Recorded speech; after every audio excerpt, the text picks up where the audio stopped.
So I've given my opinion before on this channel about certain bands. I mean, I had previous channels as well where I did this kind of similar thing. And looking back at the history of, music as a whole, my opinions and just all the music that is out there, I figured I kind of do a redux on this type of thing. I mean, I will put rock bands in quotations because these are over 200 bands. And there's just a lot. There's just a lot of music out there. And this is my somewhat limited knowledge on it. I'm not going to claim that I know everything, but there are just certain sounds that really speak to me and others that, they don't really tickle my brain. So before I start this video, I'll just rename these tiers because greatest of all time, that's just kind of the whole thing is subjective, of course, but to really claim it to be the best of all time, that's kind of, I don't know. It's kind of like talking about The Godfather, something like that. Sounds more objective, and these things are subjective at the end of the day. You have to say that in every one of these videos because a lot of like LARPing idiots will just flock into the comments and say, "How could you put this band there? Oh, you're such an idiot for that." And I don't really care regardless, but to have people like that, to prevent people like that from coming in, you have to kind of make caution of it. Traffic is good, but if you're gonna say something idiotic like that, then just don't bother. I can make like a rant video about my least favorite comments. I believe that the most popular comment today is like, don't let bro cook." Like everyone says that, and everyone like a fucking idiot top rates it. Like if you like a comment like that, you're a part of the problem. And that's just kind of like my mini rant there. I'm not really gonna go into that, but if you actually want like enlightening comments, then liking shit like that, it's not gonna help. But I guess that the internet generation is kind of doomed. So I'll just kind of name these tiers like this. Mid tier, yeah, that sounds right. Low tier. We can we can call the next tier shit is okay tier. Imagine. Yeah, I mean it will be shit tier.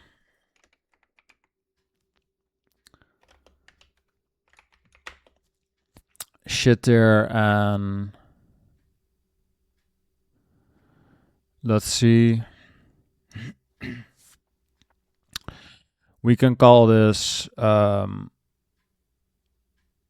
somewhat.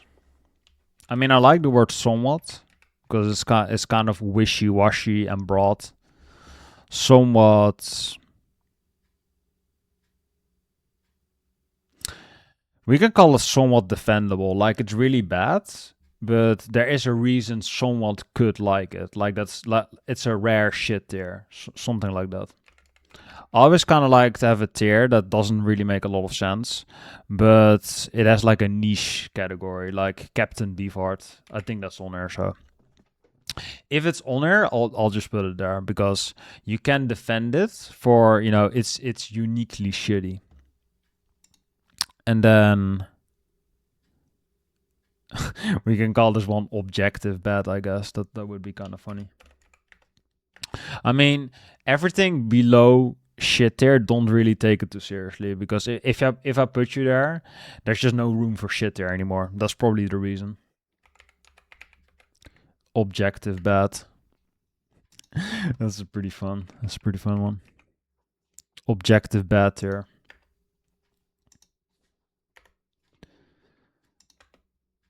Yeah. I mean, this kind of speaks for itself. That's the only one I like, the absolute worst, because that's how I would name it. like just being really dramatic and shit. And Don knows, obviously, I haven't heard it. So 10cc I have heard. I've actually seen them in concert. They were in the Netherlands, I believe, a couple of months ago. And 10cc is kind of like a. They used to be kind of like an indie psychedelic progressive pop band. And I actually really like bands like that. You know, they are on the surface a catchy pop band. They are the dreadlock holiday band. You know, I don't like reggae. I love it. You know that song. And I mean that's probably my least favorite song of them because I'm a total hipster. And I think they have a really really solid discography. I mean, I will not claim that I know everything, but I believe they have like one album that's called "I'm Not in Love," and I really like that record. It's like a really experimental psychedelic dance pop album. It's kind of like, I would argue, like the first kind of like Sergeant Pepper's esque album. You know, the Pet Sounds esque psychedelic pop kind of music. So I'm not gonna do this for every band, just the bands that I kind of wanna double check. I will do this for those bands. But yeah, 10cc, pretty solid band. 1975, so almost a decade after Sergeant Pepper's. And it was not called I'm Not in Love. There's a song on there called I'm Not in Love, I believe. Yeah, I'm Not in Love. Like, that's their big hit. So I was like, yeah, that must be it, right? No. But that's a really good album. The original soundtrack, I really like that one. Progressive pop, art pop, pop rock. It's kind of like the OG Kate Bush album, if you really think about it. It's like Kate Bush for dudes that are afraid of women. That's this album. That's his band essentially. So 10cc, pretty good. So I'll give them a high tier. I like them. Maybe higher if I listen to more of them, but that album is really good. I really like it. The 1975, not necessarily the worst band, but they just kind of sound like a. How would you describe these guys? Like a Walmart MGMT, like not good at all. They were like really similar to one band. Like people say they are a ripoff of that band, like U2 or something. But I mean, I don't like U2. But the 1975 is just like a really underwhelming band. I don't know what they sound like. Well, I do know obviously because otherwise I wouldn't rate them. But I don't know what people compare them to because I just don't care about them, you know. So, but from what I've heard, I think I've heard the first album a couple of years ago, and I was just not impressed by it. So that's not great. I mean, 1D. I've heard a couple of singles. Like, one more thing from them. I don't remember. What Makes You Beautiful, I believe, is from them, and I mean, that's basically gaslighting the pop song. I guess you can call it like that. I wouldn't really know how to rate these guys because they're just a manufactured boy band, so I really wouldn't know, you know.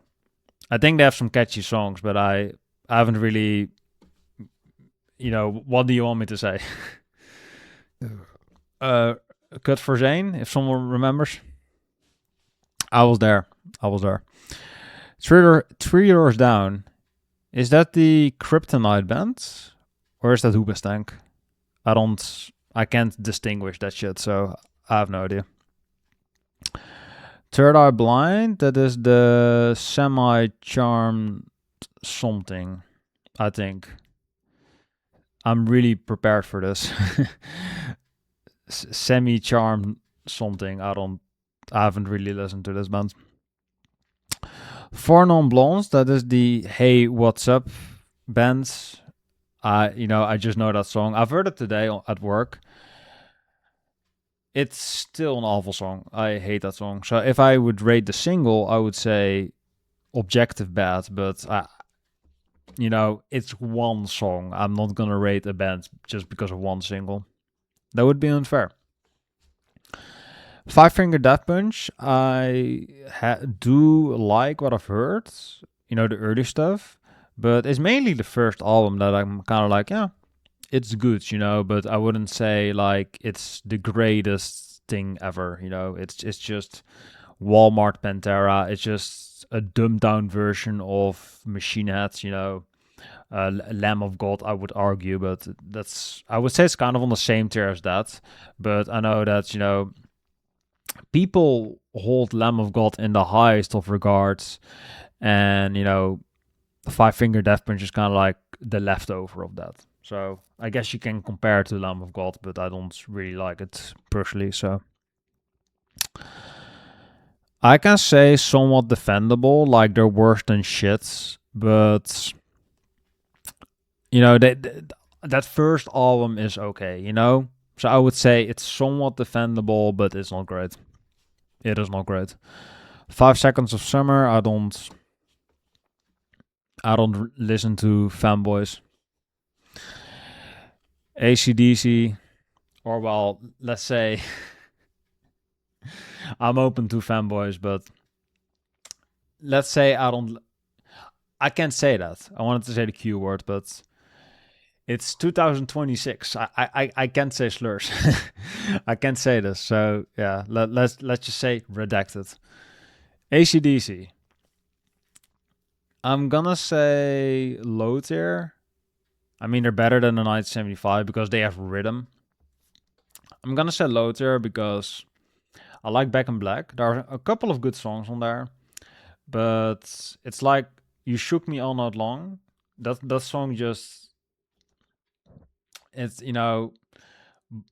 I wouldn't say blood comes out of my ear, but it's just one of the most annoying songs that I know, especially when he does this shriek. And it's kind of an annoying cliche of rock bands to, talk about rocking because they basically mean, I want to fuck you.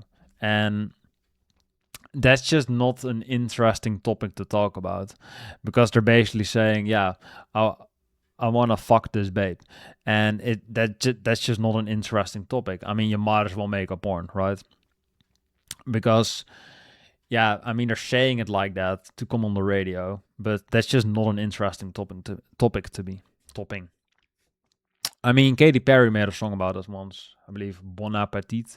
Like she was the topping on her song. Like yeah, I mean, there's a reason her career died, but AC/DC, I believe, the members themselves died. I mean, not to make fun of that, but they themselves passed away, or I believe Malcolm Young passed away, and Brian Johnson lost his hearing, so they can't really tour anymore. But all like it's a meme, but it's literally a fact. Like AC/DC doesn't really make different music. It's all the same shit. So I'm like, I have Back in Black, or I used to listen to that, and it's decent, right? But everything is the same. All the other albums are the same. Back in Black is the same, but it has a few of the catchier songs. I would say it's kind of hard to compare AC/DC albums because they all are rocks. They're all similar rocks.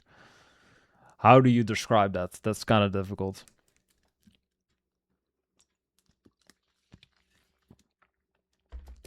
Aerosmith. I would say Aerosmith is a slight upgrade from AC/DC, so that's low tier. Because Sweet Emotion, that's a good song. Yeah, Permanent Vacation, which was a sellout album. Dude looks like a lady. I don't really know. That's a sellout. You have Rocks, I believe. That's a decent album. Toys in the Attic is pretty good, but you have to realize that most Aerosmith is god awful. Like most of their career shit. Those are two good albums, and you could argue Dream On, but I don't really like that song. And Walk This Way, I think Steven Tyler, yeah, I think that's his name. Steven Tyler, yes, he has a pretty bad shriek on that song. And Dream On, that like it's not a good vocal. It's kind of like a scream, a screech. That's not good, I would argue. So no, just no. AGR, I mean, they're like, I believe Fantano described them as Disney children that never grew up, something like that, and they made music in their parents' basement. I mean, it's accurate, but I don't really know how to feel about them, so I'm just gonna place them there. Alice Cooper, I've honestly never really tried them out. I've never really got into Alice Cooper. Ultimate rock bands. Were there metal bands on there? Because there was one tier list that I saw that had metal bands as well. That's kind of why I wanted to do them and put rock bands in quotations. Because it had a good mixture of both. I think I had a different video in mind or a different tier list, but this one... I think this one covers more bands, so it's probably better. Yeah, I mean, I'm seeing the bands that I would like to do, so that's kind of good. So, yeah, I see some metal bands. I already see no Type O Negative, so that kind of sucks. I'm kind of tempted to redo this, but I don't think... Yeah, I'm not gonna bother probably. I mean, if I go back to like rock bands tier list, I think it will just save my video. Because this was not the one that I was thinking about. Was it this one? I think I was thinking about this one. I don't remember. I mean, this one has Dream Theater though. I do like that. I don't think that the current list has Dream Theater. So that kind of sucks. I mean, if I go to template, does it save my shit? Yeah, it does. It does save it. Do we have DT? Oh yeah, we have DT. Yeah, so we can just do this one. It just has more. Yeah, that's fair. It has The Voids, goddamn. It has The Voids and Suede and Daft Punk. Yeah. Yeah, I'll fuck with this list. I mean, I don't see Type O, but... You have Poison, but no Type O Negative. This fucking creator, man. They do have XTC, though. That's pretty good. Yeah, okay. Yeah. I'm warming up to the list. It's a fucking heat box here, but I'm warming up to this list. Yeah, okay, fuck it, let's do it. Alice Cooper, like personally, I haven't really listened to him. I just know School's Out, you know, I just know a couple of songs, a couple of hit songs. Okay. Alice in Chains. I don't think they are the objective best grunge bands. Are all the grunge bands on here? I was like, do they not have Nirvana, Soundgarden, Pearl Jam? Only Alice in Chains? That would be kind of weird, but because Alice in Chains is the least popular of those four, I believe. Alice in Chains, I think, might be my personal favorite of the big four. I don't think they are the objective best one, but I do listen the most to Alice in Chains. So I'll say... I mean, whole discography wise, I think they're top tier or high tier maybe. But the peaks are like god tier. So I think that evens it out to top tier. Because usually I would give them high tier, but so far we don't really have a lot of great bands, in my opinion. So I'll put them here. And if we get more and more great bands, I'll put them lower. But keep in mind that I'm not saying that Alice in Chains is like a worse band or something. I'm just saying that, Alice in Chains in and of themselves, I think are probably high tier. But I mean, the highs are, of course, God. Like fucking Dirt, Jar of Flies, the comeback album, what was it called again? I mean, I've heard it multiple times. I'm just bad with names. I'm kind of curious now, so let's just fucking look. I usually use this site for like metal ratings. All that way leaves the blue or something. All gives way to blue. Black gives way to blue. Thank you. I don't know why I didn't remember. I haven't heard it in a while. But it is a really good album. I really like it. And the Death of the Dinosaurs here is also pretty solid. It's kind of catchy. And Jar of Flies, of course, is a masterpiece. So, yeah, top tier's probably right. I mean, I would listen again and again to it. So, it's pretty objectively great, I would say. Arguably great. I mean, of course, it's subjective, of course, but I listened to it again and again, so it is pretty good. Pretty great. Human, what the fuck does that say? The Allman Brothers Band? I think that is a southern rock band. I don't know. I couldn't tell you. Animal Collective? I can't zoom in on the picture, but I think that says Animal Collective. I actually really like Animal Collective. The first album is like an Avitair and Panda Bear album, and that slowly became Animal Collective. And if you don't know Animal Collective, I mean, you probably shouldn't watch this video, but they are like a psychedelic kind of pop rock band. So they are like a grandchild of 10cc, like a modern 10cc. So I would still say pretty good. And I really like Strawberry Jam and Post Pavilion, of course. Merryweather. That's the album that everyone knows. Everyone and their mother knows that song. My Girls, I believe that's the most popular song. With Adobe Flash, that fucking song. I mean, it is a catchy song, so I do like it. And what was it again? The first album, I really like that one. I forgot the name of it, but I really like that one.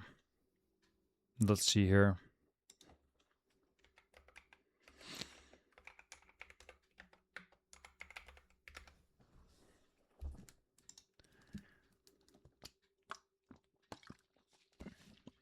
Spirit They're Gone, Spirit They Vanished. That's my favorite one. I gave it 5 stars back in the day. Apron the Phantom, of course, masterpiece. Penny Dreadfuls, like a really slow, kind of tingly piano ballad. Chocolate Girl, I'm kind of obsessed with that song. And Elven Row, that's a masterpiece, of course. So I really, really love this album, and I think it's great. Neo psychedelia, experimental, psychedelic pop, progressive, art pop, folktronica, all the buzz terms. I really like it. So they have a pretty great career, but they did kind of fell off after Post Pavilion. They've never really made an album on that level again ever since the 2000s. So I'm kind of disappointed with everything after Merryweather, because look at these ratings. Like the only album that kind of comes close to like their critical acclaim stuff is Time Skiffs, and I mean it kind of looks like a mess. So it does have a lot of ratings though, but Animal Collective is just a popular band. So Jetty, what the fuck? Okay, so they definitely fell off, but they used to be a great band. So You know, you can say the same thing for Alice in Chains. Like they were a great band. So I'm gonna put them in the top tier. Maybe better than Alice in Chains. I probably would listen more to Alice in Chains, but on an objective basis, I think Animal Collective is slightly better. So let's say that. The Animals. I believe that is. They made that one song where they were like walking in a circle or some shit with a kind of southern guitar. I think that's the song. I don't remember the title, so call me uncultured. I don't. I kind of found it boring. Anthrax. I've kind of grew to like Anthrax more because I mean the debut is kind of dog shit, so that's not good. But the second album is really good. Armed and Dangerous, I believe it was called. That is really good. Of course, their third album is a masterpiece. What was it called again? I mean, I'm throwing these terms around and I can't even remember the fucking titles. How cultured, ominous. How cultured, void. Call me whatever.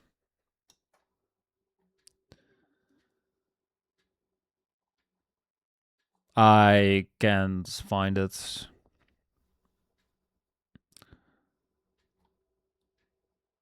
Something with in their name, right? Something that was like their name.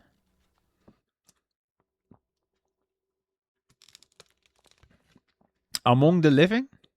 Yeah, I think that is it. Among the Living. What does he say afterwards? Carry me or die or something? Follow me or die. It's a pretty ridiculous song. And because, because the lyrics or, the spoofs of Anthrax are so ridiculous, I was kind of get a laugh out of it. And I mean, if you're smiling listening to music, that's a good sign of good music. Like they're the anti Radiohead, so that's always good in my book. So for that reason, I'm gonna give Anthrax the high tier. I've grown to like them more. Anthrax is a good band. Arctic Monkeys is not a good band. Arctic Monkeys are like a more shitty version of the Strokes or the White Stripes, like authentic garage rock or like garage rock revival. Of course, OG garage rock is I think Velvet Underground was described as garage, and of course the Stooges. Legendary garage rock compared to the dollar store modern basic bitch version that is Arctic Monkeys. Like every basic bitch listens to Arctic Monkeys because they don't know anything else. That's Arctic Monkeys. That like if Starbucks was a band, it would be Arctic Monkeys.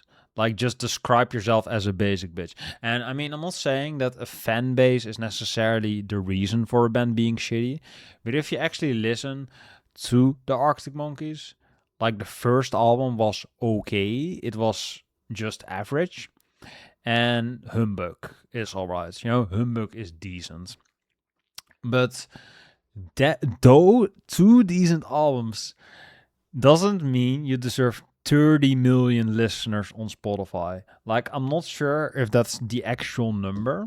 I could look it up.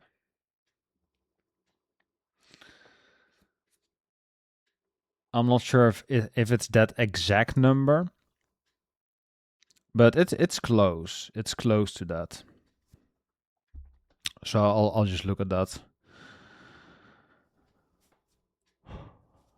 Spotify. I mean, not that it's really relevant though, but I'm just curious.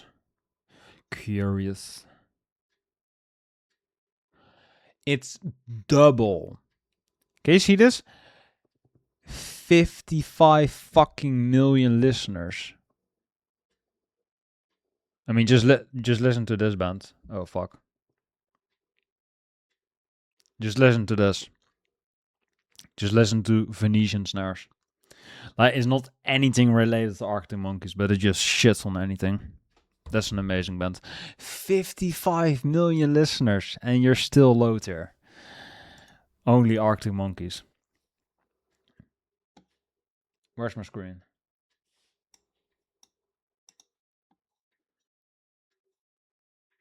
I am lost in the sauce. Nice.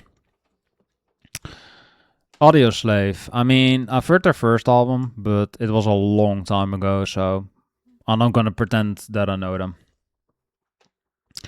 Avenged Sevenfold I actually quite like, but I've only really liked City of Evil, and anything else is just.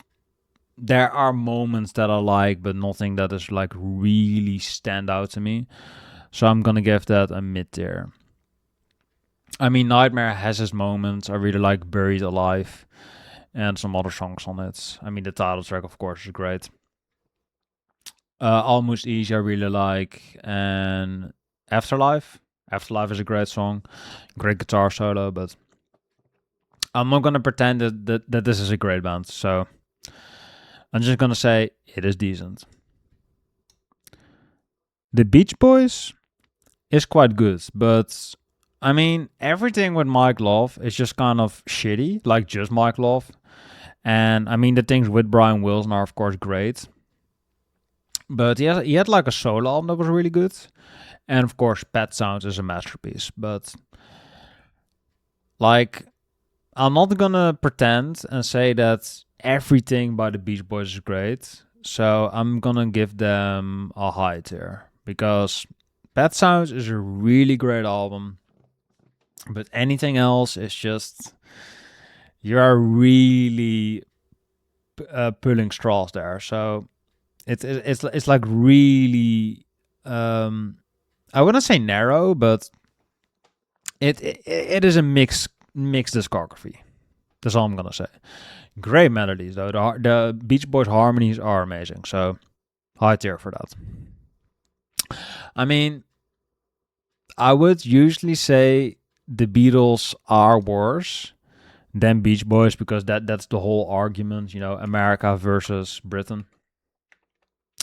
But if we are looking at the Beach Boys, I mean, I don't really have to look at the Beatles because I just know everyone knows the Beatles.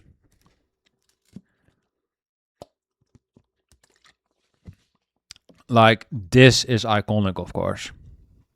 This is great, but who the fuck listens to the Beach Boys today? Who the fuck listens to this shit? It's look at this cover. It's so 60s. I mean, the small sessions, of course, are great, but that's more so a Brian Wilson solo album. Sunflower is good, but anything else? I mean, Smile, that has good vibrations on it, I believe. And I would argue, yeah, it has good vibrations on it, which is arguably, if someone would say that's the greatest pop song of all time, I wouldn't debate it. That is arguably the greatest pop song ever made. I'm not gonna argue that, you know. That is a really big claim. I mean, look at these fucking ratings. That is a really, really high rating. And I mean, I saw a tribute band once. I mean, I couldn't see the real thing, of course, because is Brian Wilson still alive? I believe he passed away when the Small Sessions came out, right? 2025. Yeah, he did. He did pass away. Rest in peace to a legend. So yeah, unfortunately, he isn't there anymore. But that is an amazing song, of course. That's like saying I like to breathe air. Of course, it's amazing. Of course. So I mean, you don't really have to argue with the Beatles because I will say the Beatles are not a guitar band because half of their career is unlistenable, to me at least. Because everything, all this shit before Rubber Soul is all garbage to me. At least to me. You know, Please Please Me with the Beatles, Hard Day's Night, Beatles for Sale, Help. Yeah, just everything before Rubber Soul is garbage. Like, it's basically Justin Bieber, One Direction tier. It's the same demographic, you know, screaming girls. So I don't think that's great. And you might dislike this video just on the basis for me saying that line alone.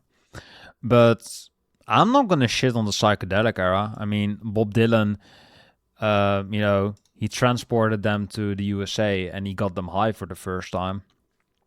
So of course that changed the perspective of the Beatles, of course. So after that, you know, they became kind of wild. Rubber Soul, good. Revolver, amazing.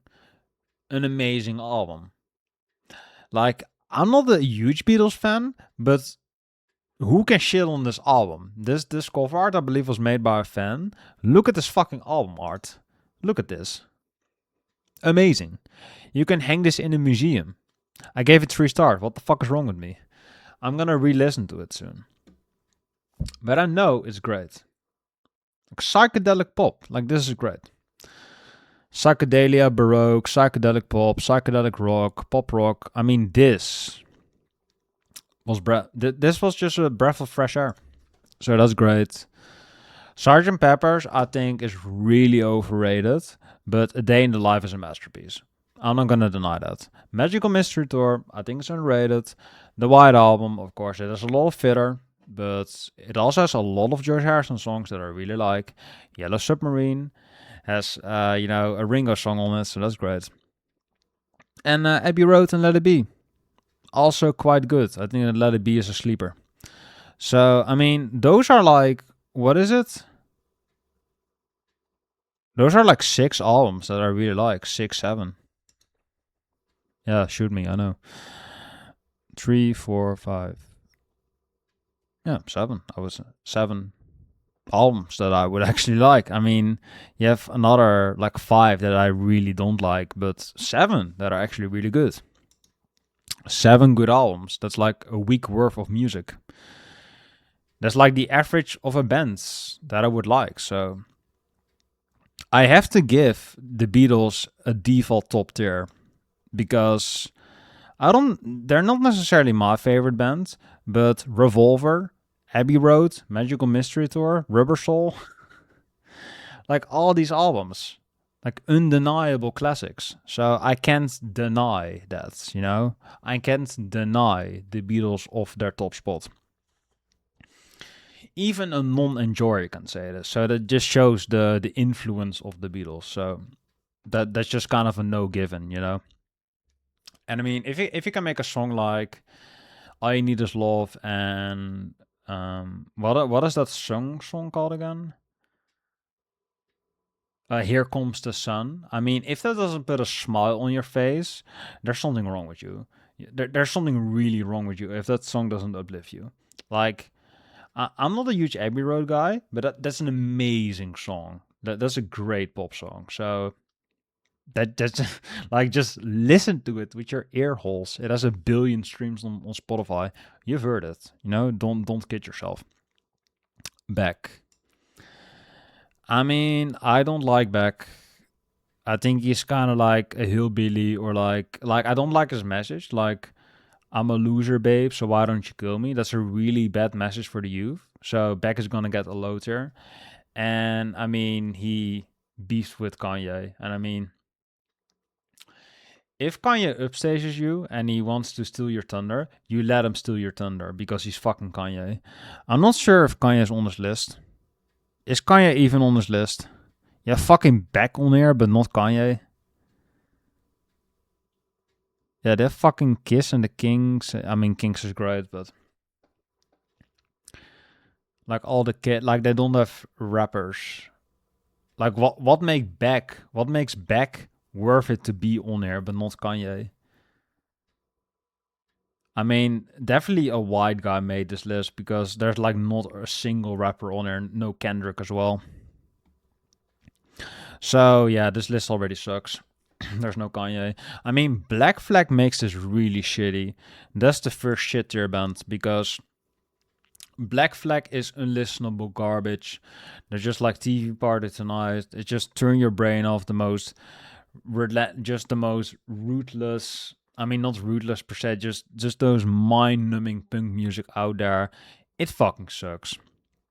Black Flag sucks dick.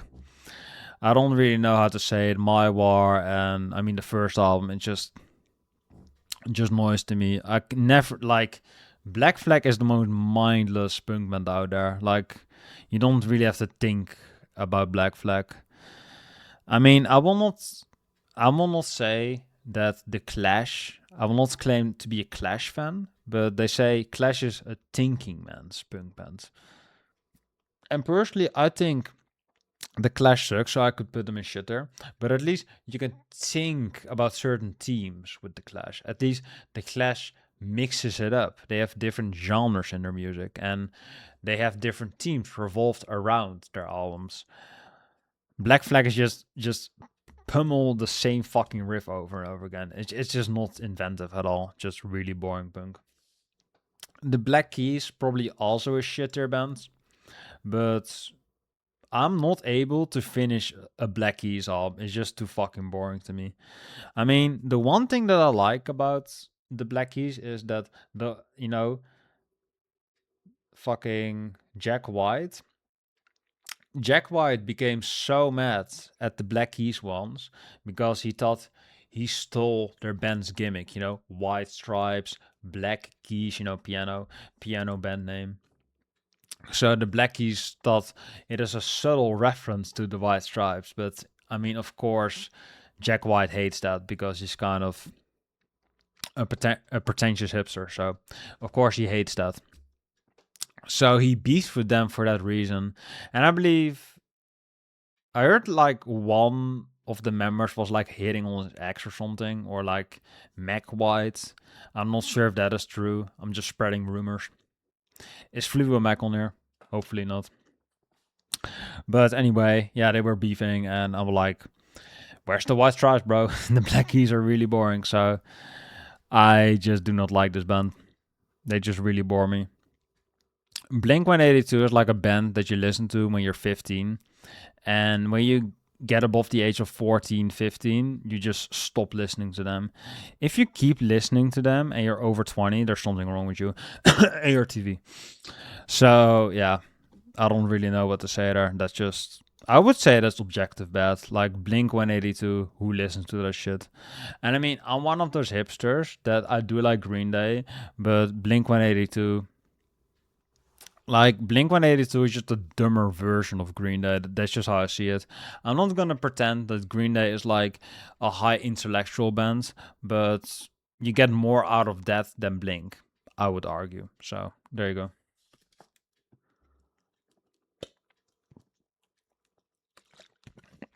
Blondie, I just know the Heart of Glass, so I'm not gonna pretend that I know. Not LARPing. Blur. I do like Blur, but Blur is kind of like a Beatles thing because some of their career is really unlistenable, and some of it is really good. So I'm gonna give them the high tier. So I'll say that 13 is an amazing album. That album is my favorite. Self-titled is really good as well. Think Tank, I believe it was called. Not good. That's basically just Gorillaz 1.5 or 0.5 because it's just worse than the Gorillaz debut. And I mean, Damon should just focus on that because there's more money in it. And I listened more to that. Is Gorillaz on this list? Because I might as well rate Gorillaz as well. Yeah, they're here. So yeah, Blur pretty good. But I think that Damon, I think he did things later in his career that exceeded Blur. Let's just say that. I mean, we all know what I mean with that. So there you go. Bob Dylan. I do like Bob Dylan. He's pretty good. I mean, I don't really like Highway. I think that was the name of the album. Blonde on Blonde is pretty good. And I really like Blood on the Tracks.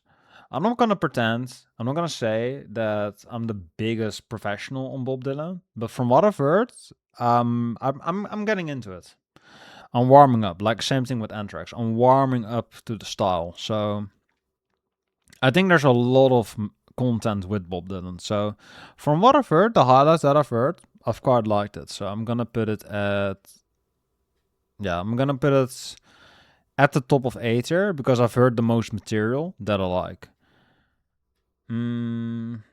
Yeah, that seems right. Blue Oyster Cult. I've tried it a few times. I find it really boring, so I'm not gonna do that. I'm not gonna pretend. Bon Jovi is just. I mean, I'll say I find Bon Jovi a dog shit band, but Always is kind of a guilty pleasure of mine. I do like that song, so I kind of sing along to Always. And when I watch that video when he like fucks a different woman and the other one walks in and he's just like, ah, no, my world. And I'm like, dude, you fucked another woman. What did you think? What were you thinking? What did you think would happen? So yeah, I'm like, I mean, you can defend that. You can defend that video, but I can defend that song. I do like that song. And Battle of Roses. That's alright. But an actual Bob, not Bob Dylan, Bon Jovi. It starts with Bo, so it kind of threw me off there. But an actual Bon Jovi album, fuck no. So I should rate the shit there, here, but that would be above defendable. I mean, this doesn't make a lot of sense, but let's just say we could rename it to redeemable shit. There doesn't make. We could say one redeeming factor.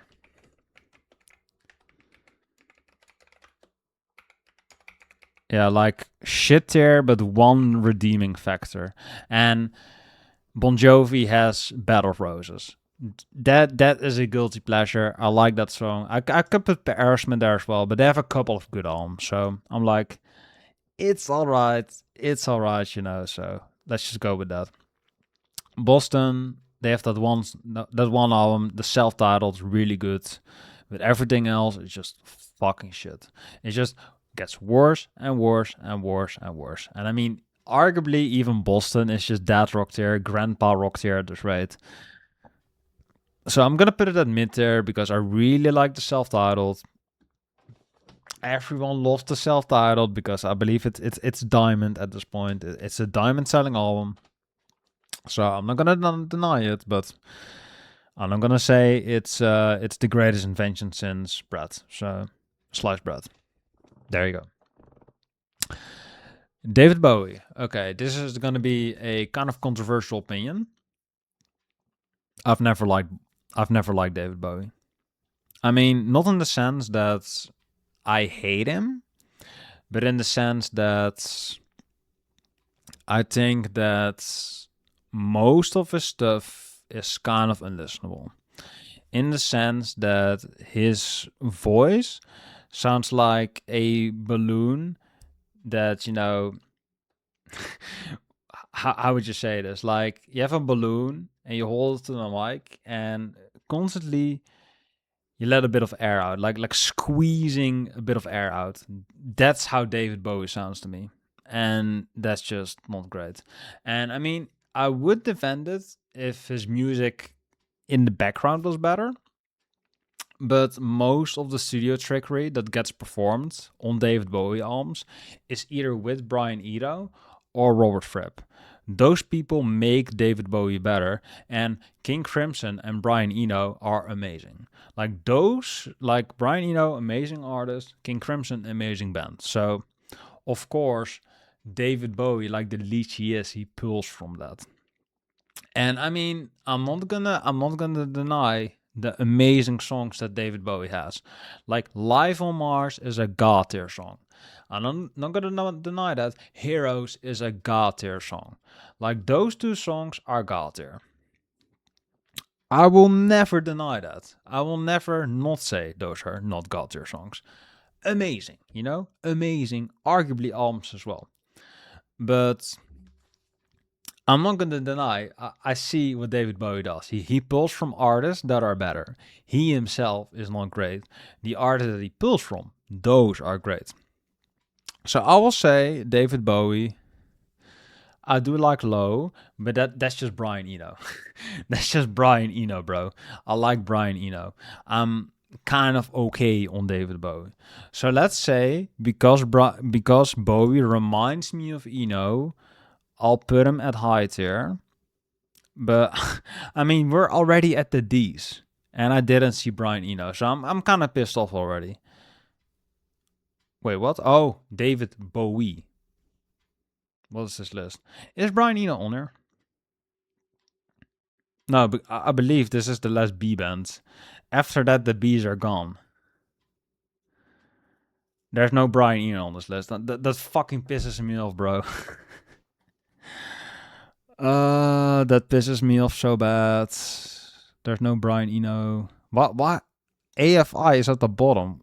Okay, this doesn't make sense.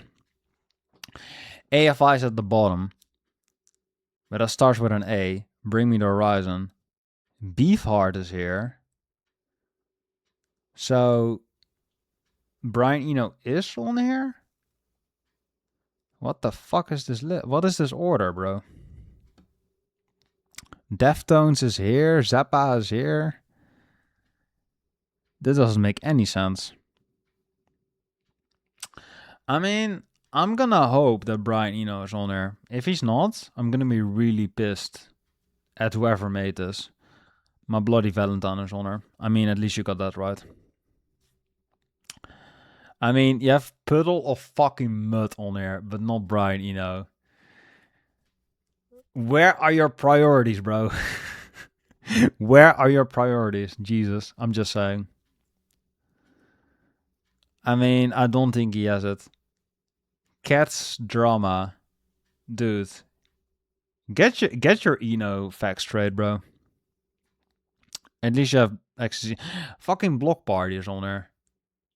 So these are the bees? I have no idea. I'm in the Birds Bad Company, so the bees are here as well. Is that Mastodon? Another bee. So this is just random. I guess this is just random. I guess, because I can't really make a lot of sense right now. A lot of sense of this list.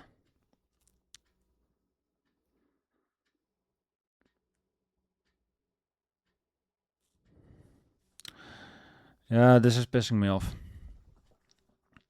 I'm not happy.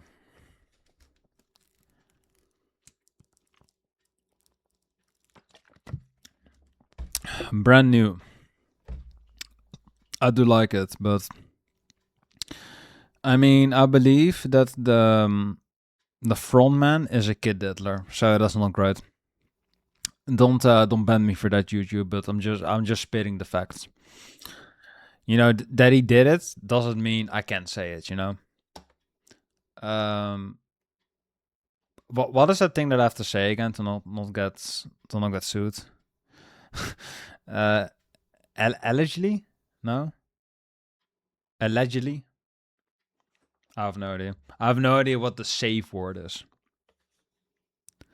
So brand new. Yeah, I mean they have like that one song that I really like, that one album. So for that I'm gonna put them at high tier. I'm gonna look at the fucking title of it before absolutely getting flames. So let's just do that. The devil and God are raging inside of me. I think it's a bit repetitive, but it is like a really good raw hit of emo indie. And I mean it is post hardcore, so it's good. I like it, but I'm not gonna pretend that it is the greatest thing since sliced bread. So calm down. It is good, and I mean, of course, he likes little kids, so he already made it obvious on his album covers. So I don't really know what this scary-looking fella is, but they're not really a thing anymore. Rest in peace. Okay, so Cage the Elephants. Think I've heard a couple of songs, but I wasn't really impressed. Cannibal Corpse. I mean, I like the bleeding. Fucked with a Knife. Great song. I personally like them better live. It's kind of annoying because I like Corpse Grinder better as a singer, but I think Cannibal Corpse was better with um with the Barnes guy. You know that sounds like shit now. So I mean I think that's the common opinion, but how do you rate that? I mean they have really solid stuff, but I mean as far as discography wise, they're the same as ACDC. But I do really like the bleeding though, so I'm gonna put them at high tier for that because Cannibal Corpse is just a solid death metal band. They're not my favorite because they're so meat and potatoes, but what they do is just really solid. So you can't really hate on that, you know. It's just solid death metal. So there you go. I forgot how Car Seat Headrest. I tried listening to this. I find it kind of unlistenable. So I can't rate it because I can't sit through it personally. So the Cars, great bands. I mean, just what I needed. You know. I mean, the self-titled is amazing, but you know they have one great album, and everything after that is kind of wishy-washy. So I'm gonna say mid tier for that. I might put them higher if I listen to the others more, but I mean the first album is really good, so I'm just gonna rate that. Creedence Clearwater Revival. I mean, classic bands. John Fogerty is a great songwriter, and Creedence is kind of a vibe. If you put a Creedence song on, usually go for the whole playlist. So that's a good time. So I'm gonna say high tier. Chicago, they have good singles, but I've never really liked them as a whole. But I'm not gonna pretend that I've listened to a whole album, so I'm gonna put them at don't know.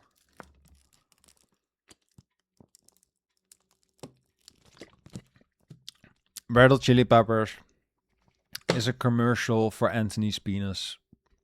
I mean, I'm not never gonna forgive them what they did to Mr. Bungle because if they didn't cook Mr. Bungle, Mr. Bungle would still be a great band to this day. And of course, this fucking mouth breather didn't put Mr. Bungle on this list. Only the Red Hot Chili Peppers. That really pisses me off. This is like a hipster mainstream list. No Mr. Bungle. I'm mad. Okay, yeah, that really pisses me off. Machine Head. You have fucking Puddle of Mud on there, but not Mr. Bungle, dude. And no Brian Eno. Brother.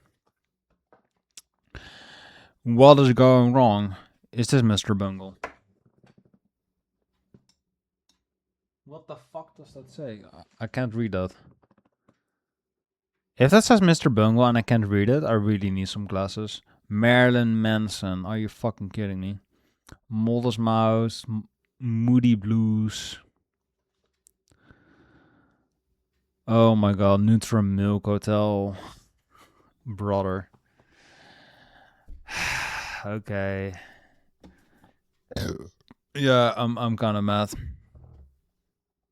Meatloaf. Okay. Okay. Red Hot Chili Peppers. I really don't like this band. I mean, Under the Bridge is where he shot some heroin, and I believe he was 11 when he did that, so or 10. Like, remember Ash Ketchum going on an adventure, being a grand old kid, and having good old adventures and having a good youthful experience. That was Anthony Kiedis, but with heroin. Imagine if Pokemon was like that, like just shooting heroin up your fucking arm. Like that's fantasy, I guess. But no, heroin needles are very real. I'm going on a tangent, but this is not a good band.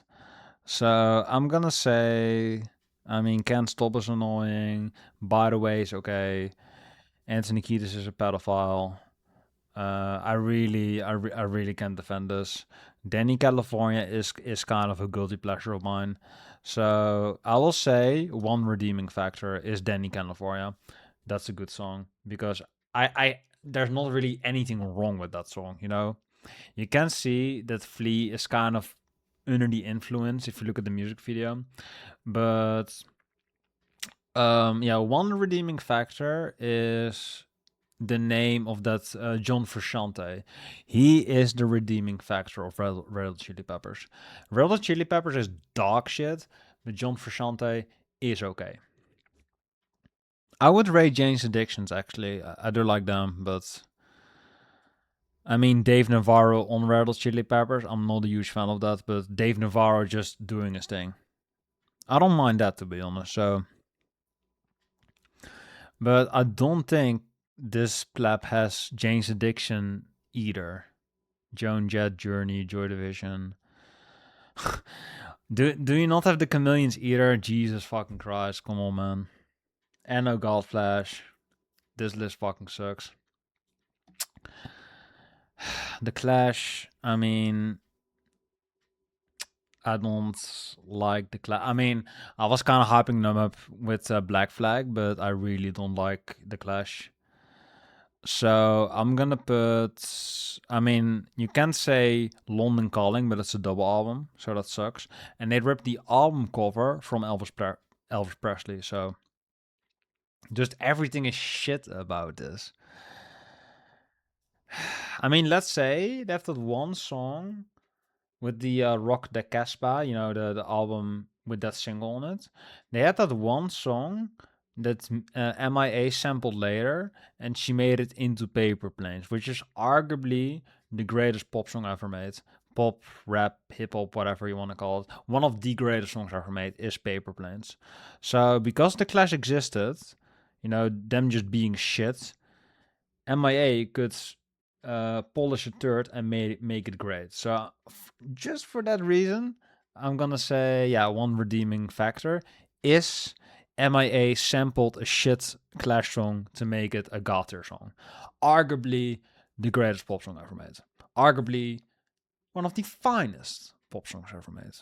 Besides Good Vibration, of course. That is, I would argue, the objective best pop song, but I mean, plebs will say, of course, Bohemian Rhapsody, rock, you know, but I think it's kind of sucks. Cold War Kids. Can't say I've heard of that. Coldplay. I kind of have the same, it's gonna sound crazy. I kind of have the same experience with this as compared to Creedence. Whereas if I hear one Creedence song, I kind of like a playlist of it. So if I am in a Creedence Clearwater mood, I usually go to a playlist. If I am in a Coldplay mood, I usually go to a Coldplay playlist. But would I really argue Coldplay is higher? Because I mean, the first album is good. The second album is kind of crybaby shit, so that's kind of hard for me to tolerate.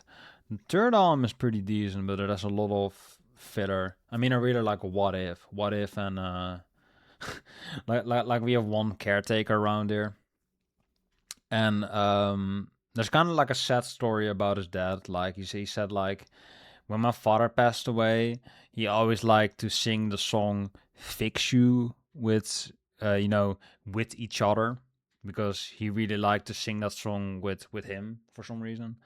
And I always thought that "Fix You" was a really drab song. I always thought it was kind of like a crybaby pussy song.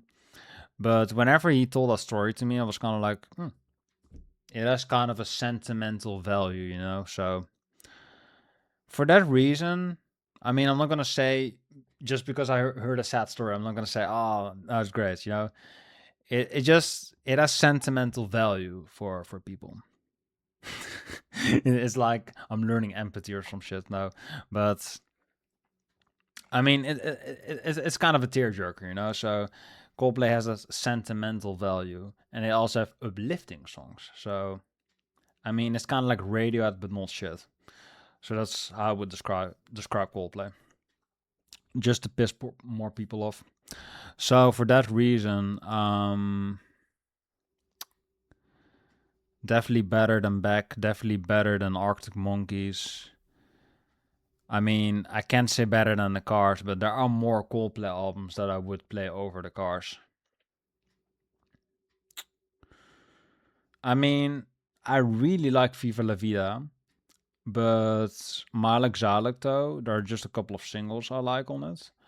The fucking album that came after that, the Ghost Stories, I don't really like that.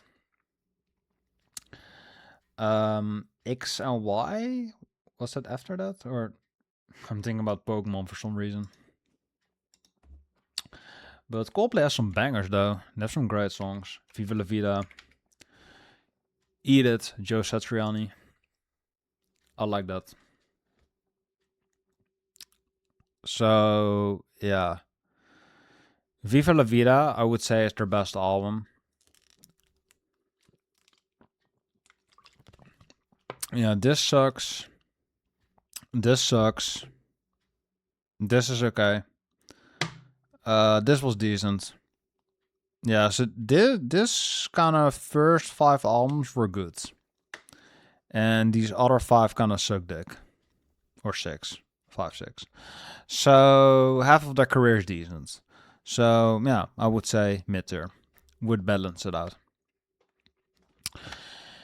Cream. I mean, Cream sucks, but they have the Sunshine of Your Love, and they kind of have a psychedelic edge. So I like that, but I'm not gonna pretend that I'm a Cream fan. But it is the most listenable version of Eric Clapton that you can listen to.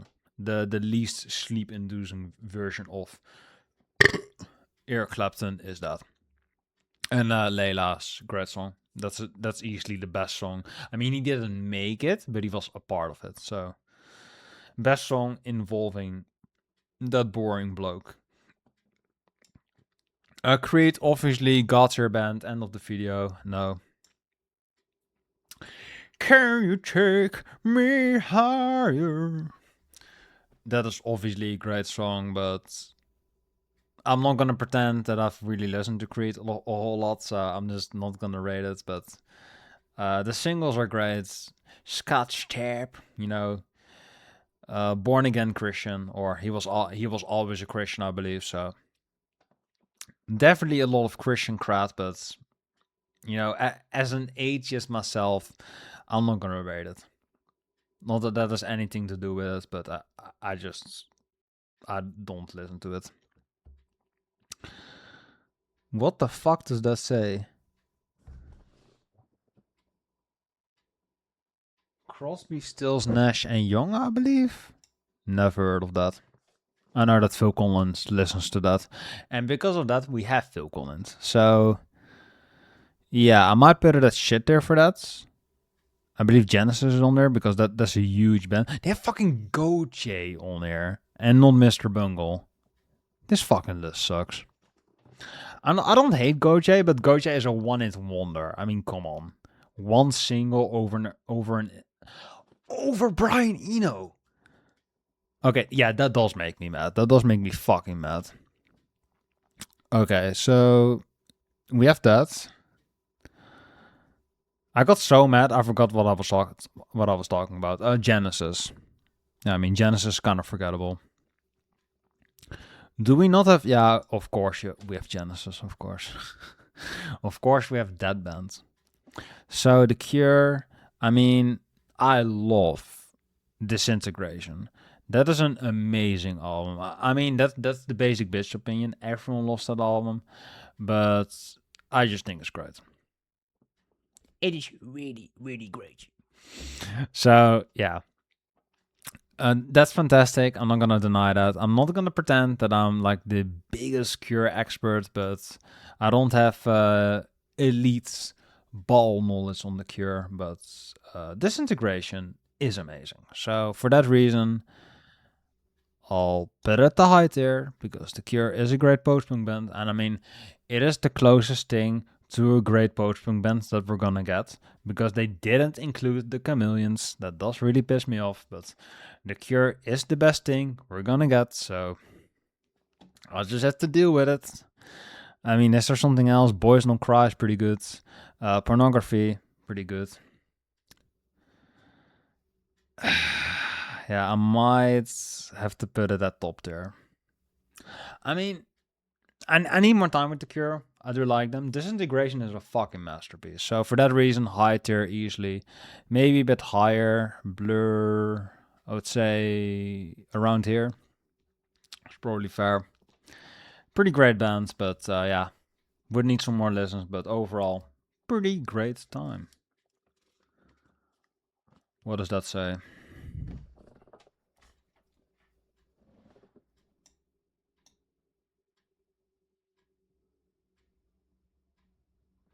Is that? I want to say the Velvet Underground, but I don't. Like I can't zoom in on the picture, so I can't tell.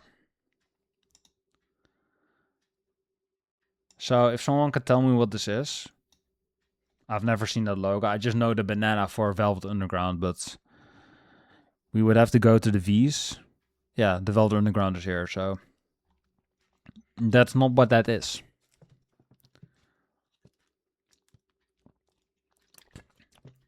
Deep Purple.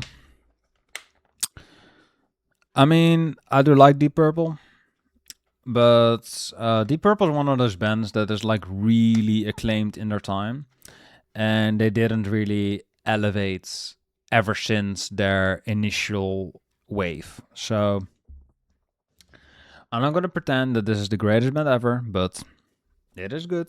I'm not gonna deny it. I mean, Child in Time and In Rock and Machine Head, the album is pretty great. So I think for those two albums alone, you have to put them in high tier. It's pretty good. I want to say buzz rock, like grandpa rock. It's pretty good. You know, it's one of the better bands in that regard. So can't deny Deep Purple. Def Leppard is one of the better glam bands. I would have to agree. Hysteria alone, just for that alone, I have to put it at mid tier. I'm not a huge Def Leppard fan, but Photograph, pretty classic. You know, the album where they bombed the city, pretty good shit. Depeche Mode, People Are People. They have that one album. That was my tier list, by the way. Tier list of albums that I'm just looking at. Let's see. Depeche Mode. I mean, Violator, of course, is an amazing album. One of my favorites. Black Celebration, Music for the Masses. Songs of Faith and Devotion. I was always quite a fan of that one. Ultra. Yeah, they have some bangers. Praying the Angel, I think, is underrated. So, yeah, you have Strange Love. That's a great single as well. Everything Counts. Blasphemous. I mean, it just goes on and on with Depeche Mode.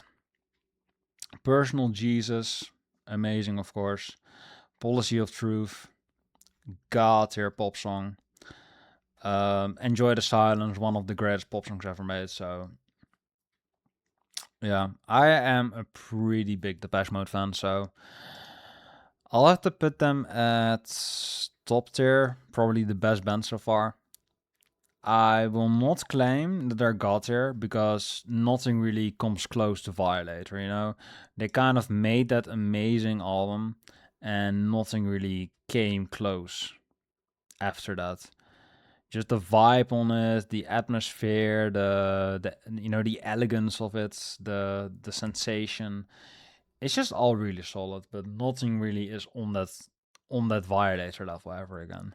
Like it's kind of like a Smiths thing with How Soon Is Now, amazing pop song, but nothing ever comes close to that. You know, like the Enjoy the Silence, like just amazing pop music. So I have to give credit there, but nothing on that level ever again. Let's see. Dire Straits, boring, Death Rock. I think that's the Dire Straits. I've never seen that logo, but that's boring. Disturbed, I mean, I believe David Draymond is a terrorist supporter, so or he supports the bombs. He writes his handwriting on that shit, so that's kind of disrespectful. So I don't trust David Draymond, and he kind of has mommy issues. If you've listened to the full song of "Down with the Sickness," his most famous songs, he has a mommy abuse breakdown in that song. That's insane. So just for that reason, I kind of have to put them in the shit there, but you kind of already knew it. What the fuck does that say?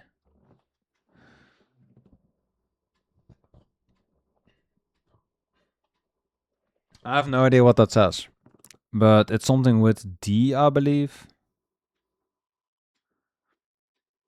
I have no idea. I've never seen that logo in my life. I mean, maybe if I Google reverse search it. I thought that was an option, but apparently it isn't, so I'm not gonna bother. The Doors. The Doors, I mean, I hear them almost every day at work, so that kind of annoys me. Light My Fire, obviously a good song. I'm not gonna deny that. The Crystal Ship I always really liked. I can't really listen to that, to most of their songs because it's just really long-winded and kind of aimless. And it's kind of like the Beatles warped too long in the sun. They kind of, they heat it out. It kind of sounds like the melted, broken version of the Beatles. So it's kind of like a Walmart version of that. So I don't really like it. So I'm gonna put it at low tier probably. Jim Morrison's kind of a win back. Riders on the Storm is good. Light My Fire is okay. Touch Me is decent. Yeah. Maybe mid there. Yeah. Mid to low, I would say. Like bottom mid, high low. Probably like around here, but let's say mid. Dragon Force, I really like the first album, but I don't really listen to them a lot besides Through the Fire and Flames, of course. So I'm not gonna deny, I'm not gonna say that I love these guys, but they're not the worst thing I've ever heard. I would rather listen to Running Wild, but I don't think they have that on there. So unfortunately, you can't put it on. Dream Theater might arguably be the first God tier band compared to all these other bands. I mean,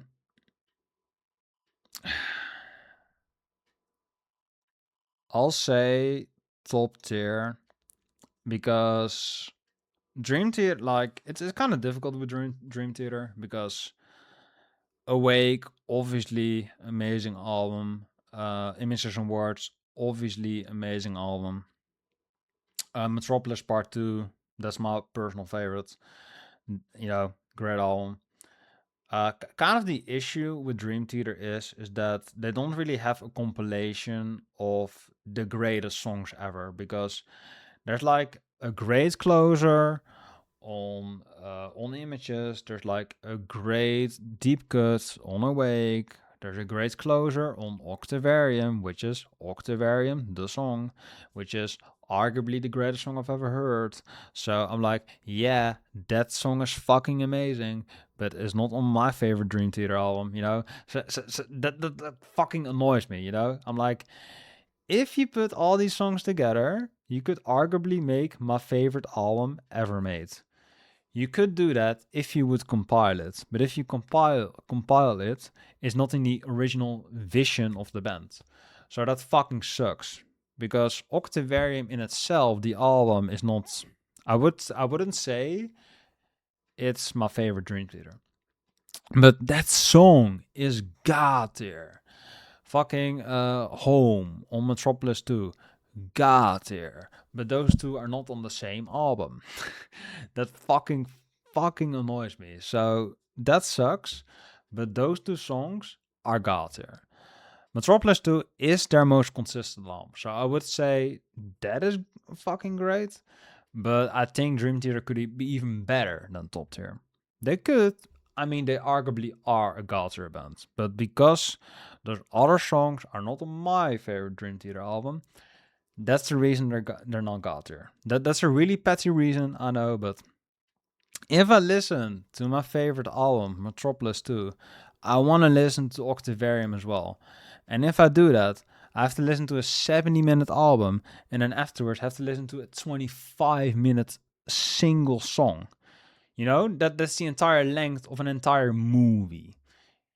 That's what I have to do to listen to all my favorite Dream Theater. So, you know, that sounds really long-winded, complicated, and kind of, you know, petty, but that pretentious, but that's what Dream Theater is, and that's what makes me a prime fan.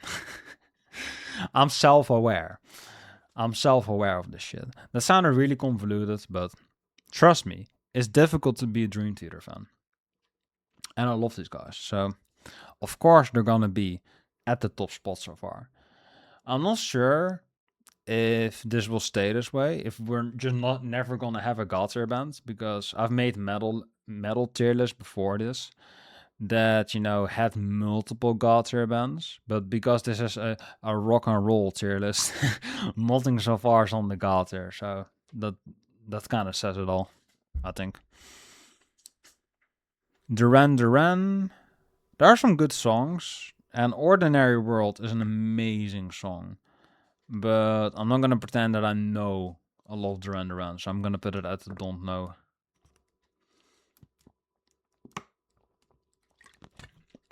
The Eagles. I mean, I've just heard Hotel California. Wasn't impressed by that. The song itself is decent, but I really don't like a lot of the singles from the Eagles, so I'm gonna put that at low tier. I mean, they are a best-selling band of all time, type of band, so they have a lot of appeal, and I did try to get into them. It wasn't for me. I mean, I'm not gonna say they're the worst band ever anymore, because, you know, I've heard Liturgy, and, you know, Gorguts. I think that's still my most viewed video to this day, just hating on Gorguts. It's so popular, I can't even access that video anymore. That's how popular it is. ELO. I mean, Living Thing, Out of the Blue.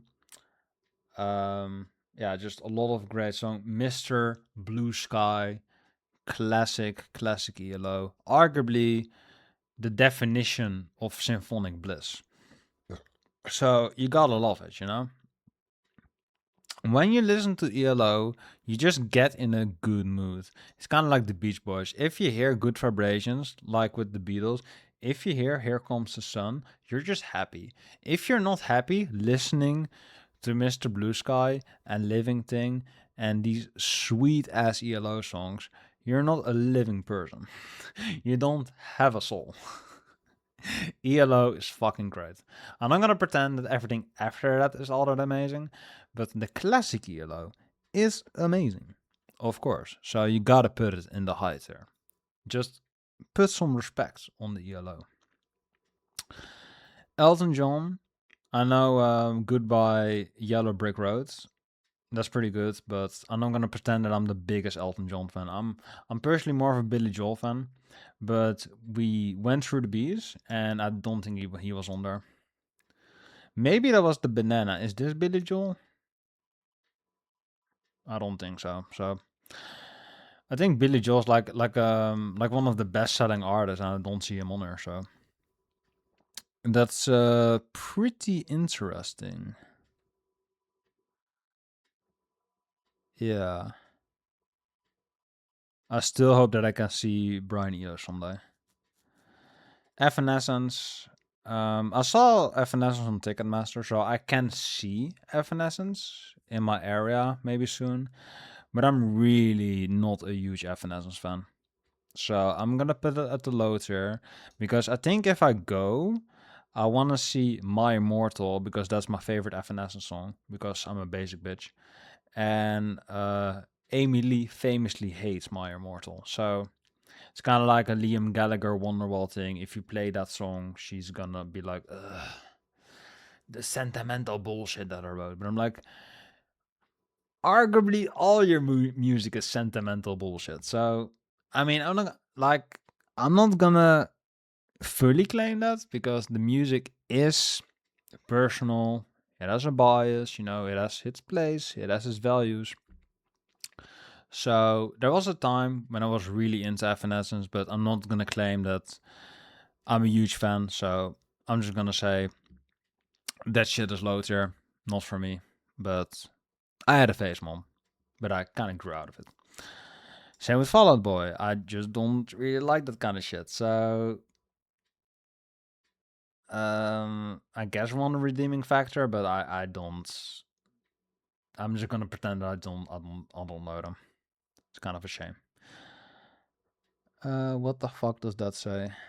Something with F, I believe, because we're at the fall shit. Finger 11. I think I've heard of that once. It's like a position. What does that say? Franz? Is that Franz Ferdinand?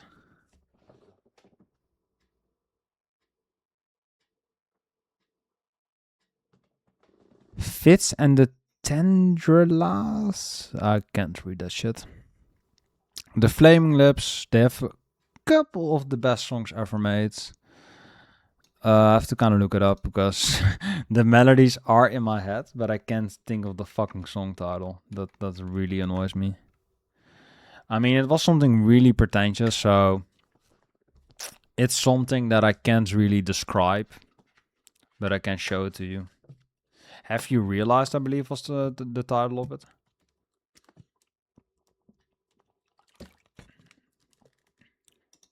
Yoshimi Battles the Pink Robots. That's some anime shit.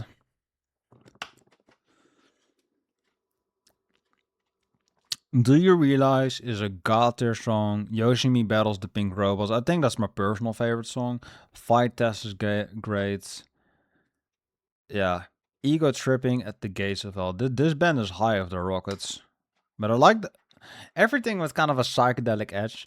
I do kind of mess with that. So the psychedelia, the experimentation, good shit. So I'm gonna say Flaming Lips is high tier just for that album.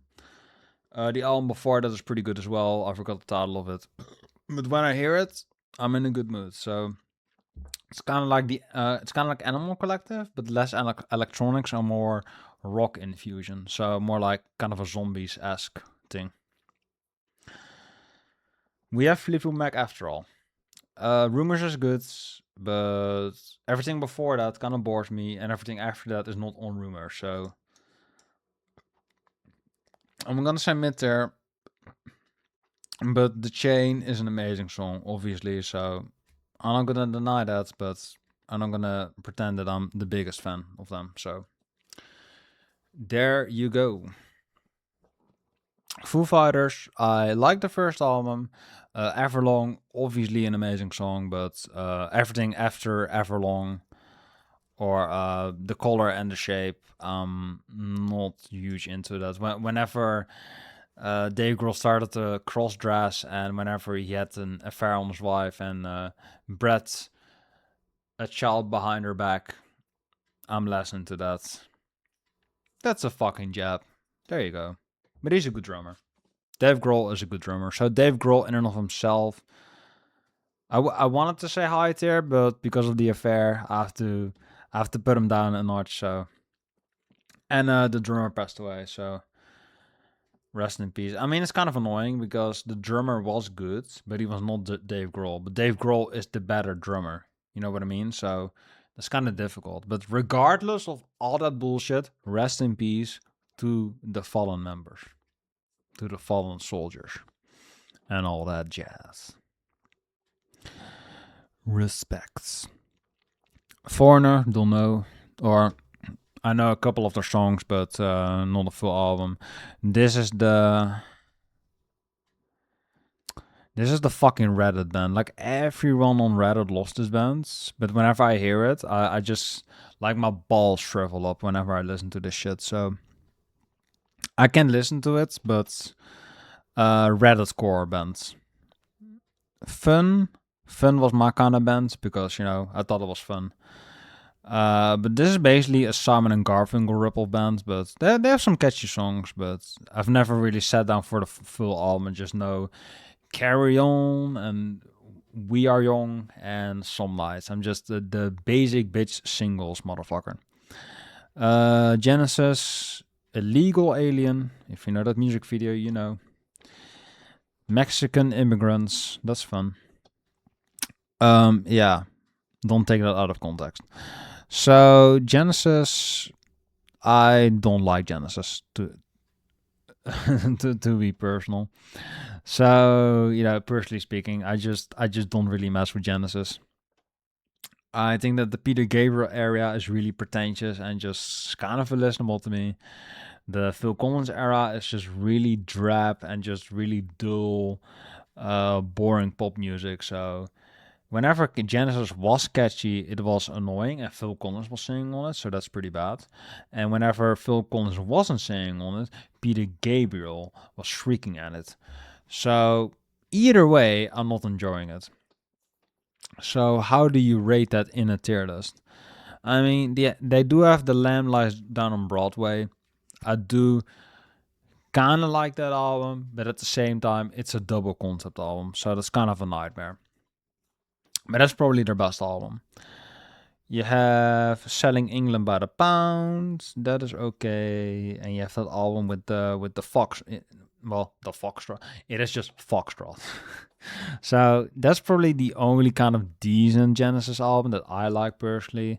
So they have a couple of catchy singles and they have a couple of albums where I would say, okay, this is decent. So for those reasons, I'm gonna put them at the mid tier.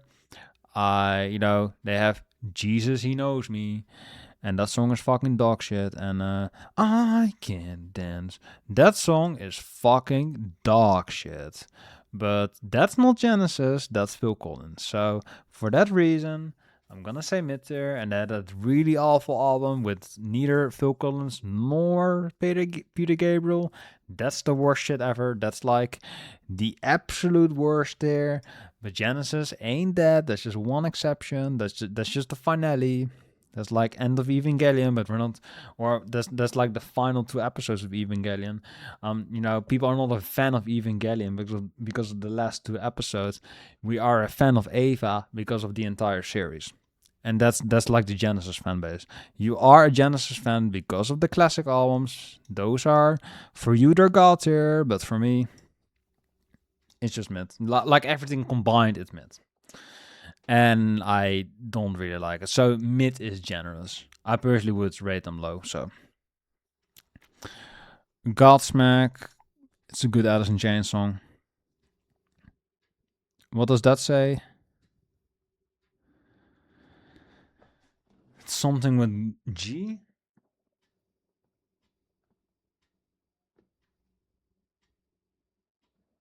Godspeed You Black Emperor. I'm kind of surprised to see that because I'm a really huge fan of Indie Haldi, but that's such an obscure band. I don't think we're ever gonna get that. So this kind of represents post rock in and of itself, but not every post rock band sounds like Godspeed You Black Emperor. I know that, of course, but Godspeed in and of themselves, I'm not a huge fan of it. So I do like the vibe. So for their vibes, I'm gonna put them, I think, mid tier. Like, I saw God is an Astronaut, and that is an amazing band. I would easily put that higher top tier, but Godspeed is just like the most minimal post rock band. So they're like the face of post rock as well, and that really annoys me because there are so much post rock bands that I fucking love. I like Mogwai, I like God is an Astronaut, I like fucking I can name these fuckers. Mogwai. God is an Astronaut. What else do you have? Indie Haldi. That's the best shit ever. Slint. Amazing bands. Amazing fucking bands. There's another one. Explosions in the Sky. It's a handful of bands that I prefer. that are all top or god tier, but they're not on here. They're not on this list. I don't think they are. So that really pisses me off. But you can't have everything. This is the Irish band. I mean, I know they were like a punk hard rock metal band, so I'm interested to hear that. But I just know them for Irish, so I just know that. Gorillaz.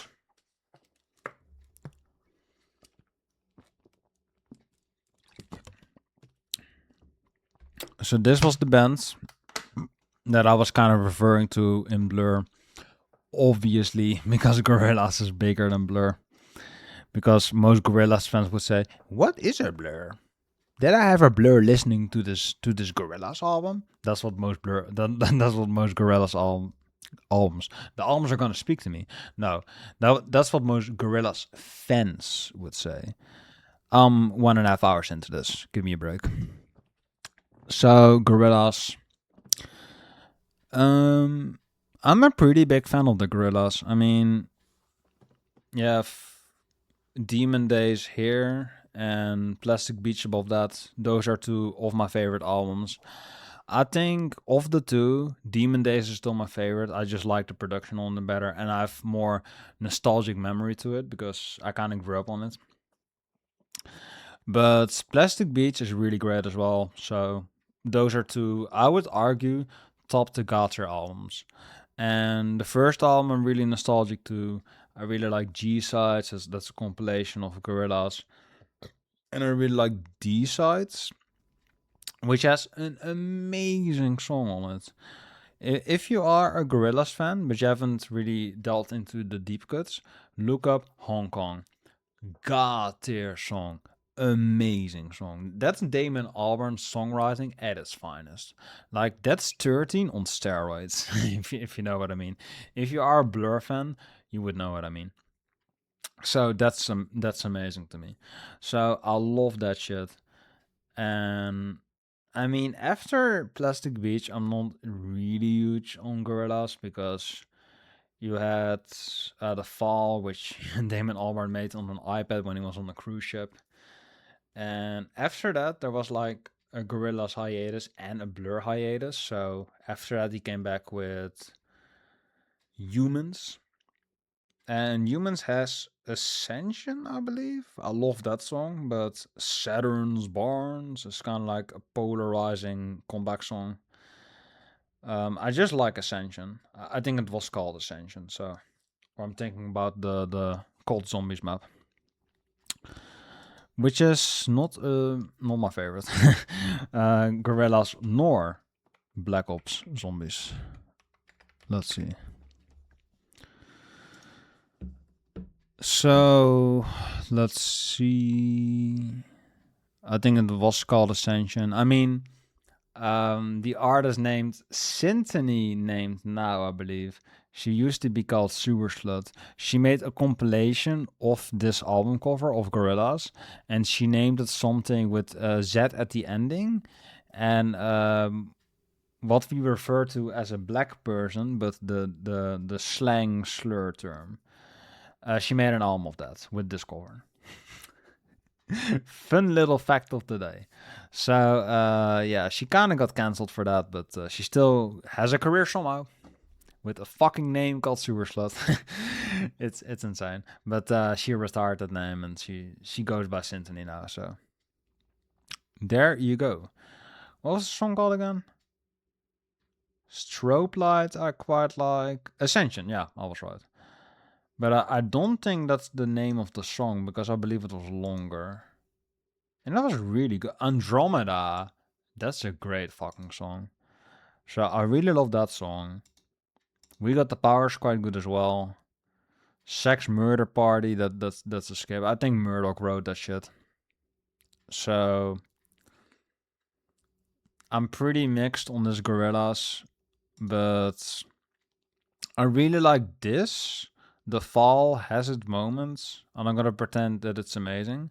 It's kind of insane how The Fall and Humans has the same rating, despite this being made on an iPad and this having a full production and featured guest list. Same rating. That's insane. Might as well make iPad albums from this point on. That's how I would think. But they did come back with The Mountain apparently and Song Machine. The Now Now. I mean, this shit is all mid. This is all mid to me. Like everything after Humans just sounds like a really safe. It kind of sounds like AI slop to me. Like he's just putting it through the Song Machine. I mean, he literally named it as well. It just sounds like indie slow drab. It sounds like an indie version of Radiohead, like electronic. So like modern Radiohead, really boring and pretentious. It's kind of unfortunately because I think that Damon Albarn took a really big risk with Humans, and he saw like, oh, it flew in his face, like, oh, it failed. It was a failed cover up. So because he had a failed reception to Humans, that's why the Now sounds so safe and polished. So I think for that reason he made it like that. But the Now I think is okay, but just everything after that is fucking boring to me. So I can't really get into modern Gorillas. I have a really hard time with just how safe and polished it sounds. The Now I kind of have my moments with it. So that's like I mean, G sides and D sides are good as well. I mean, everything up until Plastic Beach is amazing. So, like, I have to take that into consideration. And The Fall has its moments. Humans, it has some amazing songs. I'm not gonna lie. D sides I really like. G sides I really like. So I think half of their career is really good, but the tail end of it is pretty shit. The Night Owl is okay, but I have a lot of nostalgic memory to Demon Days. Demon Days is just like not everything is great about them, but this album is such a fucking gem to me. Like this and Plastic Beach is just oh, like I think I've listened to this over 100 times. It's not a joke. So for that reason, I can't like I have to put Gorillaz top.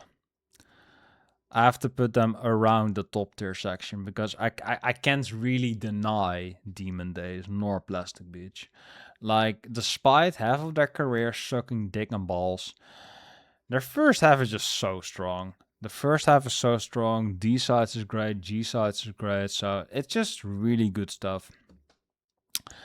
Despite them not being really good anymore, but you know that's with most bands. Like one of my favorite bands as well is Godflesh, and the first half of their career is some of the best music I've ever heard, but everything after that is just not really on that level anymore. But that doesn't mean that the first half isn't fucking god tier. So if they just kept up the quality of the first three albums, this would be a god tier band. That's all I'm saying. So there you go. That's what I'm saying, boys. Goche, somebody that I used to know, I would put him shit there because people that are covering fucking somebody that I used to know cover songs, you are the actual worst. I don't mind the song, I don't mind the actual Goche song, but everyone that samples this fucking song, jump in a lake of fire. Fuck you. Like genuinely, fuck you. I just really hate that shit. Like this is a billion streamed song. Leave Gocho alone. Leave him alone. And that's crazy Britney fan. The meme all revived. Just revive it. Grand Funk Railroad. Can't say I've heard of it. Credence, I think. Oh, not Credence. Grateful Dead. I'm not a hipster. I'm not a hippie. Sorry. Green Day. I mean, Kerplunk is good. Dookie is a childhood album. I mean, I grew up on that album. That's just classic to me. Fucking Insomniac, I believe. Yeah, I believe after that, Insomniac. That's great. Or I'm thinking about the studio with Ratchet and Clank. I believe it was called Insomniac or Insomnia. I'm not sure. Nimrod, Warning. Those are really good. Fucking American Idiot, of course, classic. That the whole this is the fucking album cover. Same thing with Gorillaz. Like the first half is really strong, but everything after American Idiot is just It's 21st Century Breakdown. I kind of have a soft spot for that, but the Unidos Stress trilogy, dog shit. Revolution Radio, dog shit. Did they make that Mother of All album after that? I don't remember, but obviously dog shit, obviously unlistenable garbage. But American Idiot and Dookie are really strong, so I would say for those two albums, I have to put it in the high tier. It is a really strong career up until that point, but it's just a fall off after that that is really bad. I can't really defend that shit, so there you go. Greta Van Fleet, that's just the Led Zeppelin band. I mean, obviously, the Steelers is Led Zeppelin, so we're gonna talk about some Led Zeppelin. Yuppie. Like, if I had gray hair and if my face was all wrinkly and fucked up, I would have a million videos about Led Zeppelin already.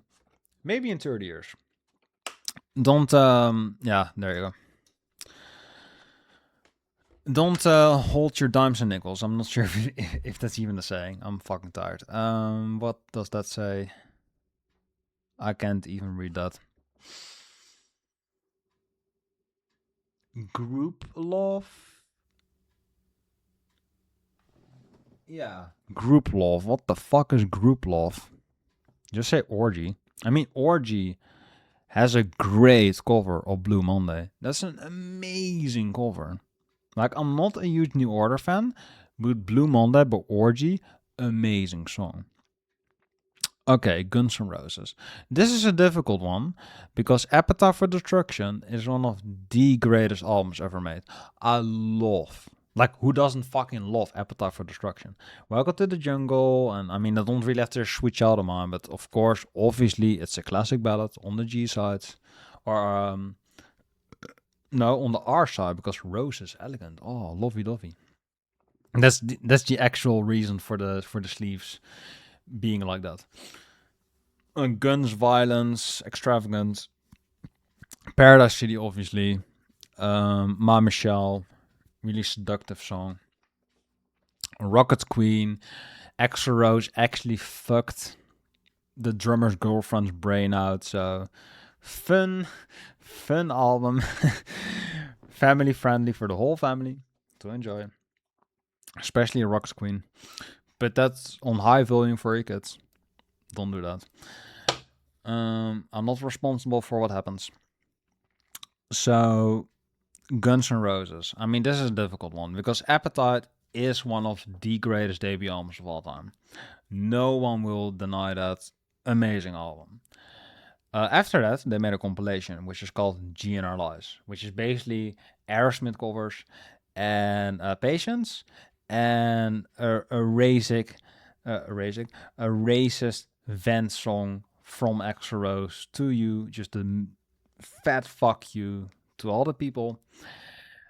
He says immigrants and the F slur. So I can't repeat that on YouTube because YouTube will just auto flag my video and I can't upload it. So no one could see it. So yeah, let's just not do that. Only Axl Rose can say the F slur on Spotify, not me. So Axl wins. 1 Axl, 0 ominous. So yeah, this is difficult. Because that album is a mixed bag. Use Your Illusion is quite good. The first one has Bad Obsession, with that's kind of a bluesy lick. It has The Garden with Alice Cooper. I didn't claim to be an Alice Cooper fan, but it's pretty cool. They have the they have Alice on there, so that's cool. November Rain, obviously, amazing song. That's one of the greatest ballads ever made. Usually when, like, in the Netherlands, we have like a top 2000 list from like mainstream rock hits, and you usually have in the debate like the big epics like Stairway to Heaven, Bohemian Rhapsody, and fucking November Rain. And I always say November Rain fucking smokes all of these songs. November Rain is just an amazing song. Like, who doesn't love November Rain? Everyone loves that song. So obviously that's a great song. Um fucking Don't Damn Me. That's a banger. That's an underrated gem. The guitar solo, the kind of Spanish tingly, that's not the right word.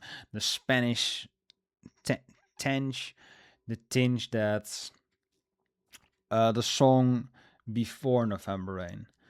I forgot the fucking title of it, but it's a really classic song. That's a really good one.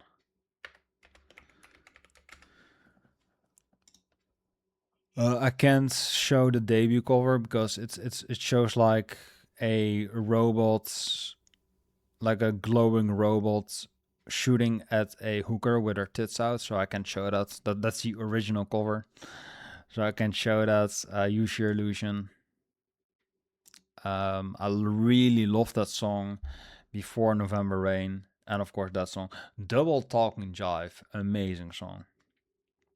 So that song is pretty great. Don't Damn Me, Dead Horse, I always thought was really underrated. And Coma is like Slash's fucking monster right there. So really, really catchy album. Don't Cry as well, great. Use Your Illusion. I mean, it has a couple of the best songs ever. 14 Years, Civil War, arguably the best Guns N' Roses song, besides Rocket Queen. Shotgun Blues, Get in the Ring. I know this song is really hated, but I really like it. Knocking on Heaven's Doors, great cover.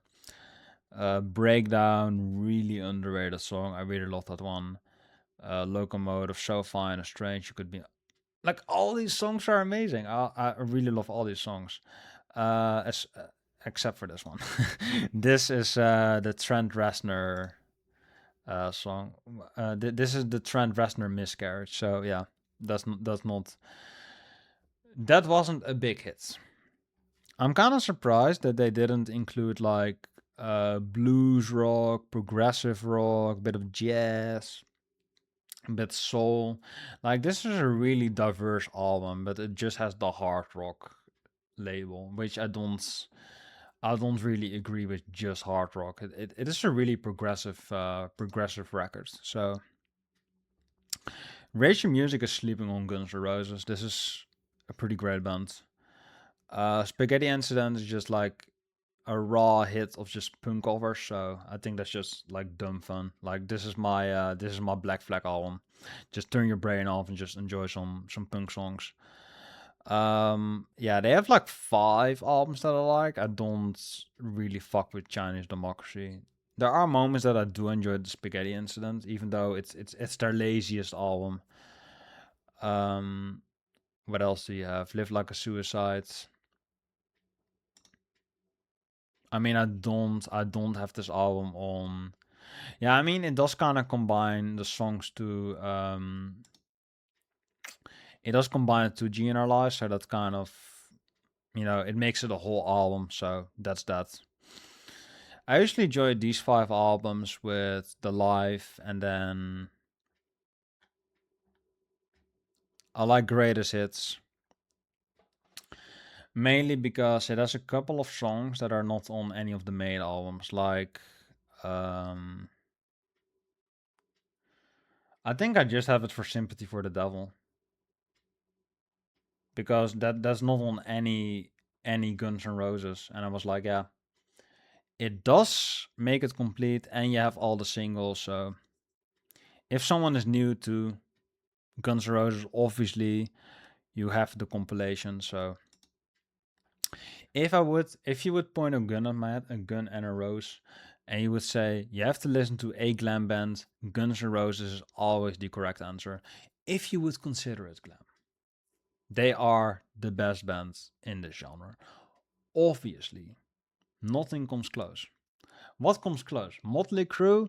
That guy can't fucking sing. Vince Neil? Get him out of here. Slash, obviously, great guitar, so... I'm a pretty big fan of the first 5 albums, and I mean, they don't really have a career after that, so... You could arguably say God tier, but Chinese democracy does exist. So for that reason, top tier? Maybe a bit better than... I would say slightly better than Alice in Chains, because Alice kind of drops off after the second one. Guns N' Roses still has a really pretty solid career after that. Up until the spaghetti incident, because then they had the incident of the band breaking up, so it was an accurate album title.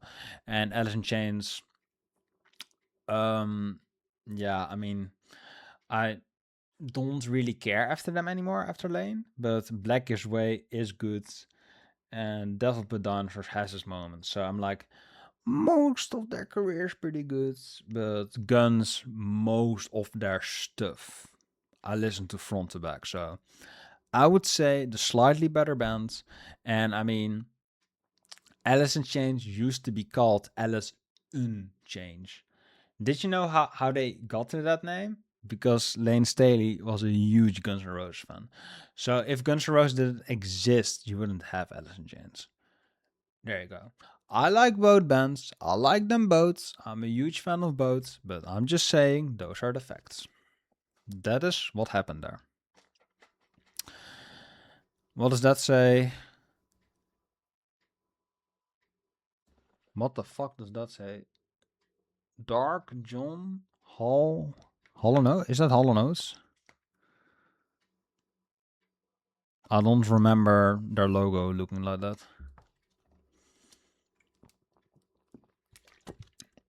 Heart. I mean, I love Alone. I love that song, but one single doesn't, that doesn't really show the whole band. So I'm not gonna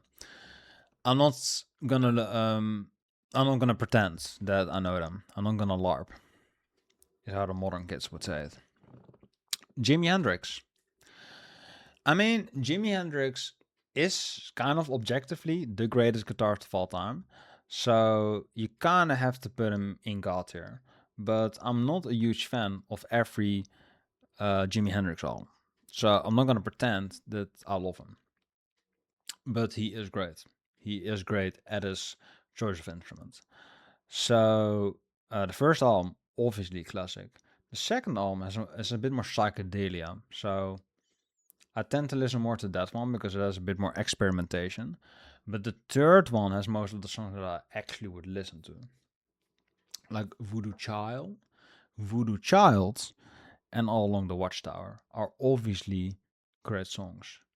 You have that one song with Traffic, I believe, on it. I don't remember the entire song title. But it was something between the lines of Voodoo Traffic. This dude really has something with voodoo. Did it kill him? Who knows? I can't show this album cover because it has tits. I can't show that. If you pause it right there and you do something, then yeah, you might not see this video. I'm not gonna hint it, but Crosstown Traffic. That's a pretty good one. 1983, A Merman I Should Turn to Be. Goddamn, that's a jam. All Along the Watchtower. I want to look at the rate. I want to look at the fucking. I want to look at the genres, but I don't want to show titties. So this really annoys me. Fuck. Blues rock, acid rock, psych rock, hard rock, heavy psych, and the gods made love. Yeah, I can fucking tell, Jimi Hendrix. I was like, yeah, I mean, you can pause it there. Fuck it. I mean, we're 2 hours in. YouTube will not recognize this, right? I can get away with it. Probably. Let's just cross fingers. Crosstown Traffic. Let's see. Gypsy Eyes. Long Hot Summer Nights. Goddamn. He was really having it at Woodstock. I mean, Voodoo Child Slide Return is one of the greatest songs ever made, so you have to rate it high. Like, all these albums are great. And Band of Gypsies. Because this doesn't say the Jimi Hendrix Experience. So this kind of catalogs everything Jimi Hendrix did when he was alive. And those 4 albums are 4 primary albums. And those are all amazing. So you have to rate them high. Like, this dude is a fucking god. So I personally, I don't really listen a lot to Jimi Hendrix, but he is amazing. Of course he is amazing. So you have to rate him high. I mean, there are less albums from him compared to the Beatles, but his albums are so much more consistent than the Beatles. So how do you rate that? I think, I mean, better than Animal Collective because more consistency, but there's less. So that's kind of difficult. The Peshma, I mean, Violator is really strong. I think this is right because Jimi Hendrix, that like all his stuff is great, but Depeche Mode has like 5, 6, 7 great albums, and I mean their peak is really a really high peak. And that's like a front to back classic. Whereas with every Jimi Hendrix album, it has a bit of fluff, but it also has some of the greatest songs ever made. And that's basically all he ever did is make fucking banger after banger after banger. So you have to give him the top tier. And he is a god. He is an actual god at his guitar. So he could be the first god tier, but he also has fluff on his album, so I can't actually rate him god tier. This is why it's so difficult to do this. Like, it's really difficult to give someone the god tier. Jimi Hendrix would be a contender for the spot, but I'm just such a petty bitch. I can't do it. I'm such a petty, pretentious ass. I can't do it. He is just, I needed a few more albums from him, and I could give him the god tier, but he overdosed, of course. So really close. Jimi Hendrix was the king. What does that say? I have no idea. Imagine Dragons. That's the first god tier. No. Thunder, for the thunder. Lightning and the thunder. I do like It's Time. So I will say one redeeming factor because I do like that song. That's a good song. And Radioactive, it's kind of annoying, but it is catchy. AIDS. I mean, AIDS is catchy, so that's kind of the thing. They are AIDS. What the fuck is Group Love? Why again? Did I push it down? Why do I get this band twice in a row? Yeah, that really annoys me. What the fuck is this? I think I pushed it down because I was kind of confused. But I didn't put it away because it's not here. No. So, what the fuck is this band? That does piss me off. Incubus, I just know Drive, and I believe Aqueous Transmission. I believe that's a song from theirs. That's my favorite. What was the album called? Debut? I think it was called Debut. I'm not gonna look everything up because I'm already 2 hours into it. But that's my favorite. Like the one with the Debut album cover. That was a really pleasant album. So if I listen more to Incubus, they could go high, but I wasn't too convinced to listen to it. So let's just say that. This is Insane Insane Clown Posse. Fucking Magnus. How do they work? I don't know either. I don't know. Let's just say that. Iron Maiden. This is a contender for the first perfect spot because you have to realize self-titled Killers. I mean, I'm gonna grab it. Does it work if I put I am? No, it doesn't work. I was like, does anyone call Iron Maiden I am? No, no one does that, right? I don't think anyone has ever said that. But Iron Maiden heavily imply bass.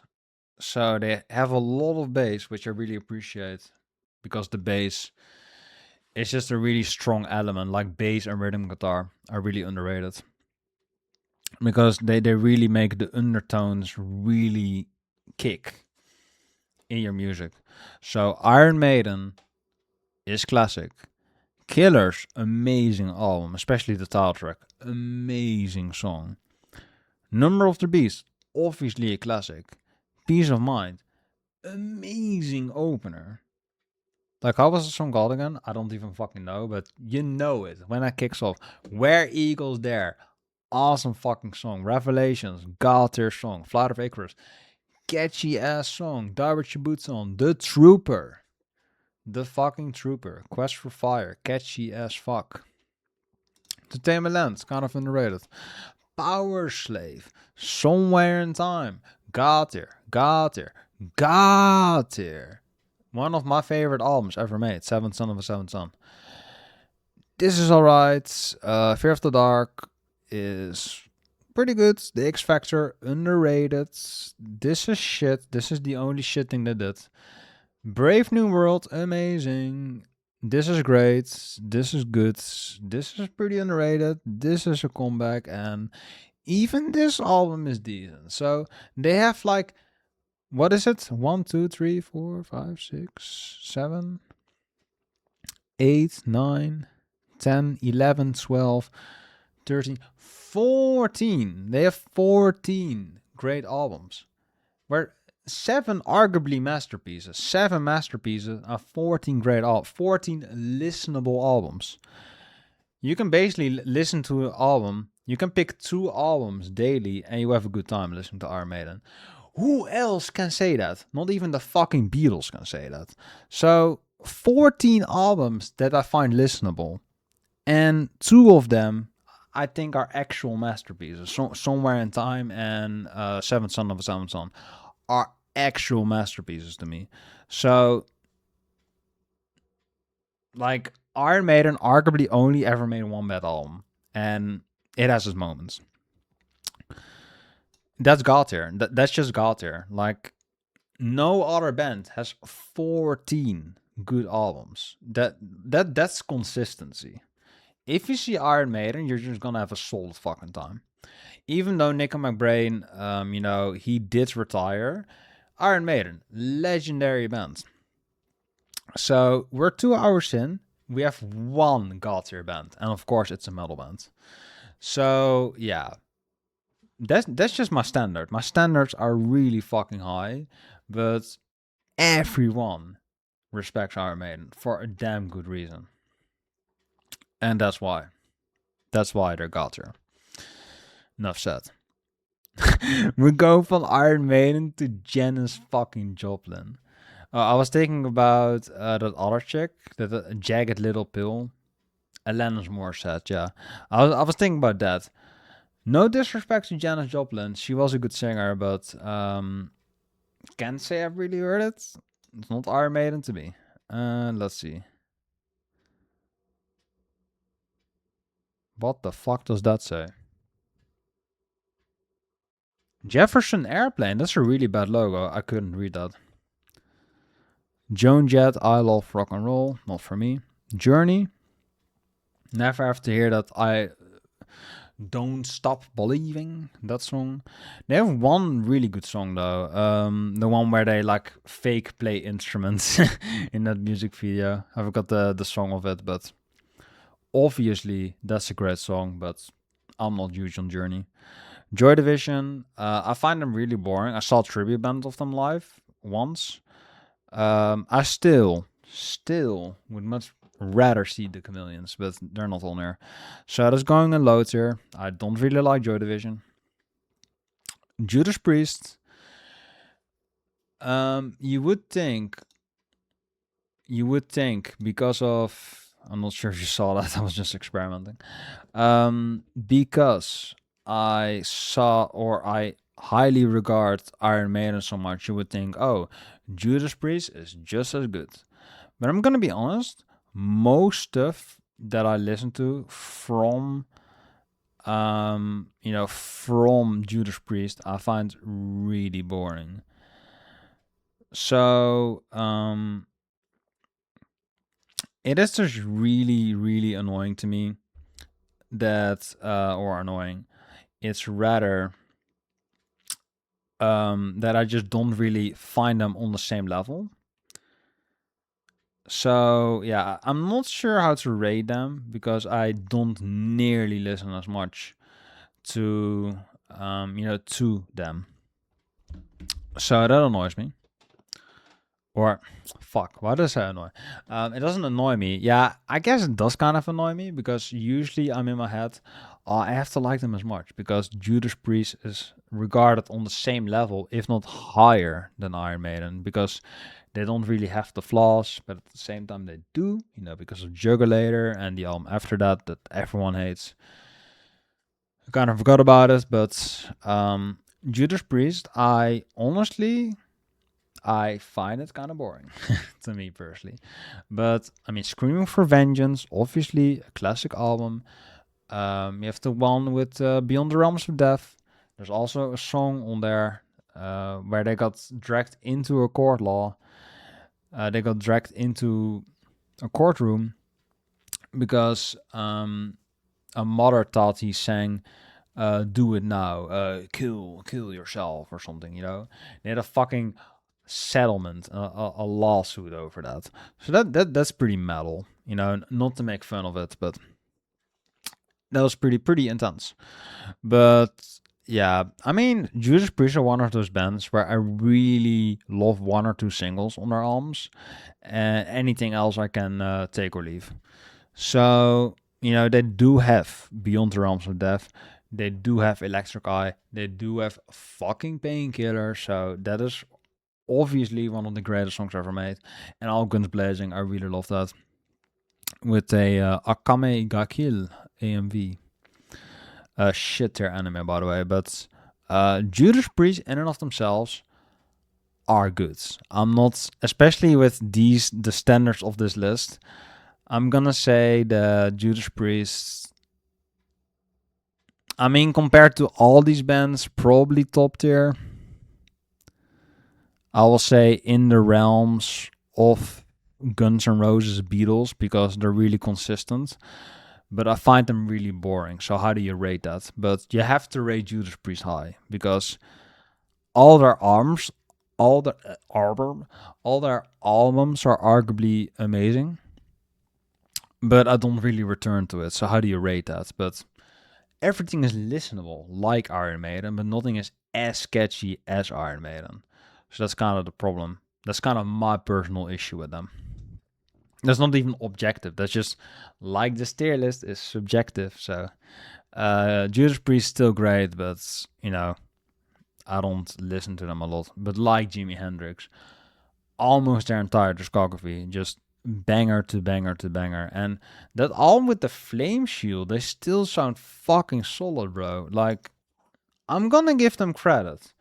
I'm really gonna give them credit. Like, I'm shitting. Like, I used to shit on Judas Priest a lot.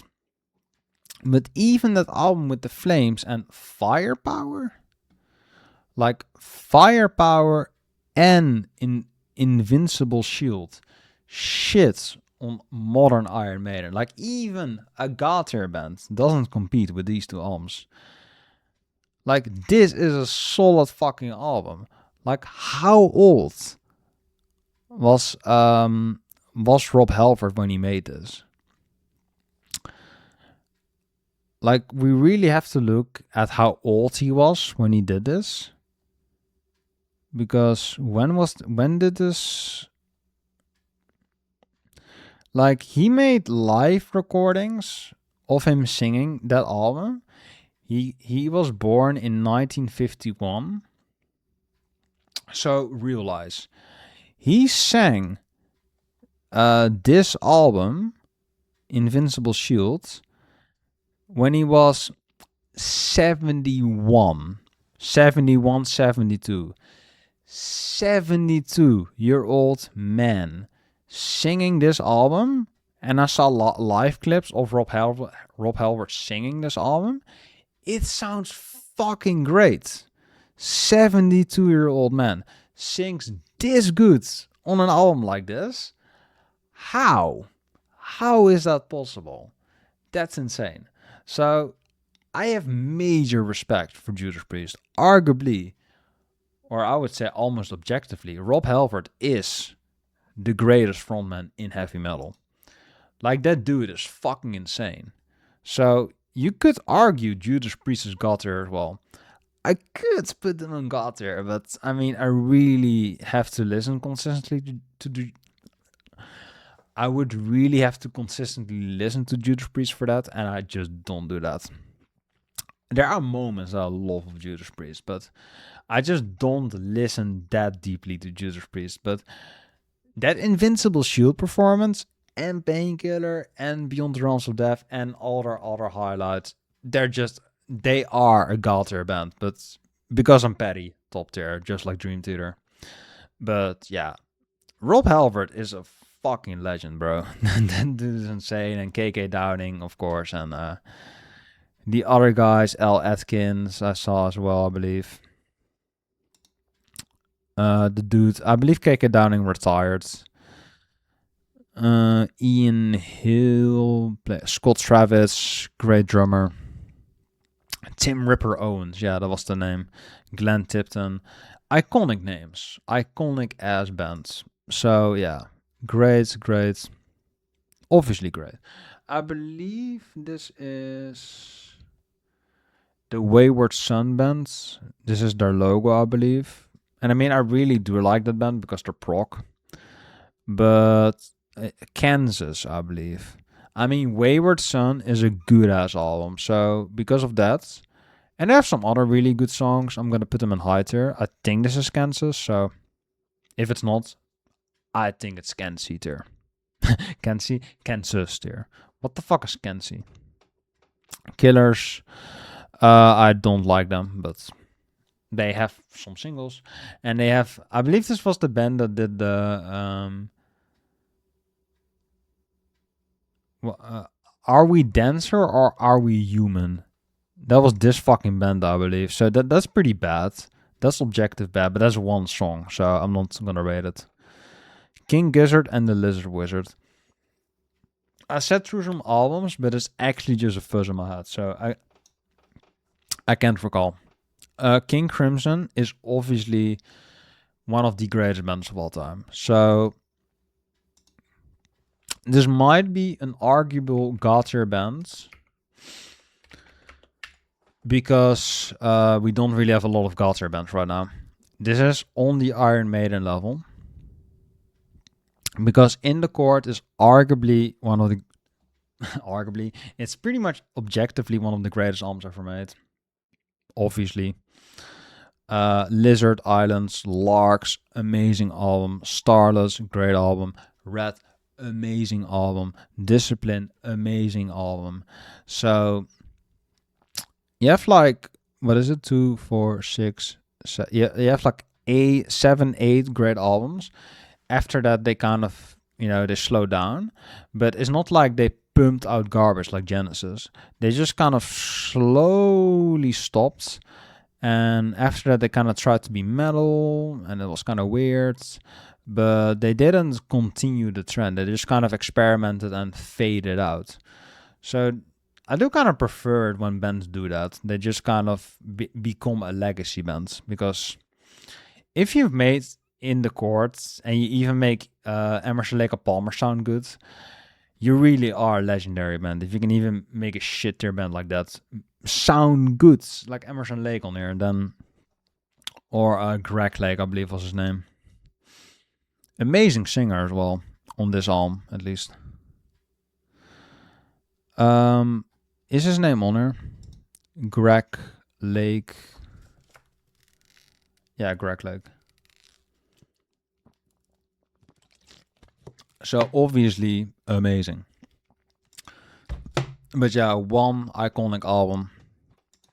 That doesn't make an entire band good, but everything from King Crimson is fucking solid. So you can't really hate this. So this is arguably a god tier band. Is Yes on here? Yeah, I believe Yes is on here. So I might have to reserve the god tier. But I mean, Yes has some really stinky stuff in their discography, and King Crimson doesn't. So that's that could arguably give them God. Maybe really close, because Violator, I have more of a personal connection with Depeche Mode, but King Crimson is really fucking strong. That's a really strong band, because even on the Metal Storm, like look at this shit. Even here, King Crimson is on the shit. Like here. Like in the top 20. Between Opeth and Queensryche. So that kind of shows you the progressive tendency of King Crimson. So if you look at it, I mean, I believe, yeah, Gavin Harrison is on there from Porcupine. So that's cool. Yeah, I mean, if you look at the shit, really consistent.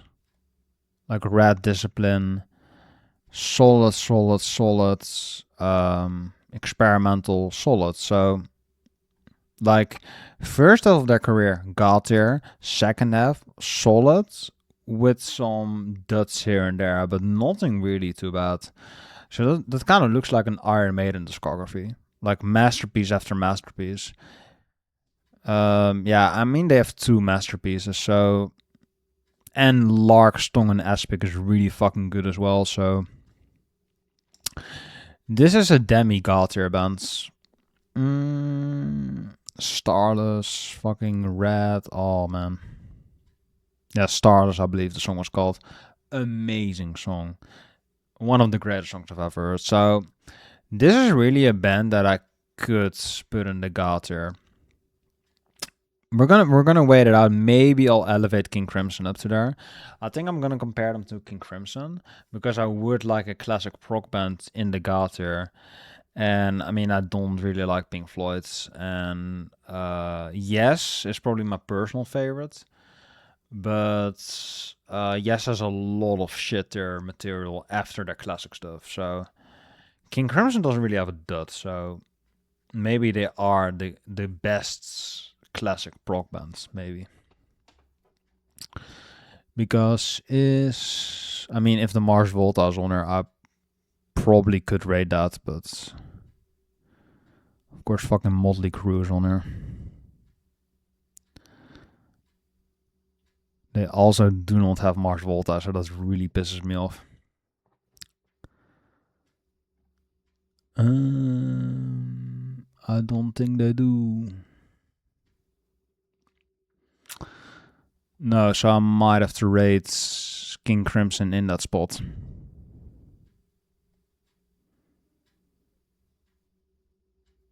Yeah. If I'm looking at it at an objective side, I might have to put them there. They really might be the gods.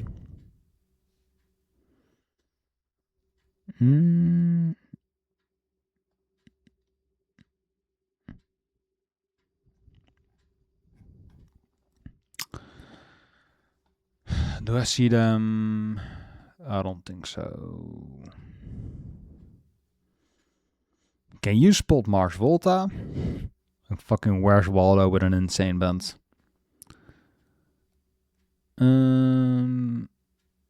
No, they should be here, but they're not, I believe. Does that say Mars Volta? I still don't know what that says.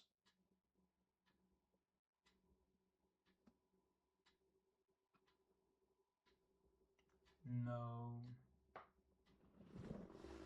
I don't think they're on there, so. Yeah, fuck it. King Crimson is god tier. Amazing bands. They don't really miss.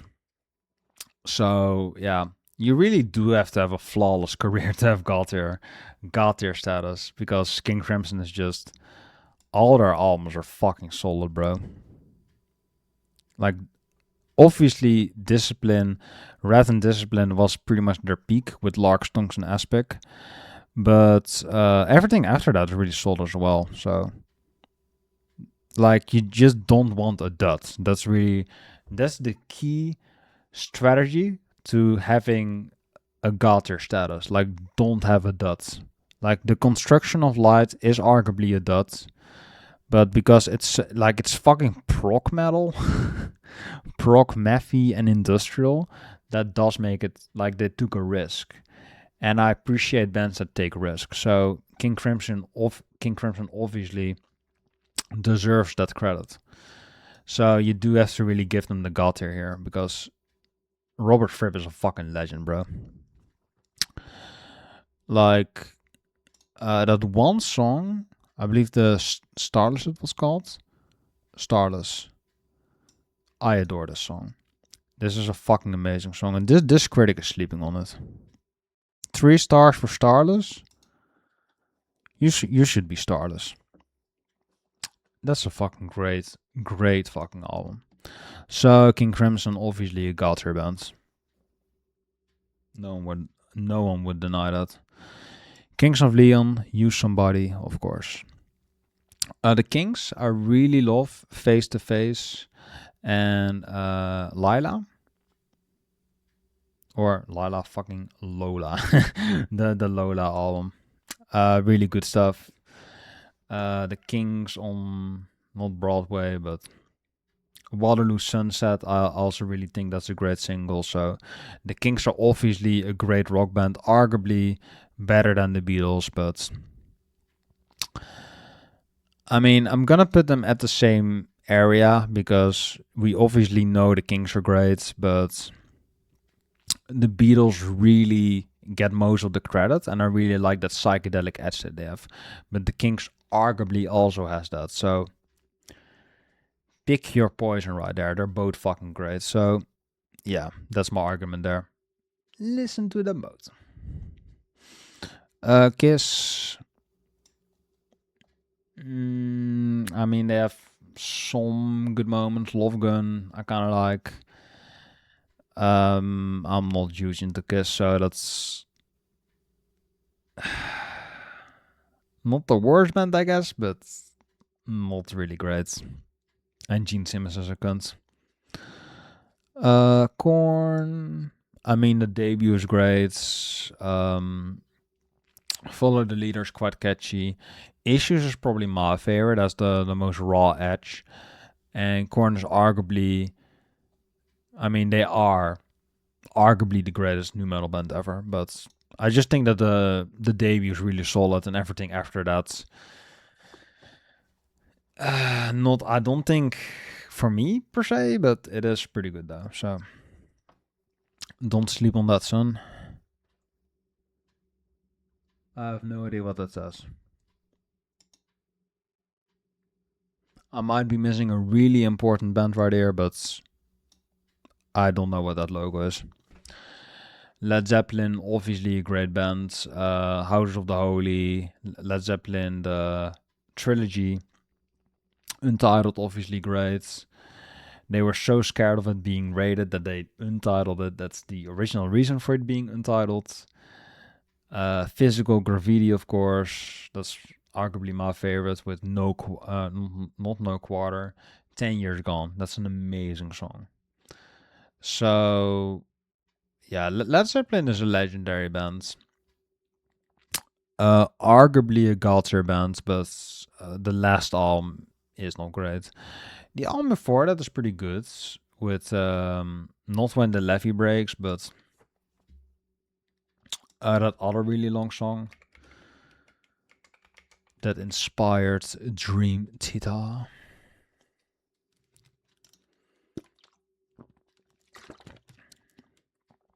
Presence. Oh, they made 2 albums that were shit. I forgot they made Coda. I forgot Coda existed for a while. So I thought they were just a 70s band. Achilles Last Stand. God tier song. That's arguably my favorite Led Zeppelin song. That song is fucking amazing. Yeah, so they have like 5 or 6 great albums, I believe. These 4, 5, 6, and yeah, I would argue Presence as well. Not really a great front to back, but a great opener. So they kind of blew their load on this one. But yeah, I would say 7 essential albums. So that's a week worth of albums, I would say. And 2 pretty shit ones, but most of their career pretty fucking solid. So you have to rate it pretty consistently because that's a pretty consistent discography right there. So I would say slightly better than the Beatles, in my opinion. Yeah, only if they didn't make those 2 last albums, they could pretty much be a Galter band because no that's yeah. Limp Bizkit. I got the Nookie, bro. I'm here for the Nookie. Linkin Park. I personally listen more to Linkin Park than Korn, but I know that Korn is the better band. So this is a difficult one because I have a lot of nostalgia to Hybrid Theory and Meteora, and I really like the Reanimation album. I think that's pretty solid, but you can't really rate that's in the discography. It's just like a compilation. So how do you rate that? You know, obviously Linkin Park or Hybrid Theory is like arguably the greatest new metal album. But because their discography is so inconsistent, you can't really rate it that high. Because Minister Midnight is kind of mid, you know, it's kind of in the name right there. And then you have not Living Things, but not One More Light, but I forgot the name of that really experimental one with the Catalyst. So I don't recall that one. So that's difficult. And you have Living Things, which I do think is a comeback album, and you have Hunting Party, which is decent, you know. I do think that the last album From Zero is actually pretty decent. That's I think their best album since Minister Midnight. So it's kind of difficult because I do think that Minister Midnight does have a strong first side. They kind of blew their loads on the first half. So arguably the first 3 albums and Reanimation I think is really strong. But the second half of their career is kind of forgettable. So it's kind of difficult because Hybrid Theory and Meteora are literally my childhood. Those are my childhood albums. So like I can't remove those, you know. I can't remove the nostalgia because that's such a strong memory on me. So I think for those reasons, like Korn is the better band objectively, but Linkin Park is just I just have more personal resonance with them. Let's put them next to Anthrax because they also like to rap. So these are two like metal rap infused, like rap rock. Like Anthrax pretty much invented rap rock with Run DMC and Public Enemy. And Linkin Park, they popularized it in the 2000s. So there you go. So yeah, Korn is better, but Linkin Park I have more of a personal bias towards. So there you go. Both good ass bands. Let's just say that. The Lumineers, AOUR M83, they made that car commercial song. Machine Heads. I really love The Blackening. That is a great album. I love Burn My Eyes. The Locust is good, and the album with the like mystique blue tinge-esque album cover I think is good. So Machine Head does have some of the greatest albums I think I've ever heard in groove metal. Because usually for me, when I listen to groove metal, you know, Sepultura made that one album. Sepultura is too repetitive for me, so I can't really consistently listen to that. I just like them for the singles. Pantera is just too one-dimensional, so I can't really listen to Pantera for a long time because I get really bored of them. Fear Factory is probably the objectively best groove metal band, if you can consider them that, besides the industrial. But Fear Factory, they pummel you over the head so hard with their riffs that it's a bit too intense. I think Fear Factory is a bit much, you know, for me at least. So Fear Factory is just a bit too much for me. I think Machine Head is just the right angle for me. And of course, you have Lamb of God, but I don't. It's just Pantera rehash, you know. I just don't really care. So Machine Head is more so my preferred groove metal because they are pretty tight, they are progressive, they have a bit of the Fear Factory edge, but they also have the prog side and the screaming vocals. So Machine Head does hit the best for me. So they are my favorite groove metal bands. But I mean, their last couple of albums are fucking dog shit. So I don't think that is great.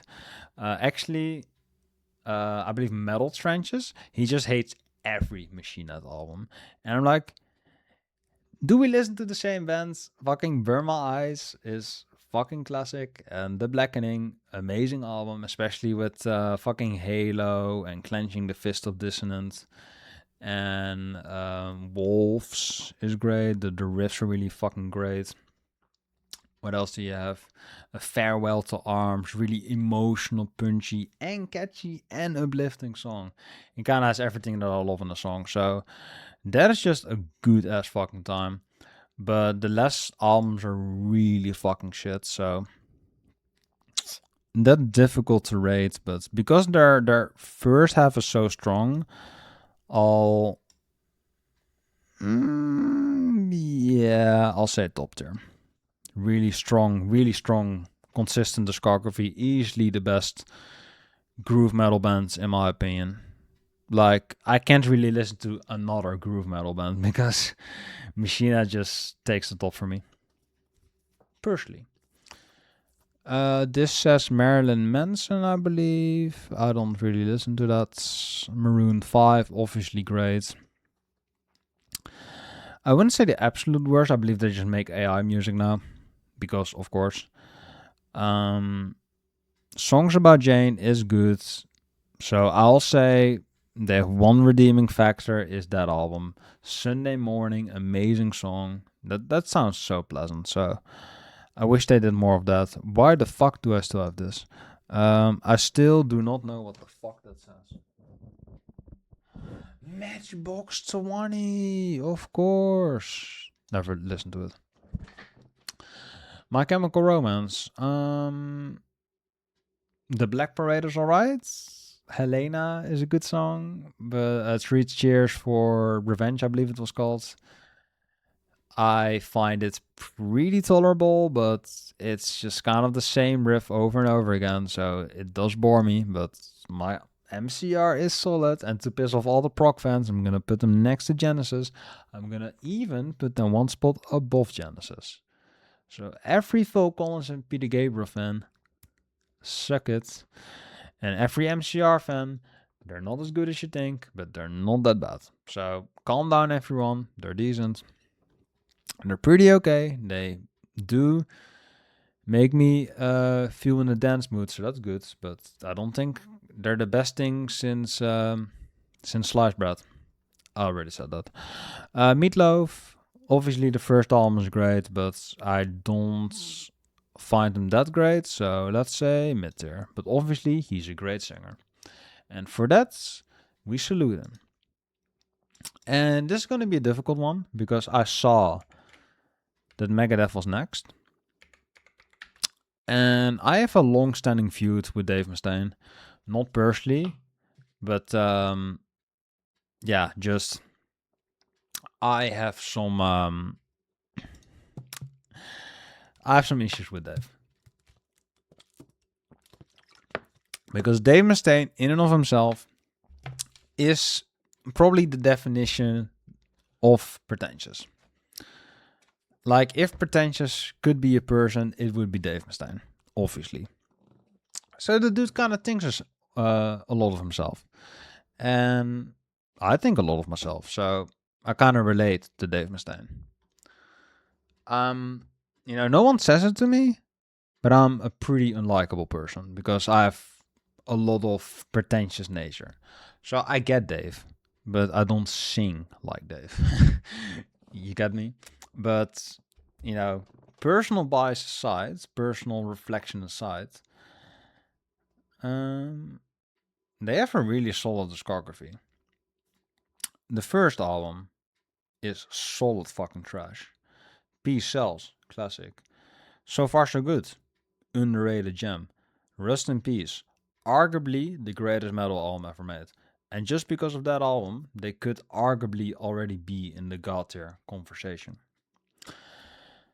Countdown to Extinction, I would argue, is even better. But obviously it's not. I think I've listened more to Countdown. I'm not sure why it's zooming in on my no game poster. Camera, you're high. Too high. Just stay here. So Countdown is obviously great. Euthanasia, I think, is growing on me. Cryptic Writings is arguably the most underrated album they ever made. Risk is decent, I think. I did like the experimentation. The World Needs a Hero. I do remember it's kind of a rehash of Rust in Peace and the more commercial moments of Countdown, so I like that. But obviously it's kind of a dud. So one dud so far. Risk, I think, has its moments. The System, obviously a banger album. The United Abominations, or just United Abominations, has Burnt Eyes on it, which is fucking great. And I remember listening to Gears of War, also fucking great. Endgame, comeback album, obviously. 13, I remember really liking it. Super Collider, that's probably the only dud that I would consider, because that's actually a really bad album. Dystopia, fucking sick album. The Sick, The Dying, and The Dead, I think is really good. And a lot of people hate self-titled, but I did like it. And I mean, they did go out on a fucking Metallica song, so that is pretty fucking funny. So, I mean, I respect Dave Mustaine a lot, because this doesn't really do a lot to tarnish his career. Because I still think that, I mean, it's not the greatest album of all time, but I mean, Dave Mustaine is really fucking old. Like, this dude, when he recorded that shit, he was 65. So that's insane. So Dave Mustaine, just don't do this, bro. Like, it's not bad, but I mean, this album is actually pretty sick, like the title implies. And he was 61 when he did this, so pretty fucking sick. And he was in his 50s when he did Dystopia. Dystopia I actually love. I love that album. So even arguably almost 30 years after their peak, they still make banger albums. So that's fucking great. That's Iron Maiden status, That's why they are in the greatest of all time conversation, because consistent after consistent after consistent after, decent album. Consistent, decent, shit, consistent. So even after their peak, they made like 7 great fucking albums. You still have, what is it?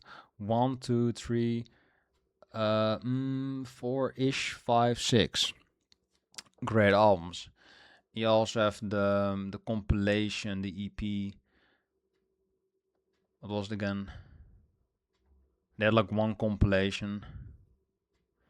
Hidden Treasures. We had like a really sick fucking riff that appeared on MTV, which was Angry Again. No More Mr. Nice Guy that came on TV. Paranoid, of course. But Angry Again I really like. That riff is fucking sick. And I mean, they made it in the classic era, you know, Nick Menza and fucking Nick Menza, the dude that's jerks off on teens, David Ellefson, and the other dudes, the most legendary one. I'm actually blanking on his name. That's pretty insane. Why do I always forget the most legendary people? Marty Friedman, there we go. Marty fucking Friedman. Of course, legendary guitars. So we have 13 classic albums, arguably classic albums, and one great compilation. So those are 14 listenable albums. 13, yeah, listenable. So 13 is listenable as well. Because we have Public Enemy #1, which is a great fucking song.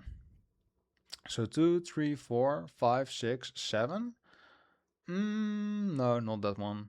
7, 8, 9, 10, 11, 12, 13, and then Hidden Treasure. So that's 14 great or listenable / great / masterpiece albums.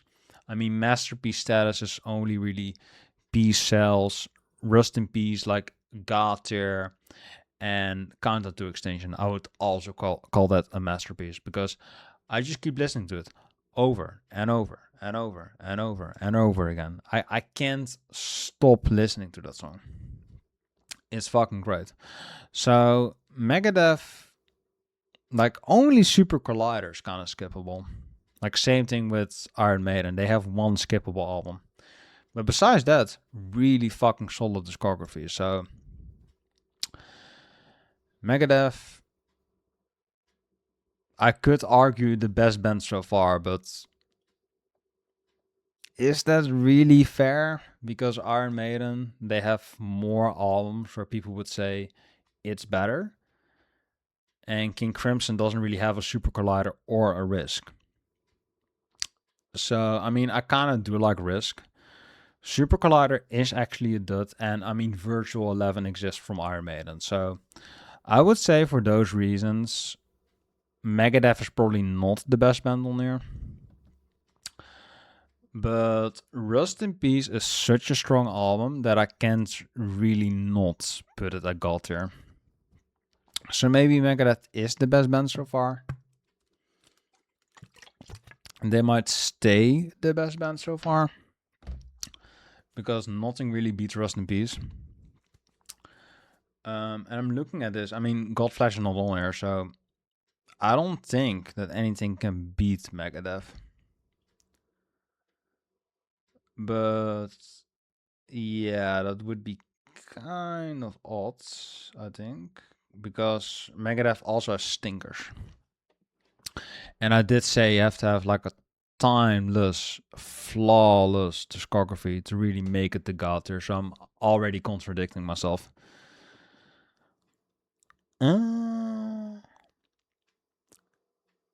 Yeah, but I mean, the albums that are good are really fucking good, so yeah, that might be accurate. Because I would listen to a modern Megadeth album over a modern Iron Maiden album. And I mean, King Crimson doesn't have a modern album. Their last album is 22 years ago, so that's not really modern. Like an adult person is that before a new King Crimson album came out. That's insane. So, yeah. Is Megadeth the better band? People would argue Iron Maiden is better. But Countdown is really fucking strong. Nothing beats Rust in Peace.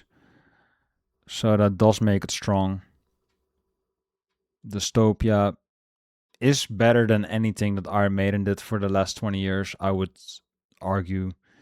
Endgame, arguably as well. Yeah, so I think I still kind of prefer Megadeth. So yeah, Megadeth is the best band so far, in my opinion. Metallica, I mean, Metallica also has a risk, but that's called Saint Anger. And I mean, Saint Anger obviously is fucking garbage. And they also have Lulu, which is the worst thing ever.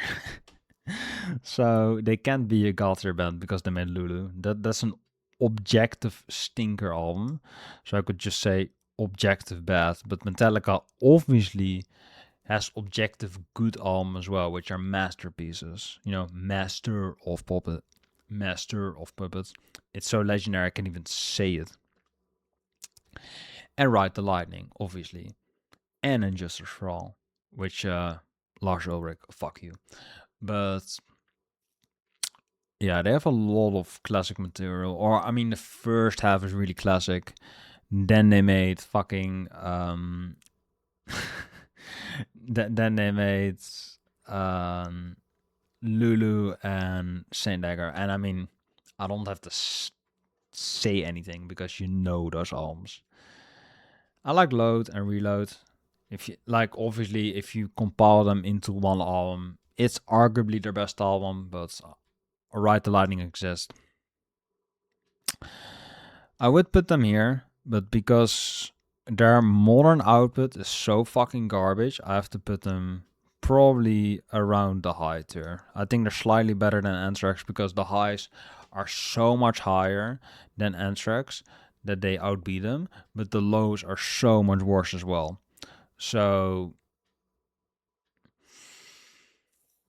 I mean, Garage Inc. is pretty good. I like that. And the fucking album that Rick Rubin did was decent as well.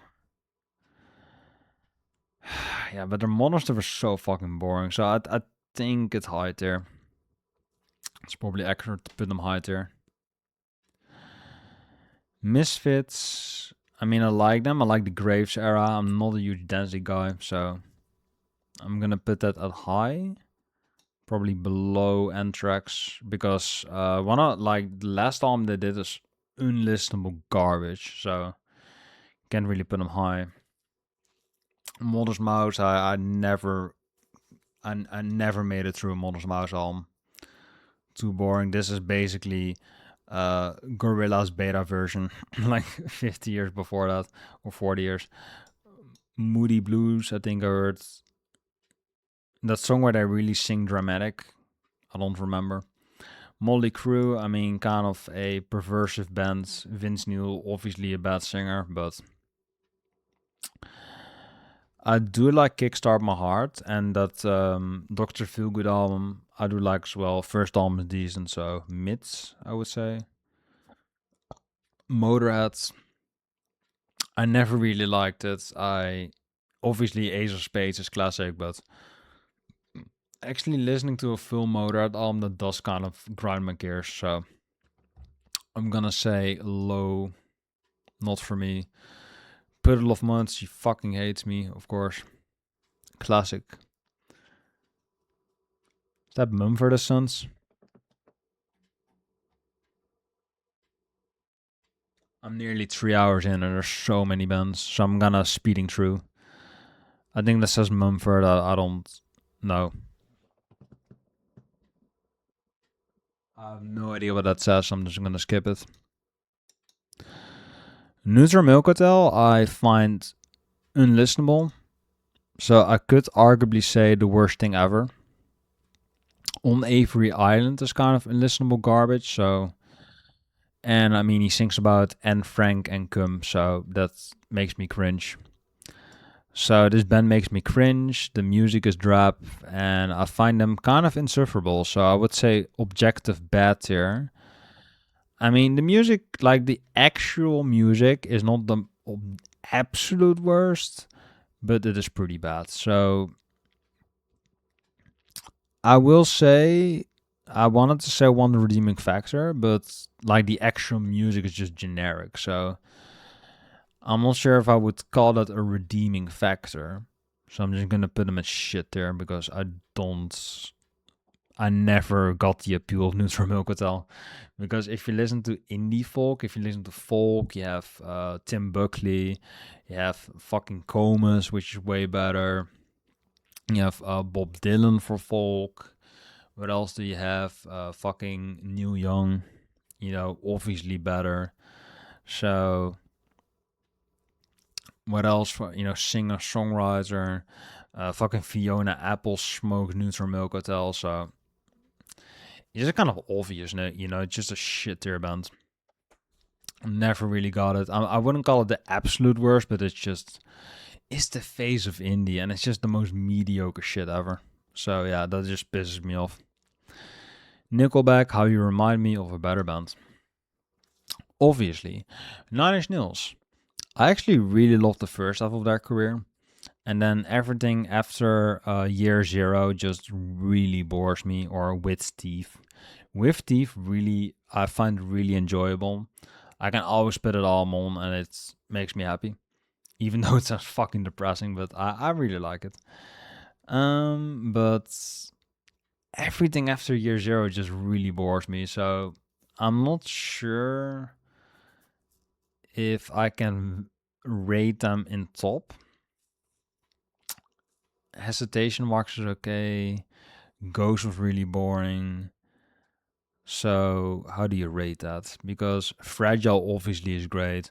Downward Spiral obviously is great. With Teeth is my most listened album. Fucking the first album, Pretty Hate Machine, is pretty good.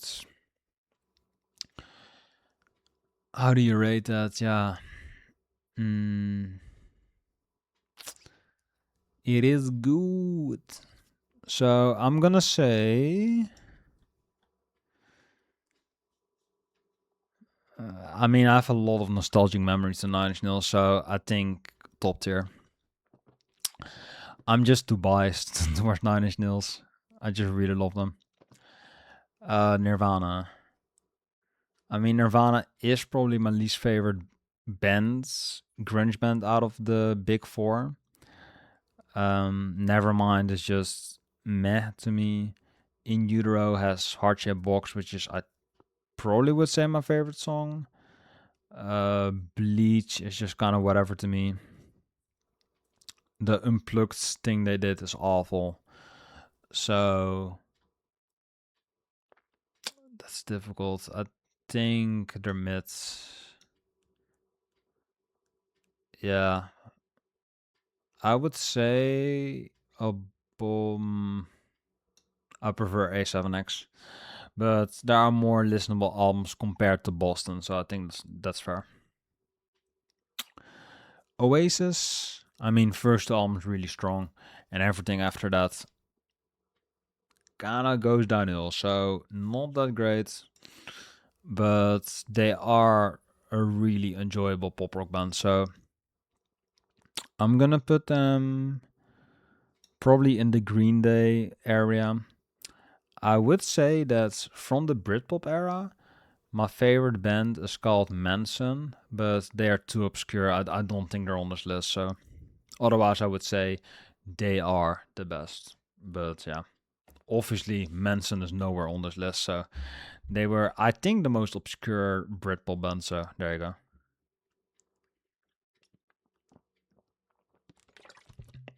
Because later they did a kind of progressive art rock piece with Britpop influences and psychedelia, so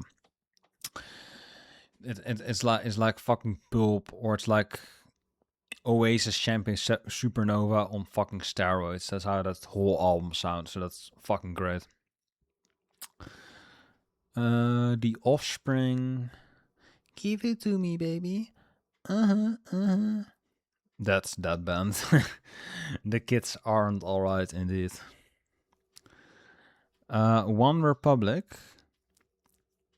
That's the Counting Stars band. No thanks. I don't know what that is. I've never seen that logo. I think Panic at the Disco, because the exclamation mark. Pantera. I already said I find them really repetitive, so I personally don't enjoy Pantera, but of course, the last 5 albums they did are classic to people. So, of course, I'm not gonna deny that. So, mids, I would say, because Vulgar and Cowboys have a lot of hits, but I really hate the production on pretty much on every Pantera album. I find it fucking insufferable. So I think that Machine has a way tighter groove, way better production. Vocals are, I think, worse, but I mean, screaming like Rob Flynn. I think anyone can do that, but like Megadeth can prove, you can have the worst vocalist but still be God tier. If you have a solid discography and great riffs, you can make it to God tier. Papa Roach, I don't really like them, but I haven't really listened to them. Paramore, I've heard the brand new Eyes album with the butterfly on it, and there were some amazing songs on it.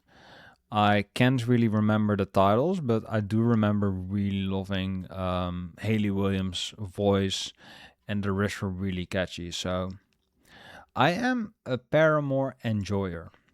So I'm gonna put this on the high tier, probably around the Green Day, Kansas, Korn esque rating. Because I know that Paramore only got more acclaim after that, but the brand new Eyes era, that is really where I think they peaked. Like, that's their most sketchy stuff. And I believe Hayley Williams did that on the self-titled. She had a song that's... How the fuck was that song called again? Because she was dating, I believe, the singer from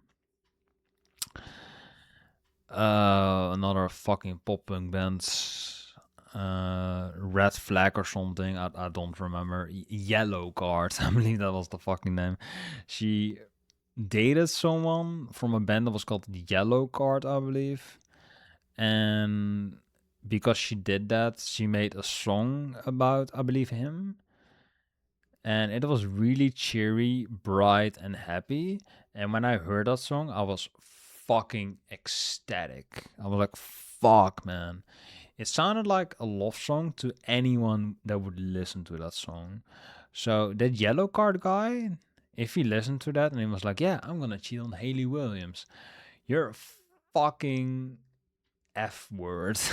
I can't say that, but if a girl like that makes a song that fucking amazing to you and it's personal to you, you are actually gay if you don't marry that fucking girl. Like Hayley Williams making a god tier pop song.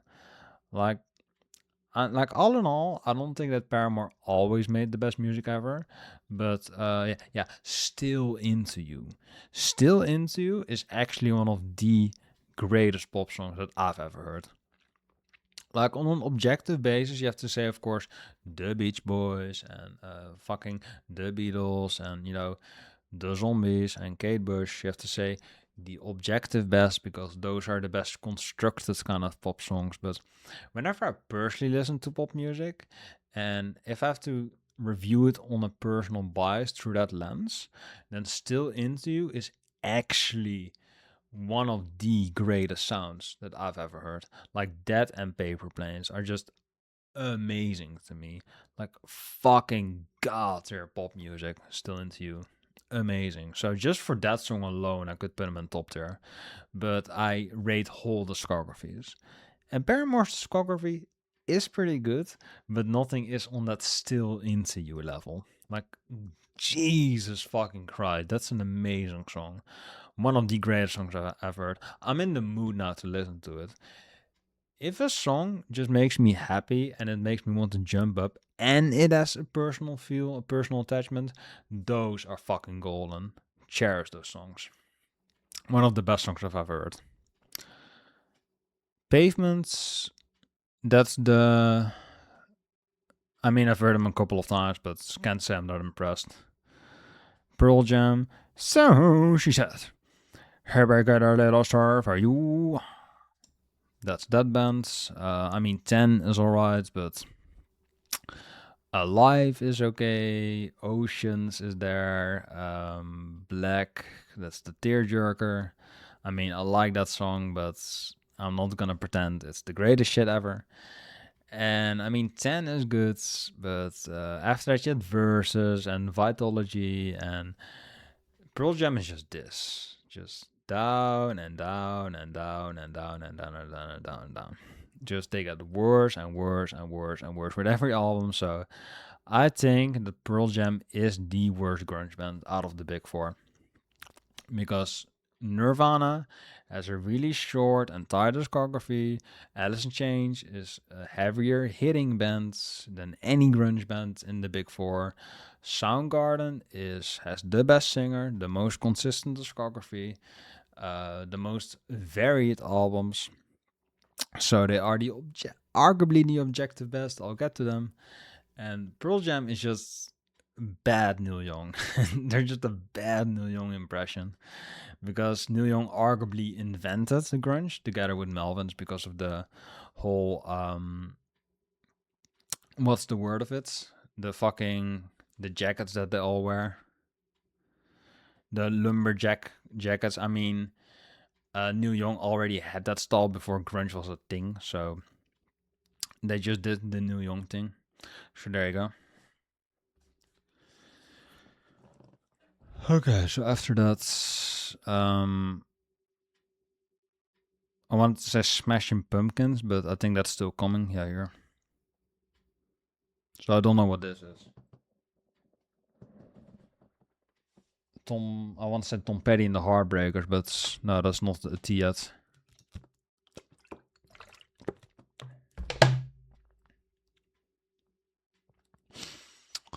Okay, so this says. I have no idea what that says. Like, people, improve your band logos. This is fucking dog shit. Fish? Is that Fish? Fuck no. Fish is bullshit jam music. Pink Floyd. Okay, so Sid Barrett stuff is good. I'm not gonna deny it. That first album is pretty good with Sid Barrett because they didn't really they didn't really take themselves seriously. Whenever they did kick Sid Barrett out and they made stuff on his behalf and wrote about him and made money off of him, Pink Floyd is a sick band. Like, not sick in the oh you rock type of way, sick in the you make money off your mentally diseased ex-friends. That's fucked up, bro. And the Dark Side of the Moon stayed on the chart for over I think 30 years, 40 years, and then it just made money off of his behalf without like really having his consent. Or I don't think he even got royalties, so he just got fucking screwed either way. So Pink Floyd is pretty awful for that, but that's on a psychological level, and I'm here for the music. And the actual music itself is not all that. But that's just my personal beef with Pink Floyd. That whole Sid Barrett story is just really sad. It really just hits a bad note for me. Okay, so Metal is probably their best album. And it has Echoes, which is a god tier song. So that's great. Dark Side obviously overplayed, but it has Us and Them, which is an amazing song. I'm not gonna deny that. The trumpet, and the saxophone sections, and the whole psychedelia synthesizer, the piano on it, beautiful. That's a beautifully composed song. I think the only song with no bullshit gimmick on it. That's just fucking pure bliss, that song. So I don't hate all Pink Floyd. That's a great song. I love that song. What else do you got? Time, of course, classic. Then you have Wish You Were Here, which is boring as fuck. Have a Cigar is good.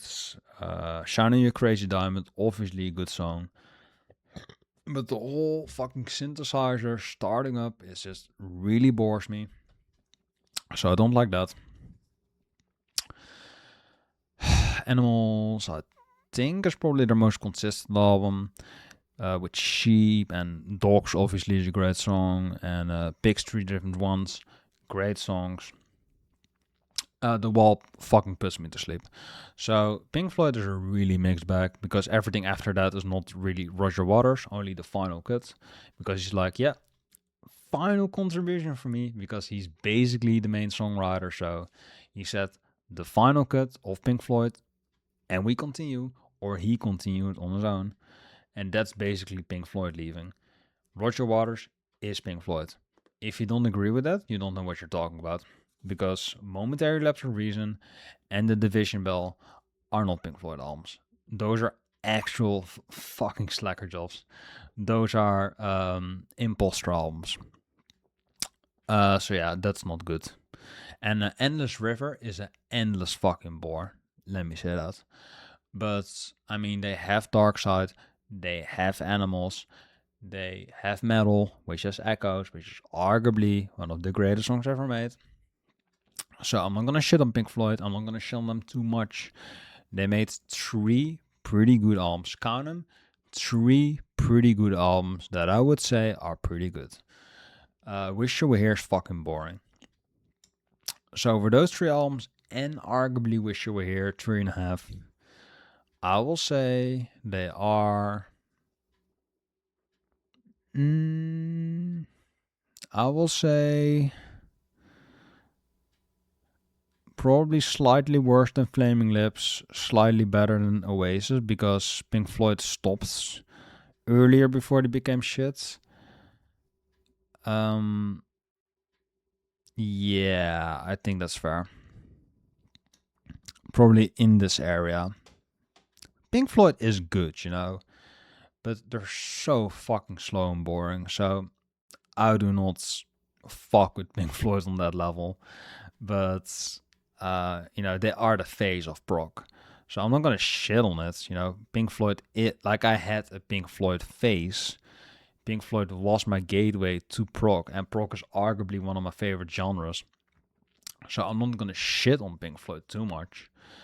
But I just find them really overrated. They're not all that great, but they have solid stuff. They have solid songs.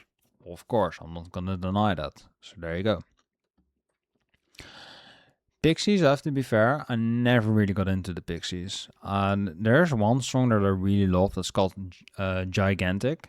I love that song. But Surfer Rosa and Doolittle, I'm kind of whatever on. And everything after that is not really on that level. So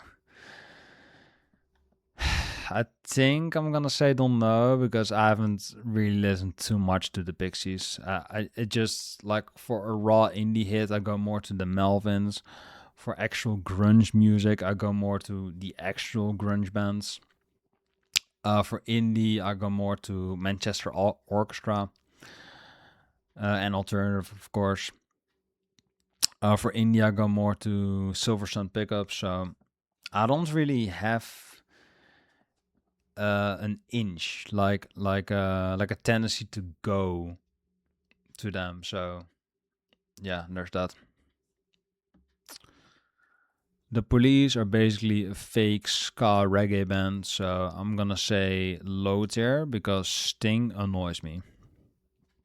I find him a really insufferable person, but the Message in a Bottle is pretty catchy. But it's on an album called Regatta de Blanc, and they were like, "No, we're not white reggae." But whenever you translate Regatta de Blanc to English, it literally spells out white reggae. So what the fuck are you on about, please? I mean, they're honest, but they're playing dumb. Don't play dumb.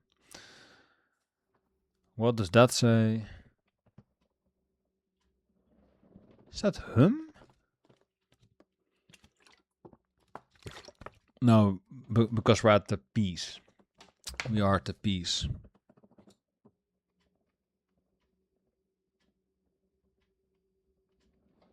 I have no idea what it says. If you have an unreadable band logo, you're automatically shit there. So I might have to make a rating for that. Okay, this is a big one because Prince has a really dense catalog. I'm like, if you have over 14 albums that are God tier, you might just be a God tier band. And Prince does have the discography to back it up. So we're gonna count them. We have, okay, Prince. This is arguably a skip, but we have so many classics here that we can skip a few. So we have Dirty Minds, we have Controversy, we have 1999, which is classic. Purple Rain, which is fucking legendary, obviously. Around the World in a Day. I Need Two Hands. Parade, which is Kiss. Classic. I heard it in the gym the other day. Shitty remix, but classic song regardless. Sign O' the Times, which is obviously an amazing album. Arguably his best. Arguably his masterpiece. Together with Purple Rain. I don't know this one. I forgot it. Love Sexy. I mean, sexy ass cover. So of course that's a banger.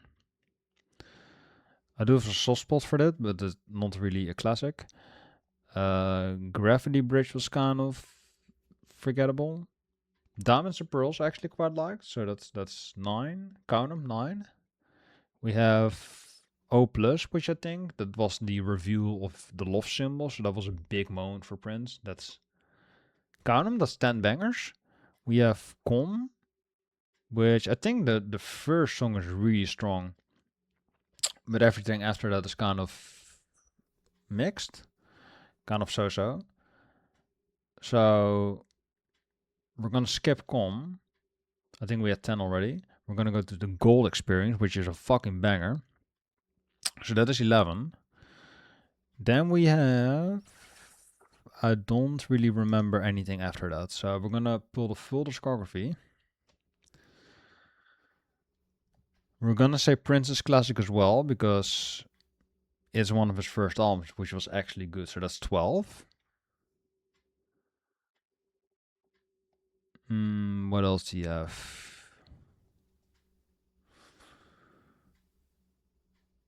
There's probably a compilation as well, where it's really solid. I mean, let's say he made a really late comeback career. This was the last year he was alive, I believe. So 13 for Hit and Run.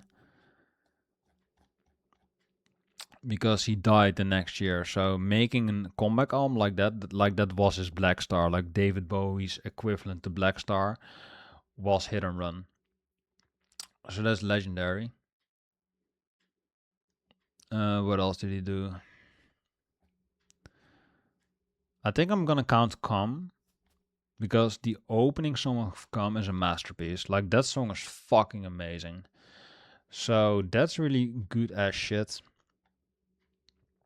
Let's see, where was it?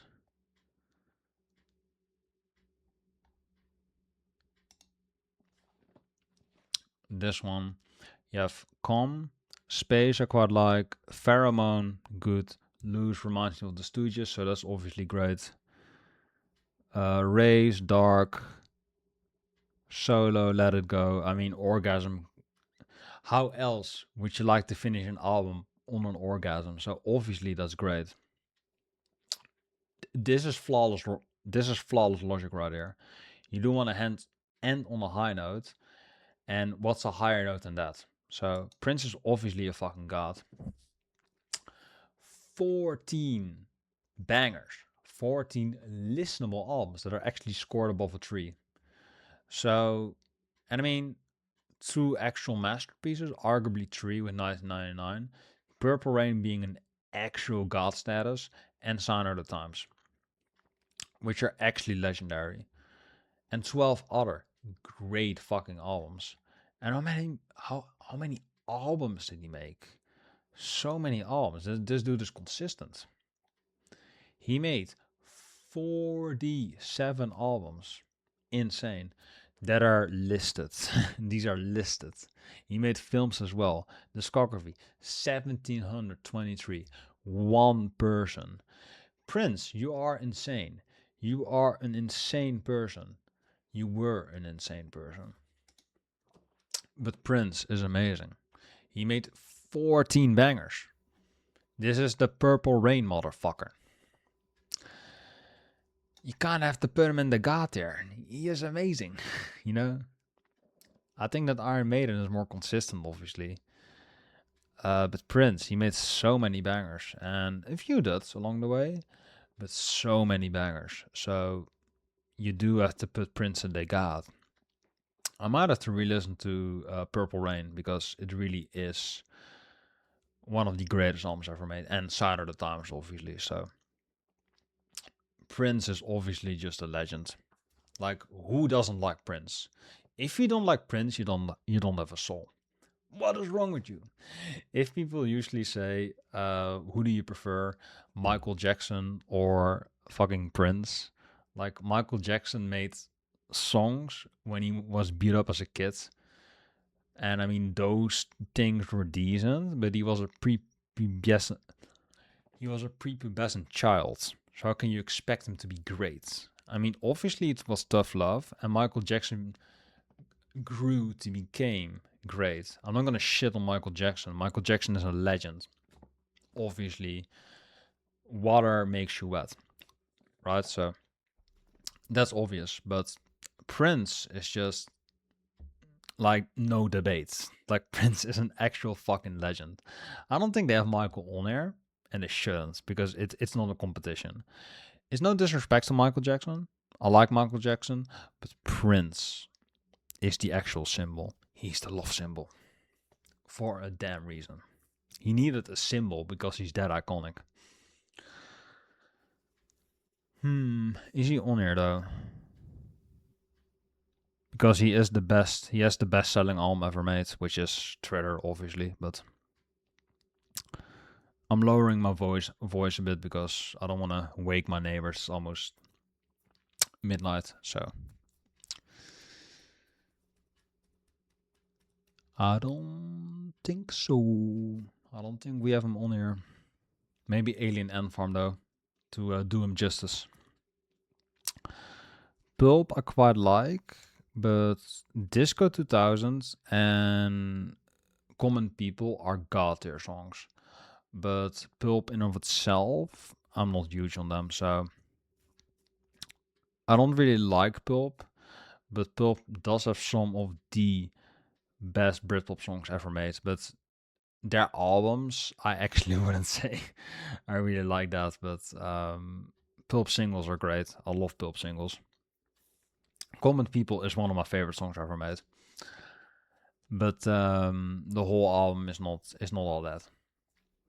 Queen, I mean, Queen and of themselves are not really all that good, but Freddie Mercury is one of the greatest frontmen ever. Like, that dude, his stage presence, his singing charisma, his singing voice is amazing.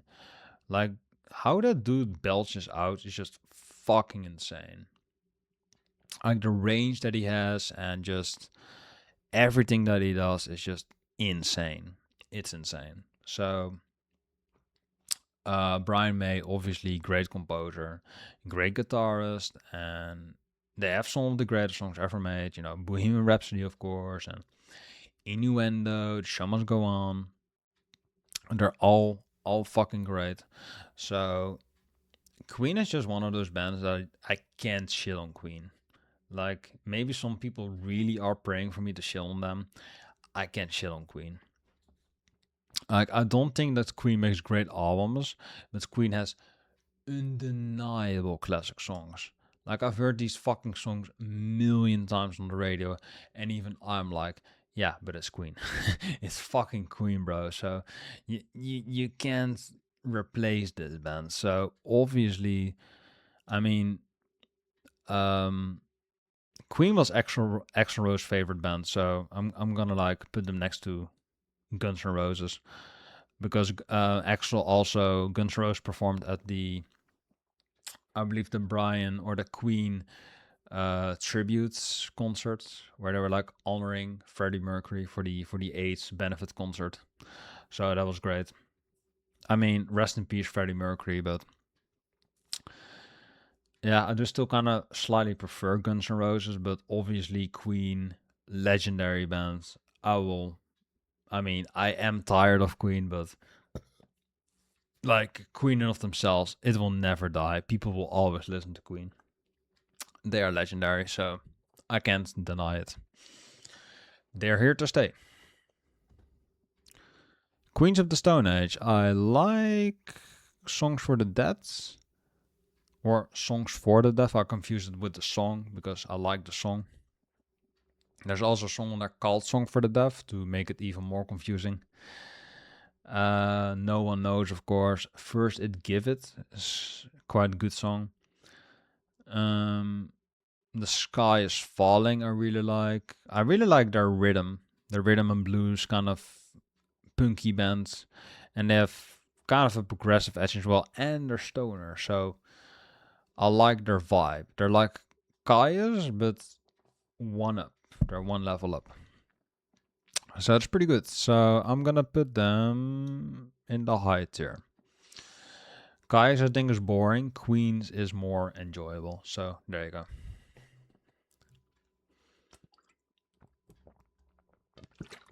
If I hear Queens, it's good. Radiohead is really depressing to me. The band's boring. OK Computer. It has its moments, I think. I don't think it's the best thing ever. Because usually when you go to Rage Music, the first albums that you see when you go to All Time are Pink Floyd and Radiohead. So people are like, these are the best bands ever. And I'm just like, it's just average. It's just okay. This is average white guy rock, you know? But Pink Floyd and Radiohead are the least offensive bands because these are bands that, like I did with Pink Floyd, like there are a couple of good albums that I like, but nothing that's like blowing me away. Like, wow, this is amazing to me. Like Echoes is an amazing song. But I don't think even Radiohead has an Echoes in them, you know? They don't really have a song like that. So I would argue Radiohead is worse, but Radiohead has less albums, so that's better. So Radiohead doesn't really have a lot of fluff, because you could argue Pablo Honey, but I think that Creep and Anyone Could Play Guitar are pretty decent. So I think that's a decent album. So they don't really have like a horrible album, but they also don't really have a fantastic album, if you know what I mean. They're just the most average bands. But I like the sounds on Kid A because they listened a lot to Attacker and Avex Twin. But I mean, obviously, I would listen more to Avex Twin and Square Pusher and fucking Venetian Snares like I showed 2 hours ago. So there's just better electronic music. Like Radiohead is not really that great. It is great that he ordered the catalog where those records are from, but bad move to imitate it. So backwards label, I believe it was called. So that's pretty. I mean, him trying it is not good, but those albums are great. You know, Drugs and Venetian Snares, Avex Twin, great shit.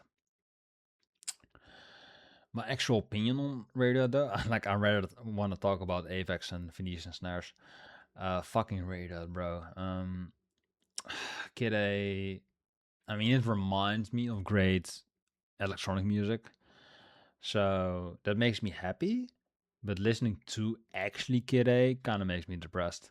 So how the fuck do you consider that? You know, that's kind of difficult. But I had a Kid A phase, so that makes Radiohead eligible. Like, it is a relaxing album to listen to. It's kind of a comfort album for me. Like a slowly depressing album. Especially the title track Kid A is really relaxing. Kind of sounds like a whispery ghost in the woods. Kind of gives that vibe. So it's a cozy vibe. You know, I used to really walk through the woods. I really enjoy that, and this could be a great accompaniment, but it's also kind of creepy. I mean, at the same time, I like creepy shit, so they kind of made a horror album. So it's cool vibe, you know. There's not a lot of bands that can claim to make a vibe like that, like an ominous vibe. And if you know my history of using the name ominous, then yeah, it's a good soundtrack for me. So that's, you know, I know that Kid A is not original, but it is good, you know. I like it. So Amnesiac is basically just a rip, like rehashed, recycled, leftover shit from Kid A. So that's not great. But Pyramid Song is on there, so obviously that song is amazing. That's the gem in a pile of shit, or just leftovers, really. Heel to the Thief, that's probably the. No, that's not the Dutch. No, we'll get to that. I remember now. um, let's see.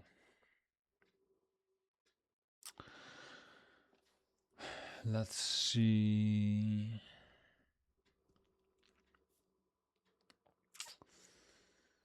I mean, after Hill to the Thief, of course, In Rainbows came, and that is my favorite Radiohead album. That is like the Animals of Pink Floyd, because you know, it's the album that's lesser recognized, but usually the most consistent, because it doesn't really have a dud. For a band I don't really like, I sure have a lot to say about them, because Radiohead and Pink Floyd are consistently on the top spot on this fucking list. But fortunately, Kendrick Lamar fucking kicks Radiohead off the top spot. So yeah, suck it, Tom York.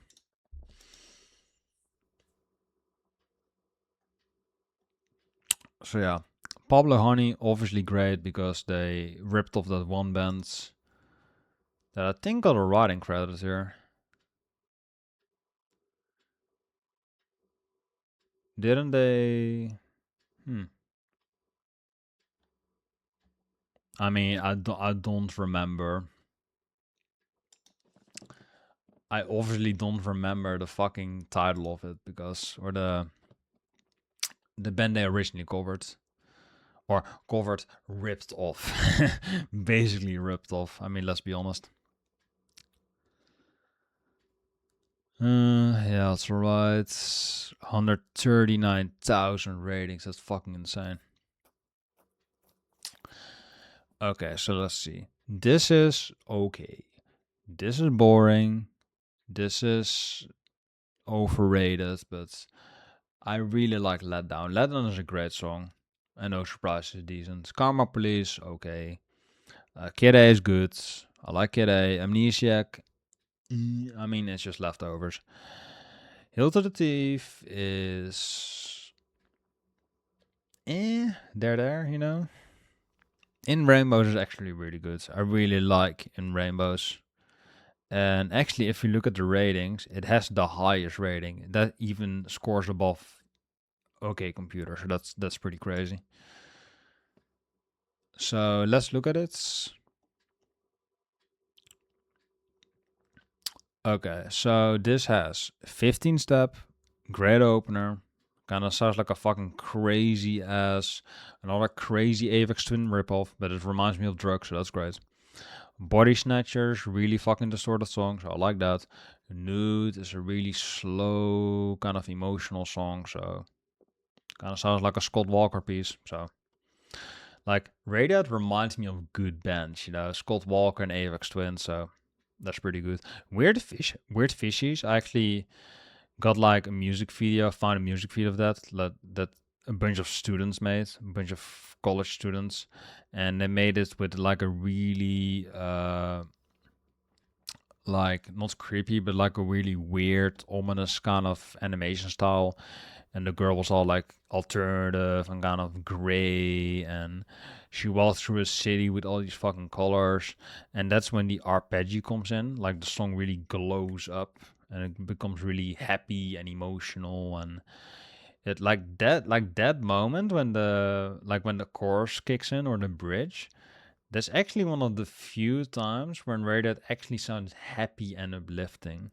So Radiohead is a really fucking doom and gloom band, but whenever they do make the fucking happy songs, or like the really uplifting spirits, It really is fucking good. Like Weird Fishies is a really good song. Like In Rainbows used to be one of my favorite albums before I discovered fucking Scott Walker, Kate Bush, all that shit, you know. This used to be this used to be my fucking jam. So I have nostalgic memory to it. I'm not gonna deny. Faustarp, it's kind of a piano thing, I believe. So that's cool. All I Need, I had like with a lane AMV. So that's a fucking memory lane, right? Memory lane right here. Try to say that 10 times. Reckoner is really catchy. House of Cards is like a really ambient electronic jam. So they're kind of combining the Kid A with the Kid A with a OK Computer. They're kind of blending the two styles into one, which is really fucking cool. I really like the style. Jigsaw and Videotape are more like slow piano-ish ballad types.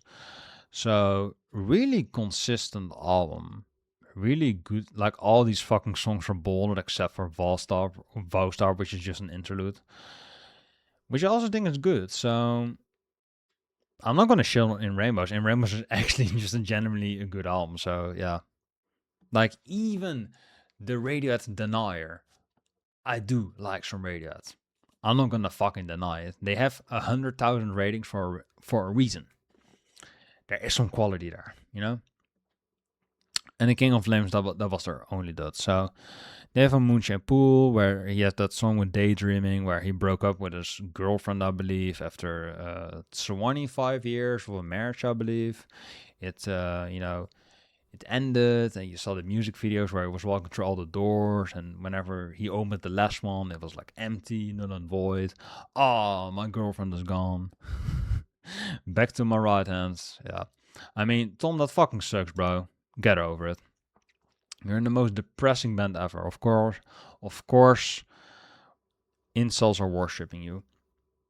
But I mean, generally, like they don't really have a dud. Like even the King of Limbs has Lotus Flower on it, and they ended on the Moonshaped Pool, on a Moonshaped Pool, which is a really strong song. Like Decking Decks or something. Also, really strong song. I forgot the title of it, but that one, Dex Dark, that's a really good fucking song. And yeah, Daydream was about his now ex. And now he's like, True Love Awaits. That's the last song they ever made. So they're like, I'm still chasing them. Tom York is still chasing the women. He's like, buy my Radiohead concert and I'll meet you there.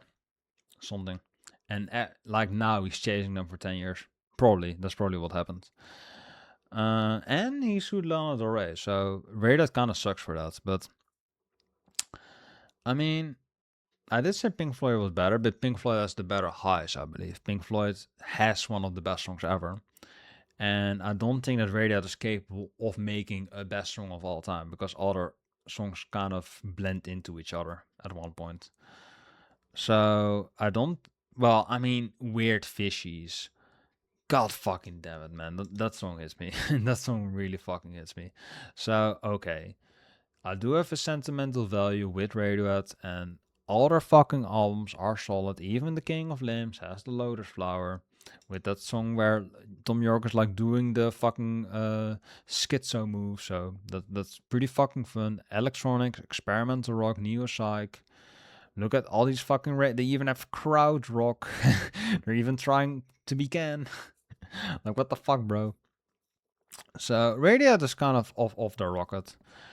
Lotus Flower, Bloom, Morning by Magpie, Separator, Codex, Give Up the Ghost.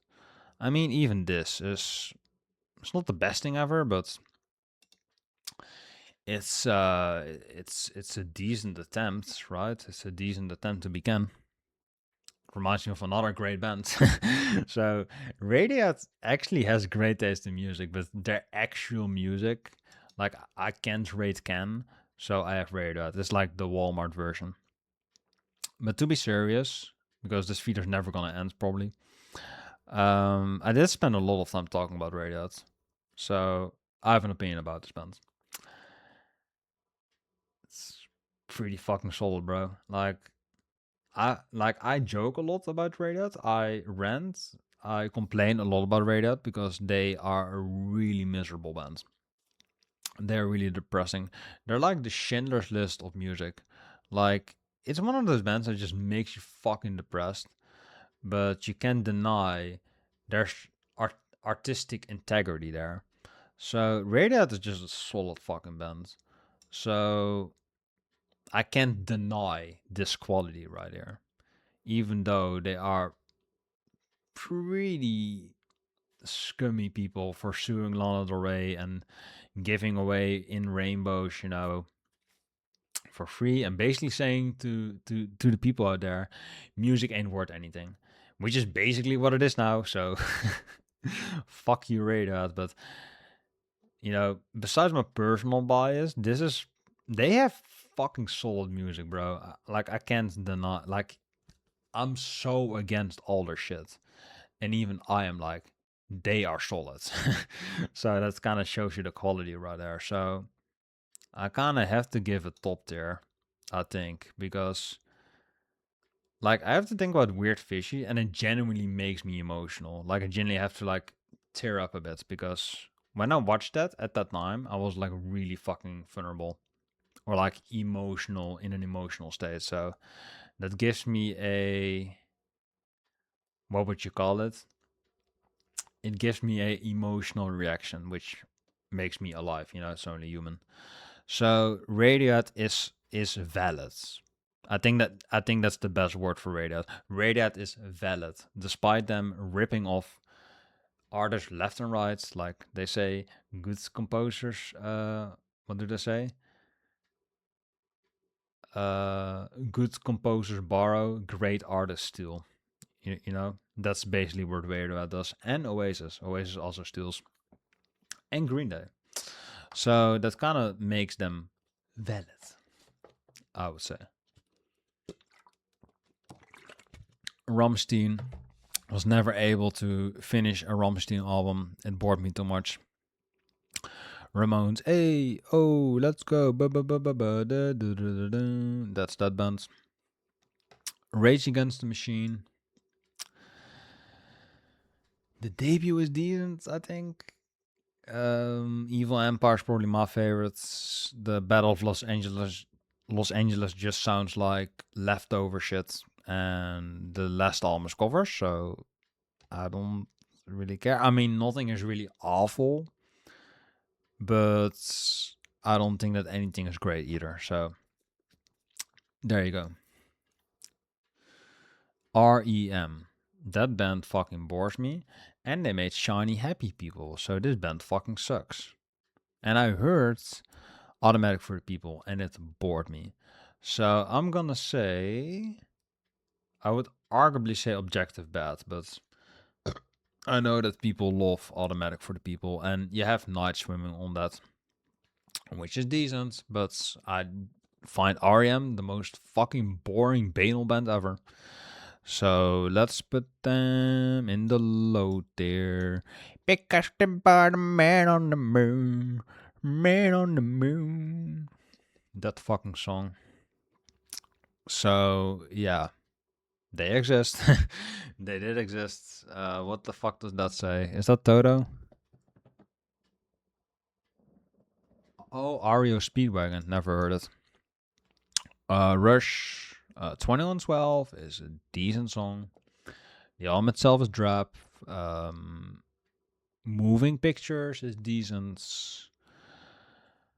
Permanent Waves is alright, but it's white reggae. That's the worst kind of reggae. Just the first song, I suppose. What else do you have on there? Fuck.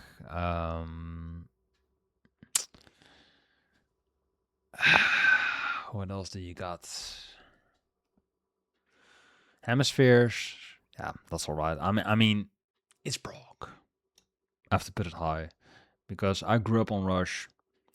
Rush will always have like a spot in my heart. I might have to. I could make my webcam smaller, but I'll probably do it at the end to show the whole list. For now, it's probably fine. Or maybe I should make it smaller for you to see it. I mean, I do kind of prefer it to be big. Because if I move it like this, you can just like see it right now. So I could just move it up and down if you want to see it. I just realized that after nearly 4 hours. I'm insane. Black Sabbath, obviously you have to give it a high rating because this is pretty much the most innovative band in metal. Even though I don't really listen to it a lot. You have the self-titled, Paranoid, you have Master of Reality, Volume 4, fucking Sabbath Bloody Sabbath, which is arguably my personal favorite. Sabotage, you have Heaven and Hell, Mob Rules, Headless Cross. Holy shit, those are nearly 10 albums. They did make that one song with Ice-T, which is god fucking awful. So for that, that's probably the only reason that I'm not gonna put them in god tier. So yeah, Black Sabbath, obviously legendary bands. We wouldn't have great things without Black Sabbath. So I'm gonna put them in the top tier. But they're not god tier for pretty much not 13 with the album before that. I forgot how it was called.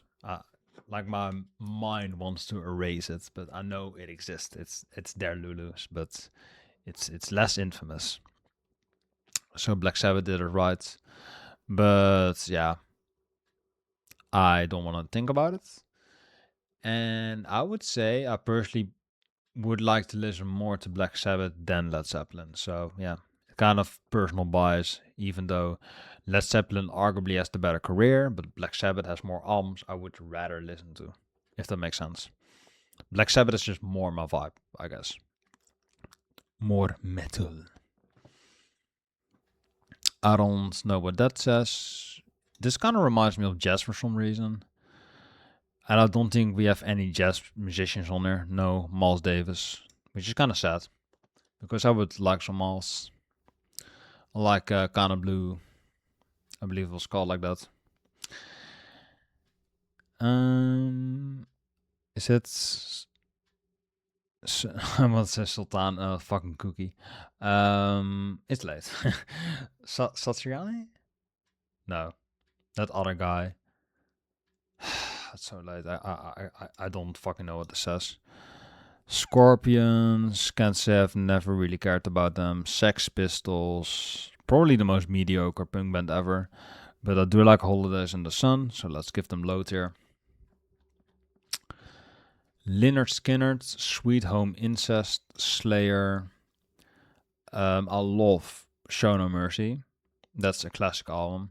Helloway's pretty good. Rain in Blood, overrated as fuck. South of Heaven, pretty good. I like it. Season in the Abyss, I like it, but it has a pretty bad tone, just like Rain in Blood. Divine Intervention kind of sounds like a punk album, so I kind of like it. Kind of a punk edge. Diabolische Musica, I think it's overhated. It has some pretty solid nu metal riffs, so I like it from time to time. Call me a psycho.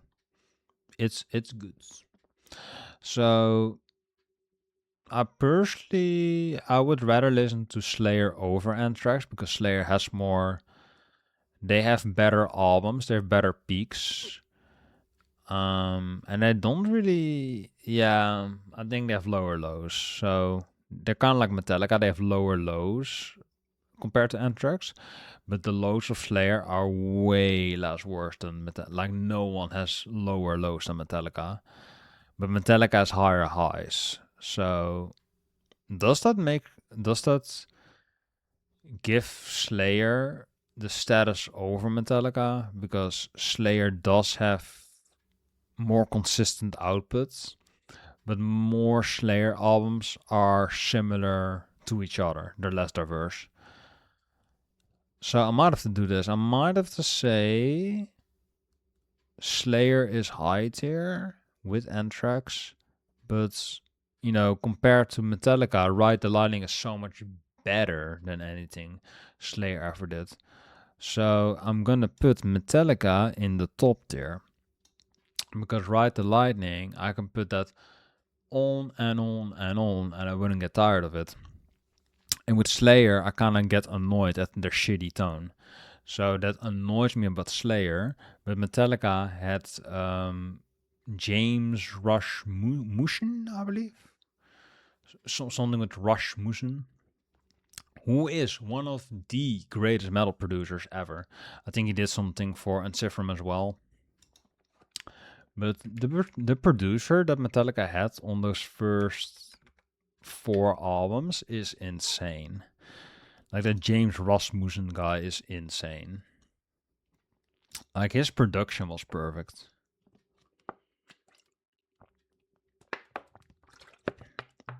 Flemming Rasmussen. Amazing.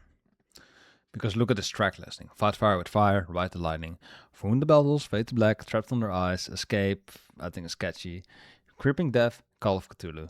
Flawless album. Flawless victory. So this is basically the closest thing to Rust in Peace we'll ever get. And I mean, if you go to Trash, it is higher rated than Rust in Peace, which is arguably the best metal album ever. And Raining Blood Comes Third, but I think that sounds like shit. Of course, the songs are good, but like Pantera, the tone is dog shit.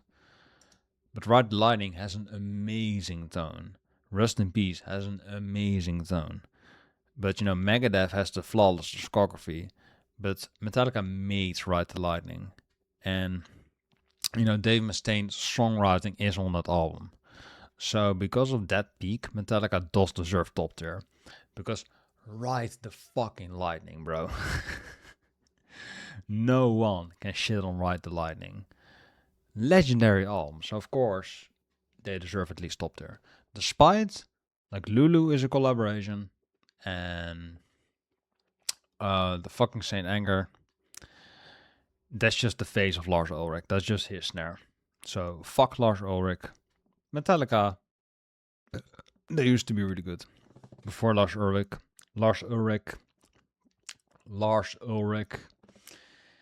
became obsessed with Napster. It's 4 hours and I'm losing my mind. Slapnuts, pretty good. I put them high tier because the Sid Wilson, the Paul Gray, and the Joey Jordison era, or not even Sid Wilson, Paul Gray and Joey Jordison. Like the drummer and the bassist of this band, they were the heart and soul of Slipknot. So whenever you go after All Hope Is Gone, after the 2000s, they become a pretty drab band. Like everything after All Hope Is Gone is just not really hitting for me. But those first 4 albums are legendary. That's what makes Slipknot probably the most consistent nu metal band behind Korn and Linkin Park. So Slipknot is arguably the most consistent nu metal band because 4 albums back to back, just all being solid, is rare. That's really rare to do. That's pretty impressive. Smashing Pumpkins. I actually really like the first 4 albums, but everything after that is really dull and mundane. Someone is, I think, knocking. So I have to be even quieter than this. I think people want to sleep around here. Yeah, so let's put that at the high tier. Because Smashing Pumpkins, when they were at their peak, they were at their peak. And yeah, I don't really think they hit their peak after the 90s. They don't. After everyone leaves, it just isn't the same anymore. It's just the Billy Corgan project. So, I mean, Siamese Dream and Melancholy are obviously great, and Gish. That's one of my favorite songs from there. One of my favorite singles. But everything after that, not that great. Hey now, you're a rock star. Get your game on. Don't play. Okay, the Smiths. The Smiths arguably have the greatest song ever made, which I think I mentioned around Depeche Mode, which is How Soon Is Now. How Soon Is Now is an actual masterpiece, flawless victory. I wish the Smiths sounded like that all the way, because the Smiths would be one of my favorite bands ever if they always sounded like that. But unfortunately, it was just studio creation. So yeah, it really sucks, because if you listen to the album that it was on, I forgot the title of it, Head Full of Hollow, I believe. Really fitting name for the Smiths. There are a couple of good songs on there, but a lot of them come from the John Peel sessions, and I don't really like that. The only thing that I like in the John Peel session is Back to the Old House, which has a really like melancholic, sad vibe. So that's pretty cool. But How Soon Is Now is really the only song that is like amazing. Like that song is amazing. So if the Smiths were all that, like always sounding like that, they would easily be a god tier band. Arguably one of my favorite bands ever. But because they're not always sound like that. They usually always sound like The Queen Is Dead and the self-titles, which is pretty good. It is a catchy, innocent band, and they make me in a joyous, dancey mood. Some girls are bigger than others, and um, the light that never goes out, I think are great songs. I mean, Some Girls is a ridiculous title, but the Johnny Marr riff is beautiful. I love that riff. So the Smiths are pretty good. I mean, nothing on that How Soon level, but all in all, pretty solid band. And Strange Ways Here We Come is arguably their peak, which was the last one. So for that, I would say top tier. They haven't really made a duds, and everything is pretty solid, so I like it. Sonic Youth, can't say I've really listened to it. Soundgarden, I don't want to discuss this one in depth. I mean, I'm kind of losing my mind right here, but I do want to give some special time to Soundgarden, despite me kind of running out of time, but Soundgarden is a special band to me because look at these fucking hippies. We have to consider the discography. So they have 7 albums in total. You see 6 right there, but they have 1 EP that they kind of they combine it with FOP. FOP and Screaming Live are kind of one compilation in later records, later compilations. They compile them together. That's what a compilation is. You learn something every day. So okay, Ultra Mega OK is like the title says, it's ultra okay. Louder Than Love, it's actually pretty good. Hands All Over. What else did I like on there? Let's see. Get on the Snake is pretty good. Full On Kevin's Mom, it's pretty good. Loud Love, I always remember really liking. No Wrong, No Right, Big Dumb Sex. It's actually covered by Guns N' Roses, so they even got the Guns N' Roses approval. So that shows you just how good they are. And this was after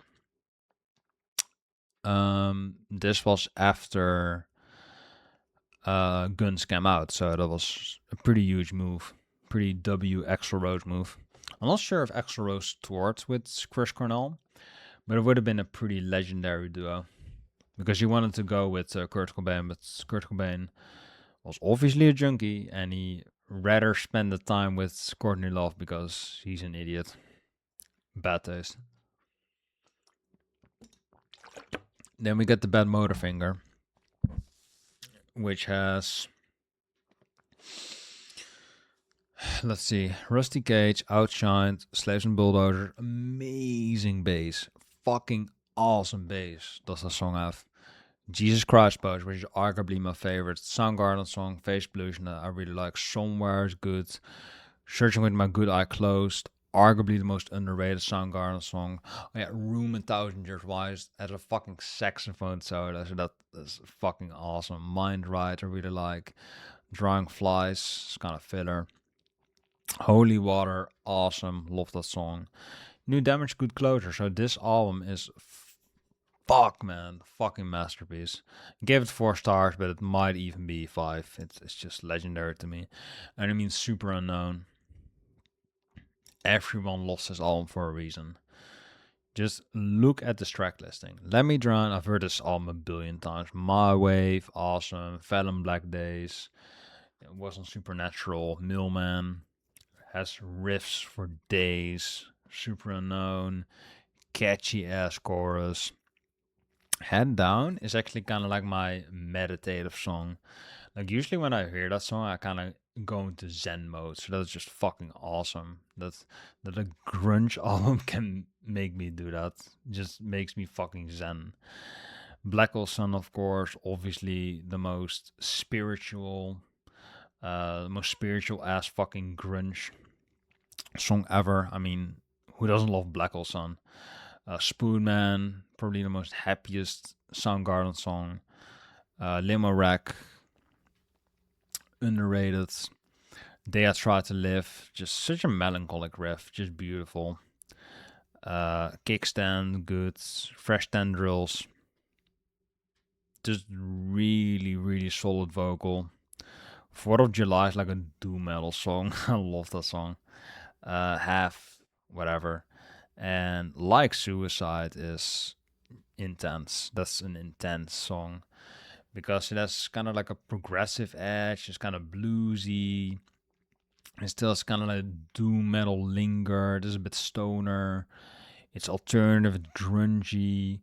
It has that soulful, melodic voice that Chris Cornell does. So, Like Suicide has like 10 different genres in it. So, I just love how that song sounds. This whole album sounds fucking amazing to me. Like, look at all these tags: hard rock, alternative, stoner rock, psych rock, grunge, and all these fucking themes. Like, this whole thing is a fucking concept and a half right here. So, Super Unknown is fucking super legendary. Holy shit. I mean, I can go in depth about these two as well, but this alone makes them fucking legendary to me. Bad Motorfinger and Super Unknown are just legendary albums to me. I mean, this is good songs as well. Blow Up the Outer World, Pretty News, Rhinosaur. There was one song that I really burn in my hands. I had a really sentimental value to as well. Also reminds me of Burden from Opeth, which I think is another band that's not on here, which is fucking insane. That's actually my favorite band, but Soundgarden is they're up there. And I mean, this album, it's a decent comeback, but is not really on the level of the like nothing comes close to Super Unknown. So 7 albums, not a single dud.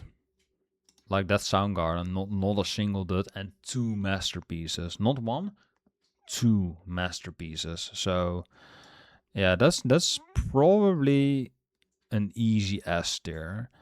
Arguably, yeah, probably the best band so far because Soundgarden, probably Iron Maiden is better. I mean, I just go in team for the white, obviously, because Prince, he has a more consistent discography compared to Megadeth. So Soundgarden is just they don't miss. Why the fuck is my sink leaking? Hold up.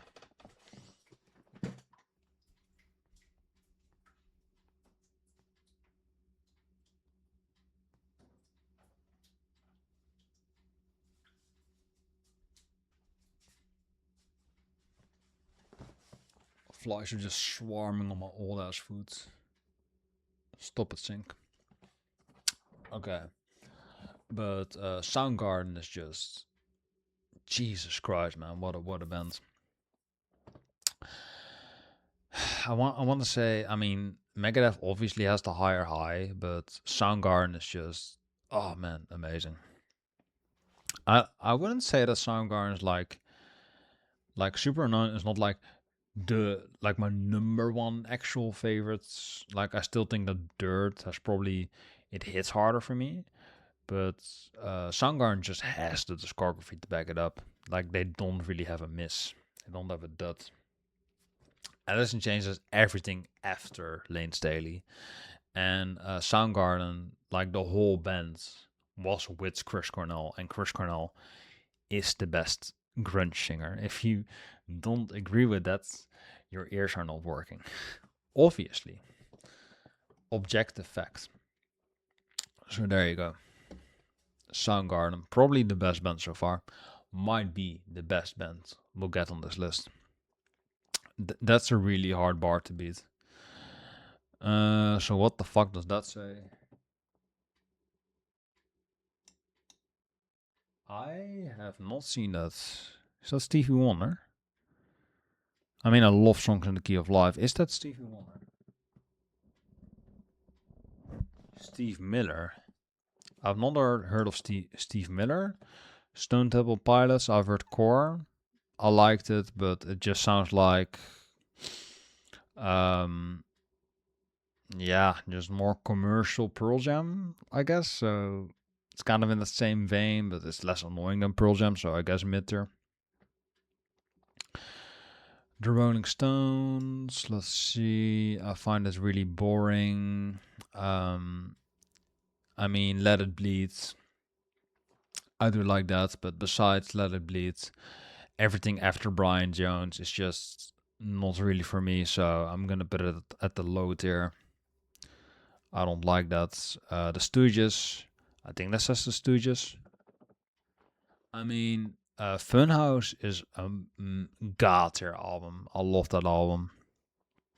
And Raw Power is pretty good as well. So let's put them in top tier for that. But I know they made a lot of garbage music after Iggy Pop left, and I think he came back as well, and it was just not the same. Did Iggy Pop leave? Did Iggy Pop leave? I know they had a hiatus because of Iggy's solo career. But yeah, they were not really the same after that. But the Stooges are fucking great, man. I would argue pretty much the best garage bands I'll probably ever hear. So that's easy. The Strokes, I quite like them. I'm gonna put them at high tier. I would say that Is This It, obviously, classic album, and Room on Fire is probably my personal favorite. With 251, 251. Reptilia, obviously, and Automatic Stop I really like. So Room on Fire I think is really underrated. Obviously they have the new Abnormal, and they made a country album I think now with autotune. So that's less good, but obviously the first two albums and Angles I think is pretty decent. So good bands. It's not The Void, let's say that. Styx, never listened to that. Swans, I find it kind of insufferable. But they made some albums that were decent as well. So let's say I kind of want to put them in a gray area, because Swans does have music that I want to give more listens, but they also made albums that I find unlistenable garbage. So how do you rate that?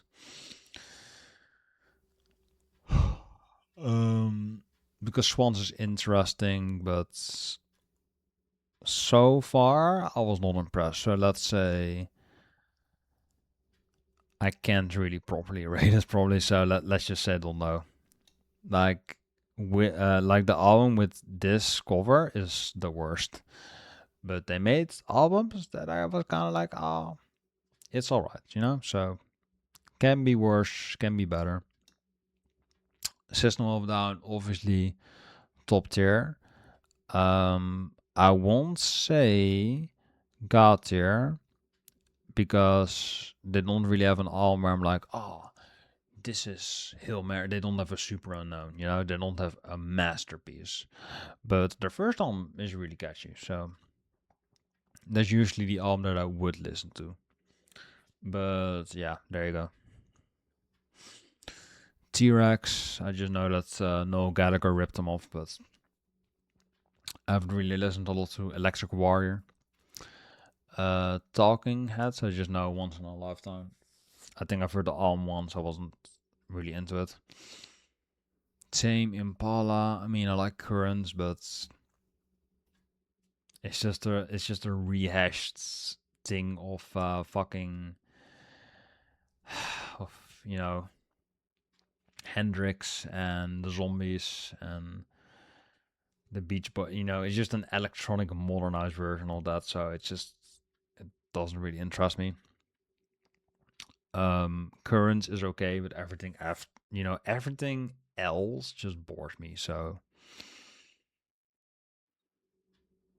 I think they're slightly better than Arctic Monkeys, but I mean the 1975 is so much worse. Yeah, let's put them at shit there. Because Tame Impala is definitely better than that.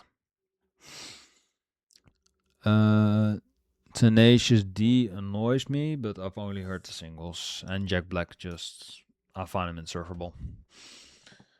Just as a person, just musically.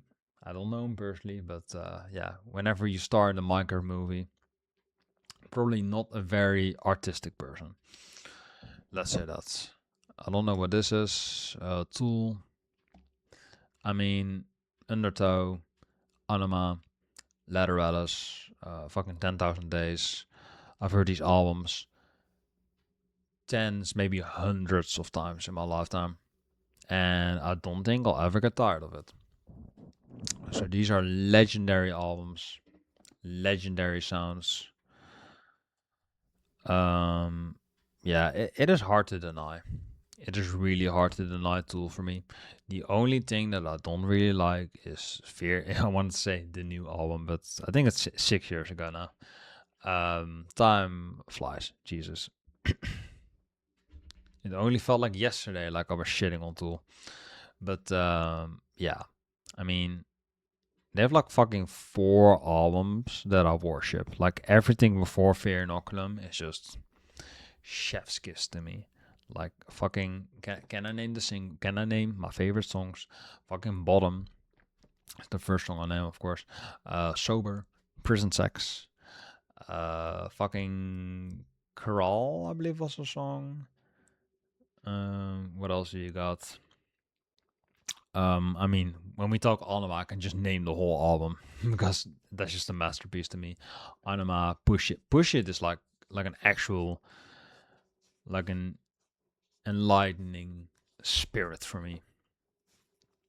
So yeah, I mean, this whole band is legendary to me. I basically worship Tool. That's not a secret. I want to shit on Tool, but I love this band.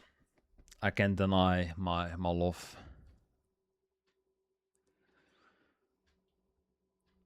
I mean, this is a solid fucking album, bro. I don't always want to admit it. Yeah, let's just not include the bonus. Let's just focus on the main. And the main album just goes on forever. But I think Fear Inoculum is a grower because it's a different experience. Obviously, it's not coming near the it's not going near the classics, not going anywhere near their other albums because those are just classics to me. So it was difficult for Tool because every other album is a classic to me. Like all these albums are classics. Like I can hear them front to back, back to front, sideways, reverse. I just like this is in my DNA. So obviously this is a legendary band. And Fear Inoculum, I feel like it can grow on me because it's not bad. It's just fucking long-winded. It's just not a lot of Maynard, and I love his vocals. So I love his vocals. I love Adam Jones riffs. Adam Jones makes fucking tasty ass riffs, especially on Lateralis with the fucking Grudge and Schism. And Lateralis, obviously, the Patience. Holy shit.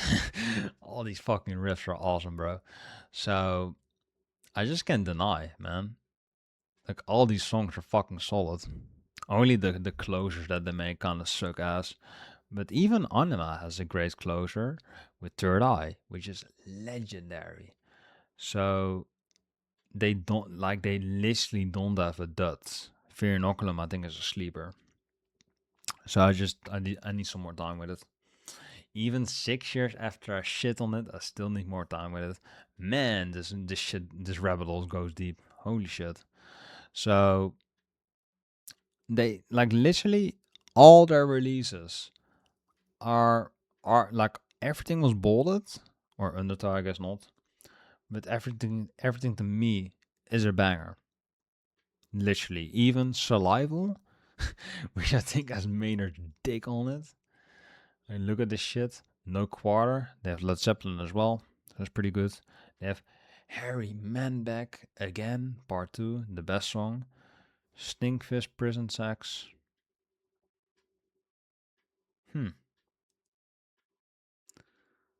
Merkaba. Oh yeah.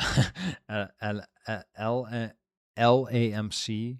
Silence. Maynard's dick. Why do I know this? Only Tool fans know where the Maynard's dick part is. On Salival, of course. Suck it. So yeah. They literally have a song called that. And it's still good. How the fuck do you do that? And the cassette is a dick-shaped wrench, so they're not really taking themselves seriously. But despite that, the music is still good. How do you do that? There's like one thing that is still kind of like, oh yeah, the Opiate EP is also really good. Here, yeah. That's really solid as well, I think. With, oh, the fucking scream that he does on Jerk Off Live. That's amazing. Shoot you in the fucking head. I think that's that song I had with an Evangelion AMV, and I was losing my fucking mind, Jesus. And that's an EP. Even an EP can make me lose my fucking mind over Tool. So that's easily their weakest thing, and it still makes me go insane. So if a band can do that, even on their lowest moments, you know it's an automatic god tier.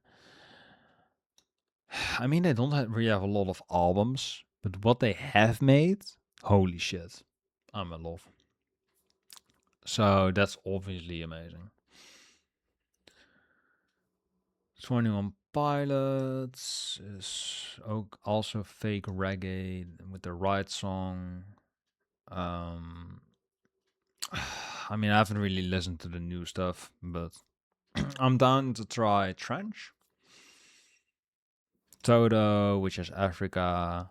I mean, I'm obviously just I'm really down to try Toto because I've seen a critic I follow. Yeah, here. The infamous Simone. If you know him, you know him. I'm a pretty big fan of Simone. And he actually likes Toto, which, you from an outsider's perspective probably don't know it, but Simone is probably the most ruthless critic I know. Like, you think I'm rough on these bands? This Simone person hates Tool. And I'm still like, you're fucking great. That's called being open-minded because taste is different, I love Tool. He hates Tool. What else? I don't really think I mean, he dislikes Iron Maiden. I mean, obviously, I'm not gonna shit on Iron Maiden. I used to be like, Iron Maiden's alright, but I never shat on Iron Maiden. He shits on Iron Maiden, so no mercy. Simone has no mercy. going from Iron Maiden to fucking Train. This is a roller coaster of a ride.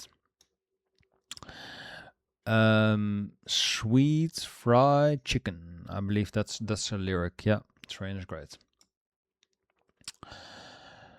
I have listened to half a record of Twisted Sister, but didn't finish it.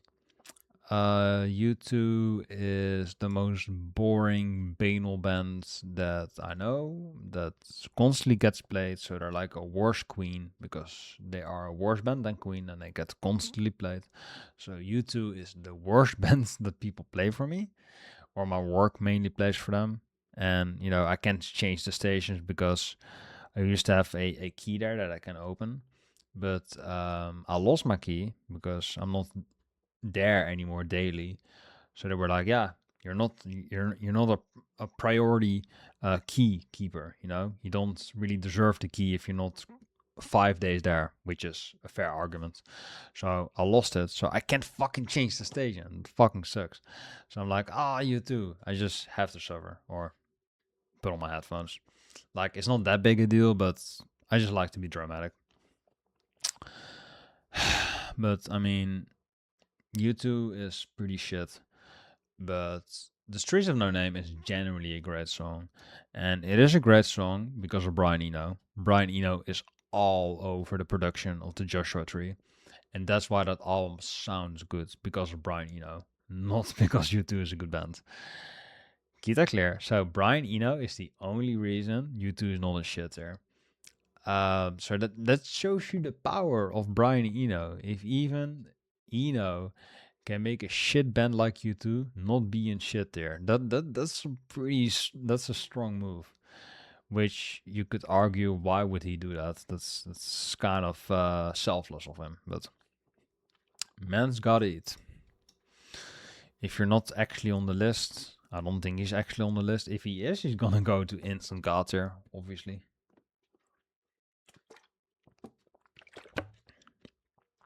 Muse. I was really bored when I listened to them. Vampire Weekend, they really annoyed me, but I might like it if I like to torture myself.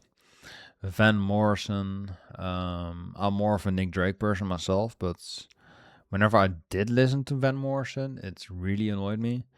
But maybe in the autumn season, I might be more into it because people say, "Oh, it's a vibe. It's a vibe for autumn." So I'm like, yeah, let's just be a hipster normie for that season, I guess, with Van Morrison. I mean, I have Gomez and Nick Drake, but let's be a normie for once, right? Van Halen. I'm gonna have a rant moment here. I have to. I'm gonna make this fucking. This is gonna be my longest video ever. I wouldn't anticipate it, but here we are. Okay, so Van Halen is, I think, the main issue with dad rock, quote unquote dad rock. And what I mean with that is that people, like old ass people that only listen to rock and roll, and the people that are like, yeah, I want a band with real instruments that only play rock and roll. Van Halen is the fucking face of that, and that really annoys me because people are usually like, yeah, I love rock and roll, and then they usually refer to Van Halen and they go to Jump and Panama and all the Hot for Teacher and shit, and they're like, oh, that drum part is the sickest thing ever, but they just multi-tracks all the parts over it, so it's fake, he doesn't actually play that, so that's already fake.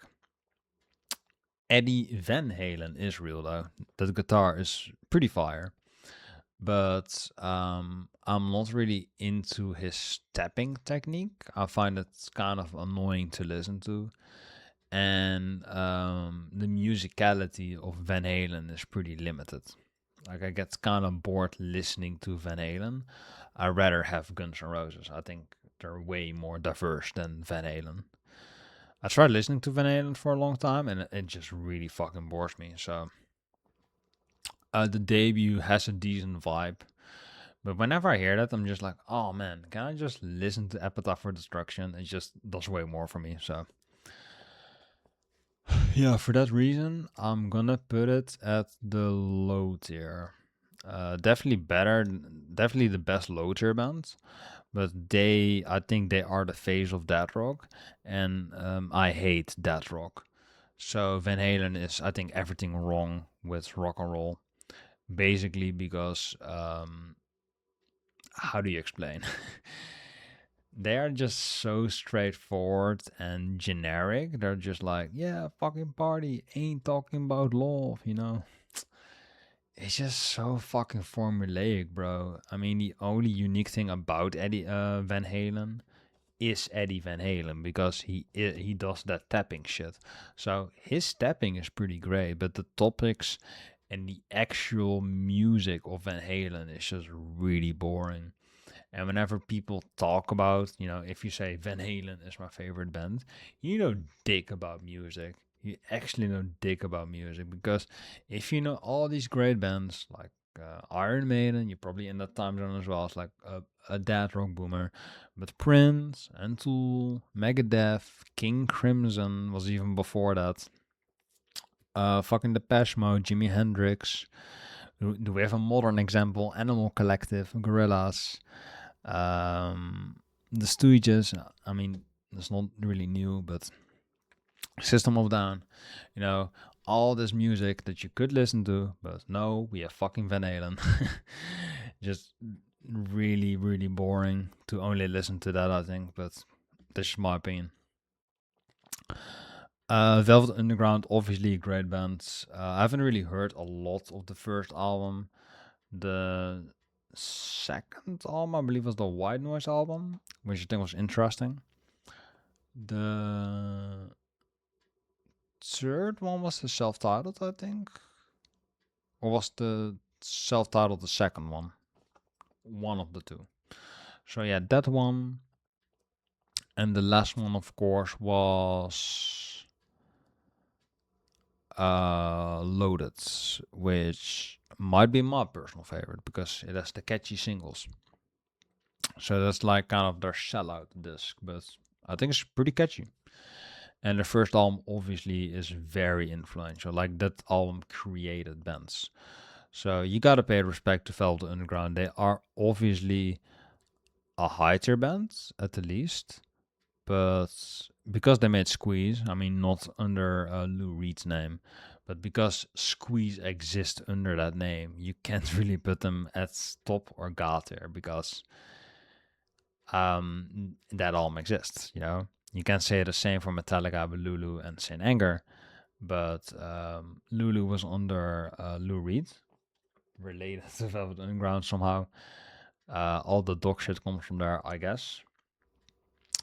Not everything though, but just a coincidence, I suppose. And yeah, Saint Anger was genuinely awful, but I mean Metallica has some of the highest highs, so that makes them top tier. Whereas with Velvet Underground, you could argue. I mean, most people would say Velvet Underground and Nico, that first album, is like a god tier album, but I never heard it. Not as in I've never heard the album. I've heard it multiple times. I just don't hear it being a god tier album. That's just my opinion. I love Sunday Morning. I love that song. I love Heroin. I'm not a junkie, but the song. So yeah, good bands, but not god tier for me. I prefer the Stooges, if you can kind of compare them. So there you go. The Verve, I just know Sweet, Bittersweet Symphony, and they ripped it off from the Rolling Stones. Ween, I really like. Fuck, how was that album called again? Quebec. I think that's where they're from. So you have to put them in a high tier at least. They can be higher, but that's just what I know. And yeah, Arquest Transmission, I think, was from them. And that song is god tier. So just for that song, they deserve high. They could be higher if I listen more to them. Ween could be an all-time great, but I would have to listen more to Ween. But we'll see. What time will tell. That's not how the saying goes, but that's how I did it. Weezer. Weezer has two albums that I used to really love. I used to really love Blue. I used to really love Pinkerton. I kind of like both of them now. Don't really have strong feelings on them. And there's a couple of catchy singles, I think. Everything after that is just kind of banal, boring pop rock music. So I'm not huge on Weezer, but Weezer is my most played power pop band. So I mean, I did really like Weezer. So I'm kind of a dork, but you know, when I do hear Weezer, I do get in a kind of happy mood because it reminds me of summer vibes, you know, just catchy pop rock music. So it's good vibes. So I would say probably high tier because nothing that Rivers Cuomo makes really offends me, and the first two albums are genuinely catchy. I really like that. So I think high tier is accurate. The White Stripes, I find it's really boring, and because I find it really boring, I've honestly never finished the White Stripes albums. I just can't really do it. The Who, probably the absolute worst, but I do like Rain Ormy, so I would say objectively bad because fucking how's that dude called again? Um, I mean, I don't think he's memorable, but the main Pete Townsend, he does that windmill thing with his hands, and that's not to elevate the music. It's just a stage thing he does, just a stage prop to distract you from the bad music. And I'm like, that's not musically. That's not how you make music. That's just a fucking gimmick. So I think for that reason he sucks. But I don't necessarily think that they are the worst. That's why I didn't put them there.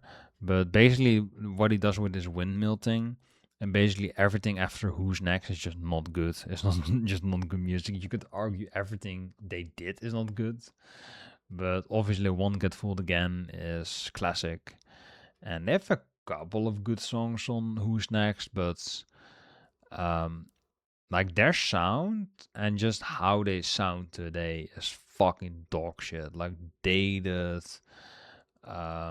just annoying, tedious. It sounds like they're chasing other success. So they just really annoy me. So I would say objective bad. I just really don't like the Wilco. Speaking about shit bands, never bothered. Okay, Yes is the band that I was arguing for myself if this was the Gautier band or King Crimson, because I adore both King Crimson and Yes, and I don't think the Mars Volta's on there, so I think we'll just have to do it with these two.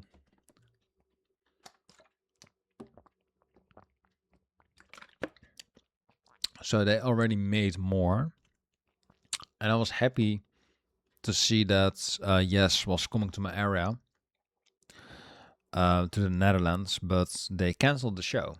And I might be happy that they canceled because look at these fucking ratings. I was not aware that they were still touring, so that's pretty insane.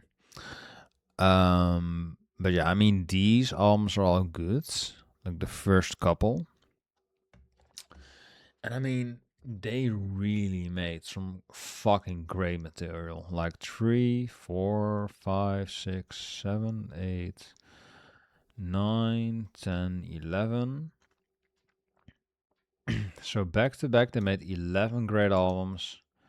I would say Tremado's underrated. But everything after the 90s is fucking dog shit. Like, Jesus Christ. Is there like one underrated album? Because having 10 good albums, that's pretty good. But basically, everything after their shout out is just not good.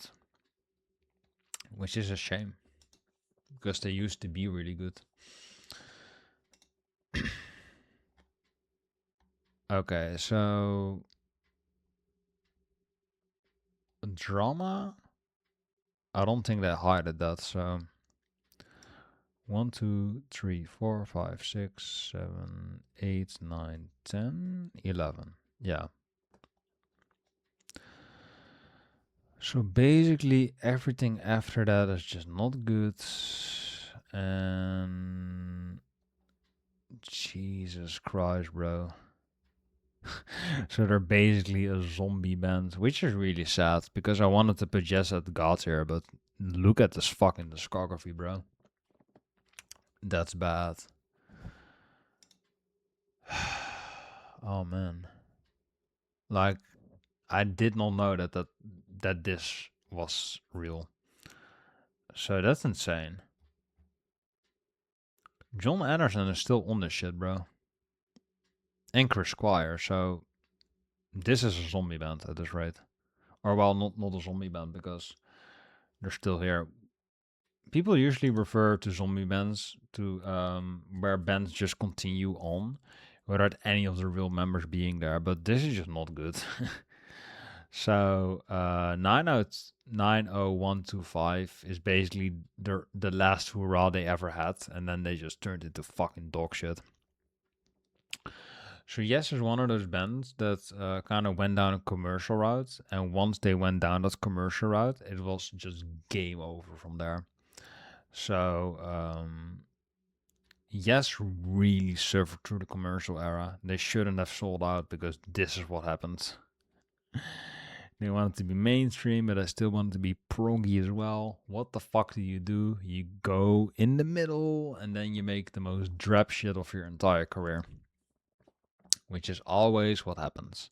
So Yes is a tragic cliche of what happens when you sell out. You just make middle of the road garbage for the rest of your life, which is really sad because I love Yes, I love classic Yes, but this ain't classic, bro. Because who the fuck is gonna listen to a 53-minute symphonic prog album? I mean, I might like it, but fuck, no 90125 fucker is gonna like this. So that's kind of sad. But this might be a deep cut. So, but I mean, they got the fucking remixes, bro. And I mean, people hate Union. I know they hate 90s, yes. I know people just despise this because it just goes on forever and there's no highlights. There was just no quality control for Yes. Talk. Like, I can't defend this. This is just bad.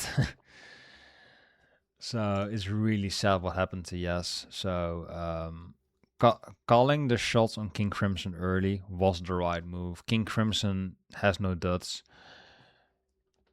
The entire second half of Yes's career is an entire fucking dud. If a dud could be a state, it would be Yes's second half of their career. That would be Yes, a fucking dud. So that's sad. That's really sad because I don't want to say that. It might sound like I'm saying it proudly, but I'm really fucking sad to say it because I love Yes. I love classic Yes.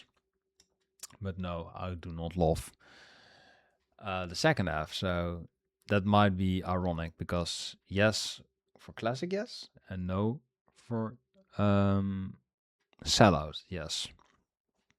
So that's sad. But despite the shitty second half, you have Close to the Edge, you have Fragile, you have the fucking Yes album, you have the self-titled, you have even that Salad album, which is sketchy, Drama, Tornado, and the big ocean shit, I believe, Relayer, amazing, going for the one, underrated as fuck.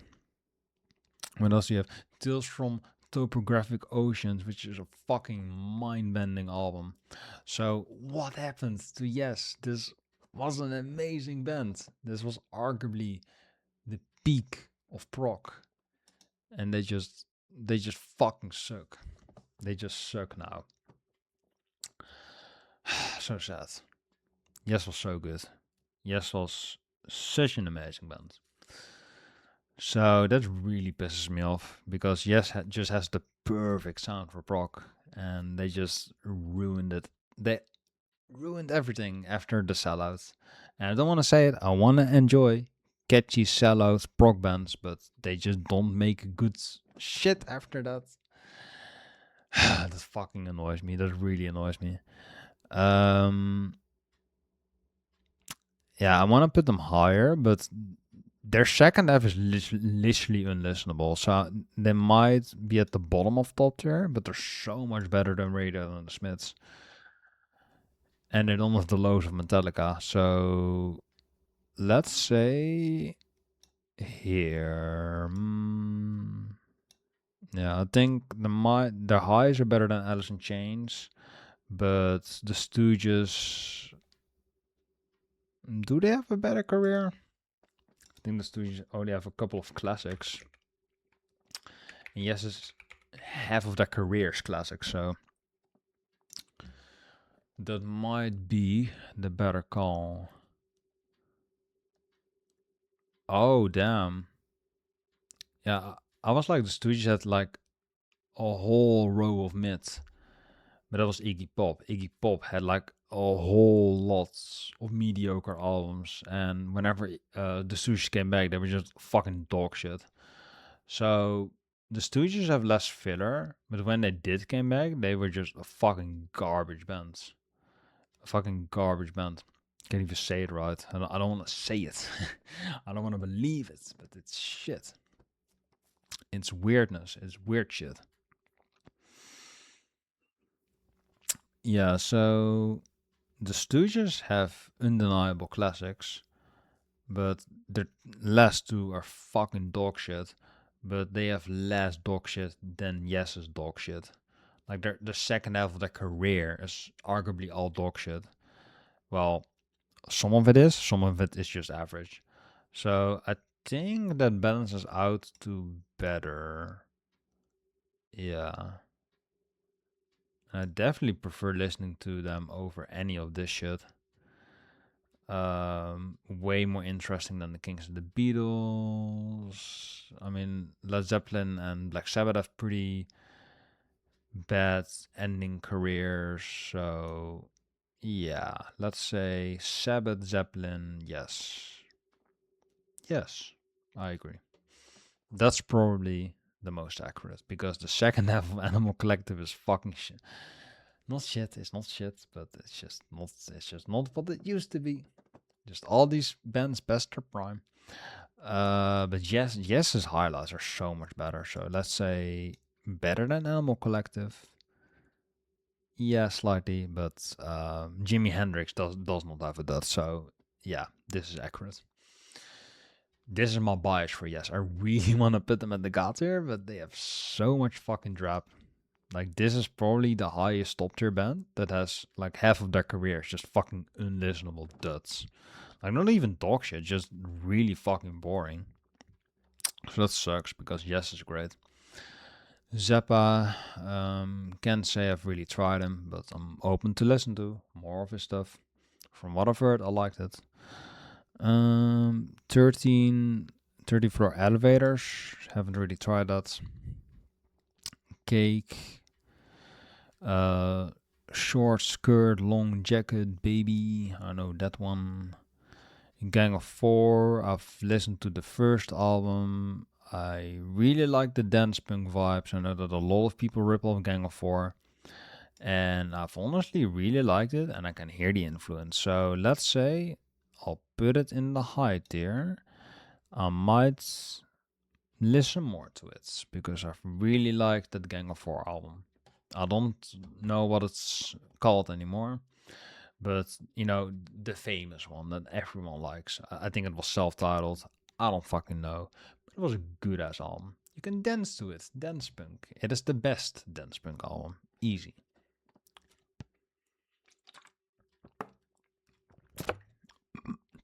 Royal Blood. What the fuck is that? Stranglers. Yeah, strangle me. Please, I can't finish. The fuck does that say? I don't know what that says. Fugazi, never really tried. Interpol, I tried the first album. It's made me fall asleep. So I guess low tier because it didn't offend me, but it also didn't speak to me. So low, I suppose. Mother Lovers haven't tried. I don't know what that says. My Bloody Valentine. First album is good. Loveless, obviously. A Godser album and MBV. Quite catchy. It's quite a short career. So they don't really have a duds. But do they have a highlight? That's kind of my question. Do they have a highlight? Yeah, they only have 3 albums.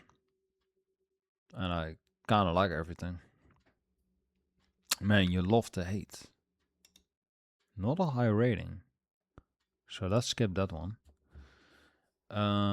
This is Your Bloody Valentine. I know that it wasn't really well received.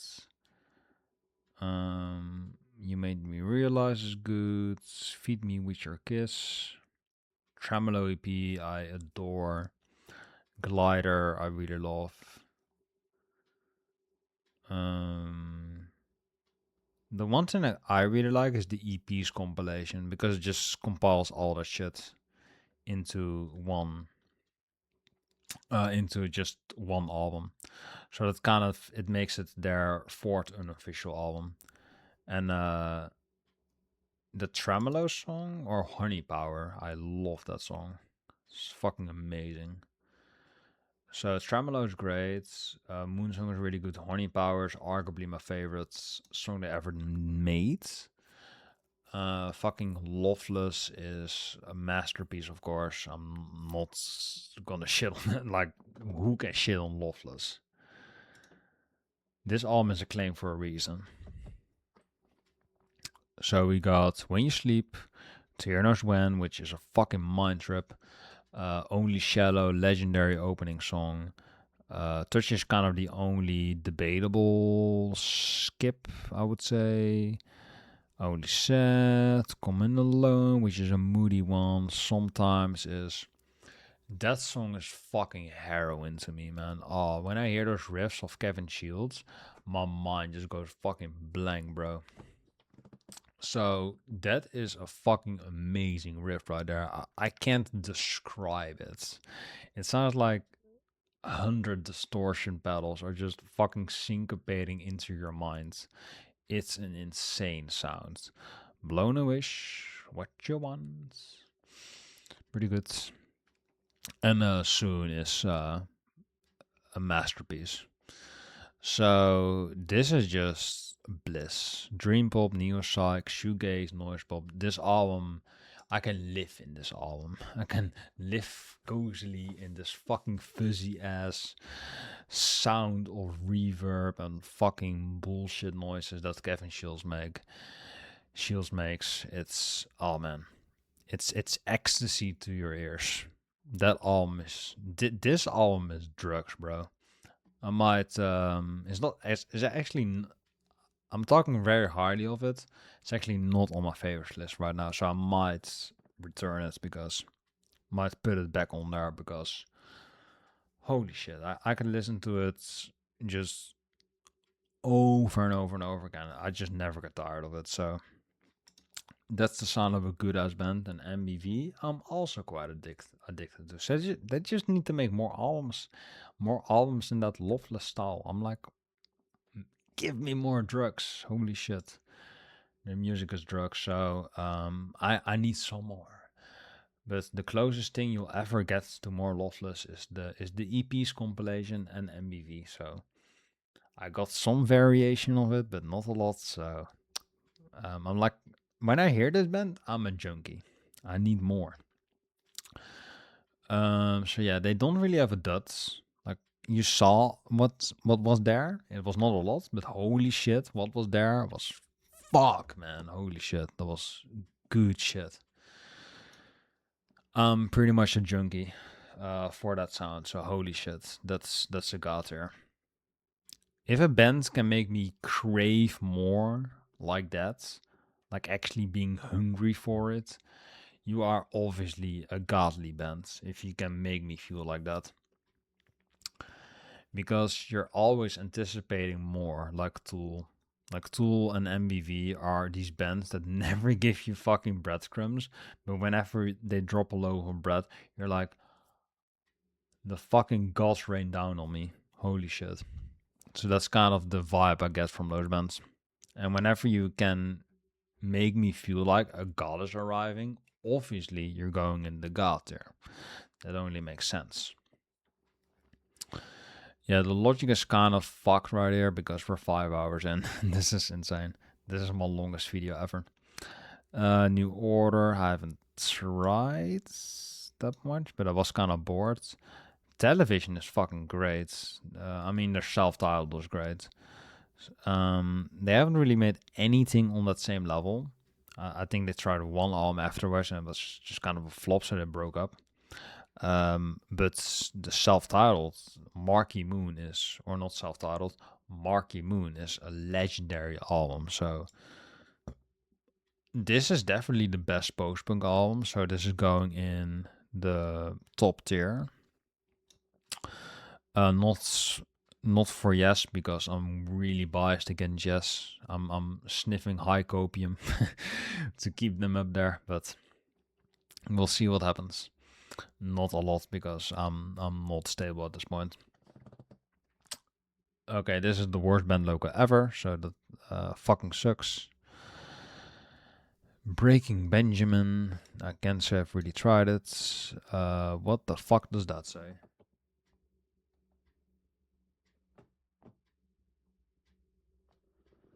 The Brian Jones Massacre? What the fuck is this? Is this like a Brian Jones hate cult? That doesn't. That says that says something else. The Brian.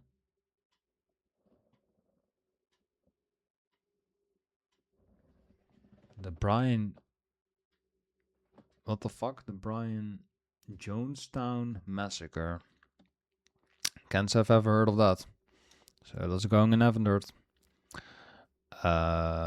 Death Heaven. It's pretty good. I'll give it a high tier. Because I like the shoegaze, I like the kind of experimental, screechy sounds that the singer makes. Because it's black metal, it's shoegaze, it's alternative, but it's not really either. It's kind of having one foot in both genres, so it's pretty interesting. The Elephant Bands, I don't remember listening to that, just a bit. Deftones, I'll give a high tier. I was considering making a incel video on them, like, oh, incels love this band. But I'm like, Around the Fur is good, and White Pony is good. But this really isn't that good. This really isn't that great. So I'm like, yeah, people just have to calm down, you know? Yeah, so I'm like, it's all right, you know? It is decent. But, you know, for alternative metal, you have Tool. You have a band called Helmet. Helmet is great with In the Meantime. Fuck, you have new metal, you know, Korn. Korn and Linkin Park are just, they just hit way harder to me because Deftones is kind of boring. But they have that shoegaze elements, which I'm kind of a sucker for. So they kind of get an edge, but you know, everything, everything after White Pony kind of bores me. But Saturday Night Wrist is decent, but I really like some songs from there, but not the whole album is bliss. And everything after that is really mundane. So Yeah, Deftones is kind of mixed, but they do have a vibe. There's a reason so many incels love them. They are a vibe, just like Radiohead. Can't deny it, but they're kind of like the Radiohead of metal, if you think about it. Eels, can't say I've ever tried that. Glass Animals, Hagen is a bad Dream Theater impression. Jinx, bad reaction channel. What the fuck does that say? MGMT. Here we go. They're not my absolute favorite bands, but like you can see, I do fancy some MGMT. So the first album is pretty legendary. Has all the hits on it. Time to Pretend, and Kids, and Electric Feel. You have those songs, which are legendary. And fucking Congratulations has Brian Eno. At least they recognize Brian Eno. So MGMT is great for only that. But they also have great music on top of that. So they have Siberian Breaks, which is a masterpiece. The title track is fucking great. Oh man, they had one song on there, which was like a psychedelic trip, man. I listened to that and my fucking mind bended over. Like My Bloody Valentine, Reborn. So that was like a huge song for me. That was something that I really liked. And like you can see, it has a higher rating than Oracular Spectacular. So that already shows you how strong Congratulations really is. It's a really underrated album.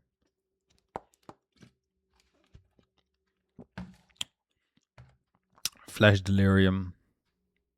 Song for Dan Tracy, really catchy. It's working. It's definitely working. This is so catchy. I found a whistle, man. When I heard that shit, I was in trance. I was just really into it. Siberian Breaks, masterpiece.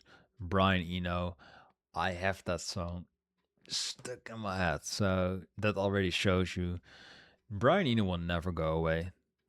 Dude is a fucking legend everywhere. He is on fucking YouTube albums. Yeah, he is in song titles of MGMT. You can't escape the motherfucker. So that's funny. Lady Dada's Nightmare kind of reminds me of Kids. And Congratulations. So there just isn't a skip. Look at these fucking genres: psychedelic pop, neo psych, progressive, indie, and psychedelic rock. This is just a really tasteful, flavorful psychedelic record. It's really great. So, I mean, this is one of the best albums out there, in my opinion. But you also have the self-titled, which I think is underrated. It's kind of the same vibe, but just more consistently wanting. So underrated, I would say. It's more experimental.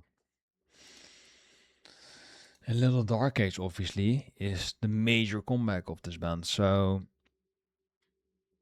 I mean, Little Dark Age, and When You Die, and Me and Michael. My voice is toast, but I love that song. Coming as they come. I think that's how the song goes. They have a little falsetto there. Yeah, I'm kind of addicted to like this is another kind of My Bloody Valentine band. In the sense of I'm just hooked on that psychedelia, man. Just pump it in my veins. It's just so fucking addictive.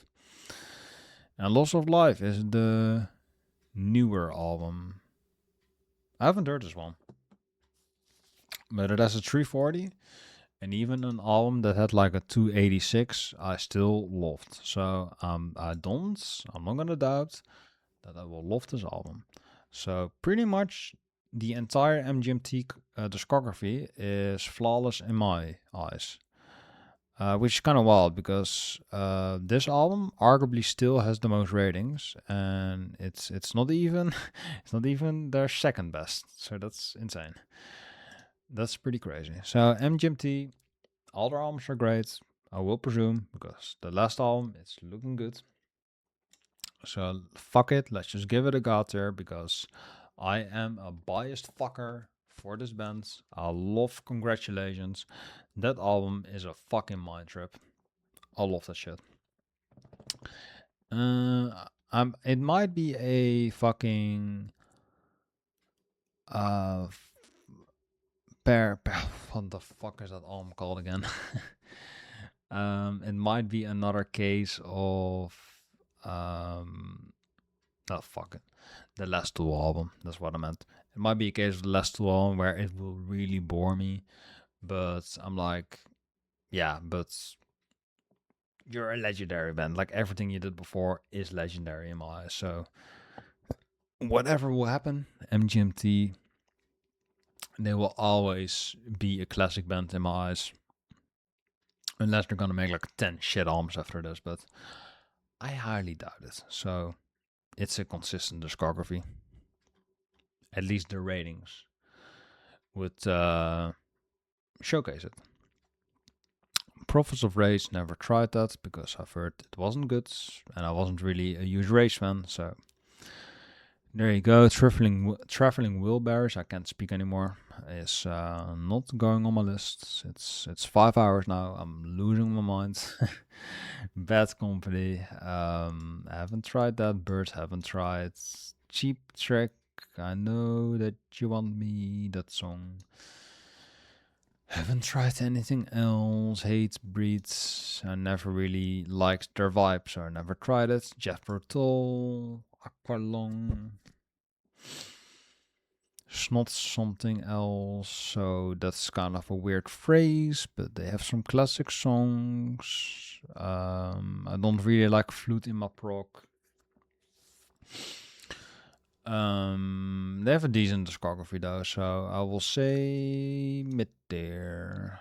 You can definitely be worse. Is this Mastodon?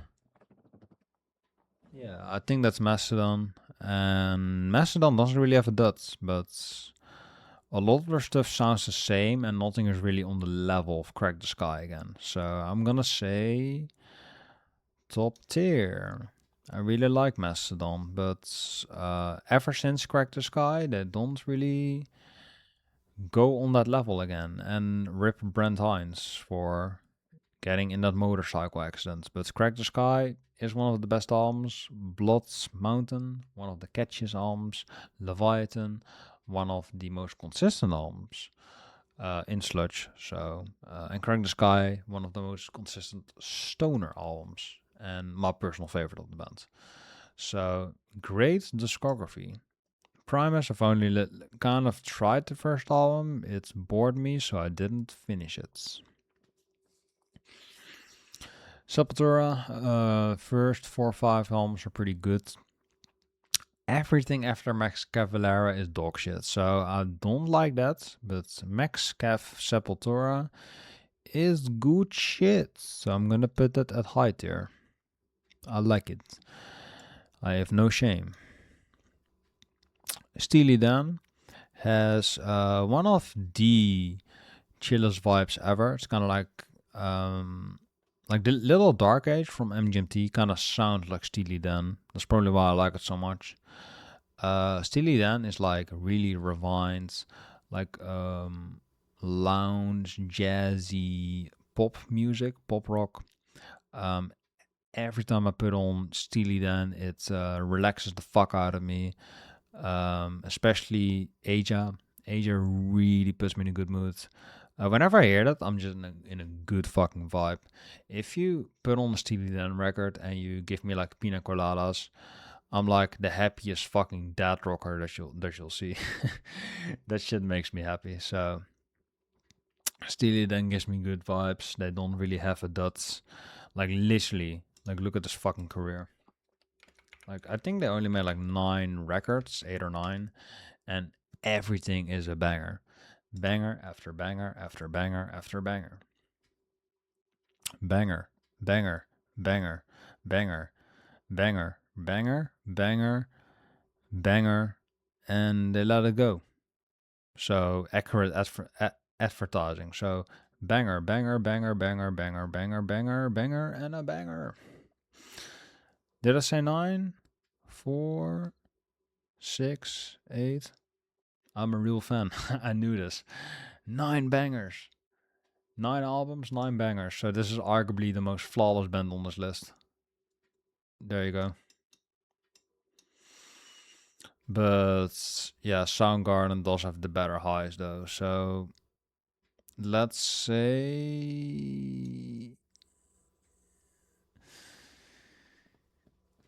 I mean, Iron Maiden is 14, Steely Dan is 7, so you can flip flop these two. Maybe Prince is better, so let's put him here. I love Steely Dan, so yeah, that's fucking huge for me at least. Franz Ferdinand's boring indie drap. I don't like it. The Cooks, Cooks definitely. Temple of the Dog. I'm growing hungry. I'm going hungry. Yeah. I mean, it did spawn the best grunge singer of all time and the worst grunge singer of all time. So it's the a double-edged sword, I suppose. Viagra Boys? What the fuck? Okay. I don't need that, but thanks for asking. Dirty Money. That looks kind of gross. Eagles of Death Metal. I hate that name. Sleep bored me, so accurate name. Stone Roses. I love the first album. I'll probably need more time with the second album because it sounds really rough and dirty to me. And the first album is elegant and pretty and clean, so it's a really stark contrast. But they only really have 2 albums if you really think about it. So it's kind of like an acid bet kind of thing, where I really like the bands. I think the only 2 albums that they did make are really good. I really like those 2 albums, but they only made 2 albums. That's kind of my issue with the Stone Roses. So for that reason, I'll put them in probably bottom high tier because I like them, but I can't put them any higher because they only have 2 albums. But Made of Stone, Fool's Gold, I really love, and I Want to Be Adored.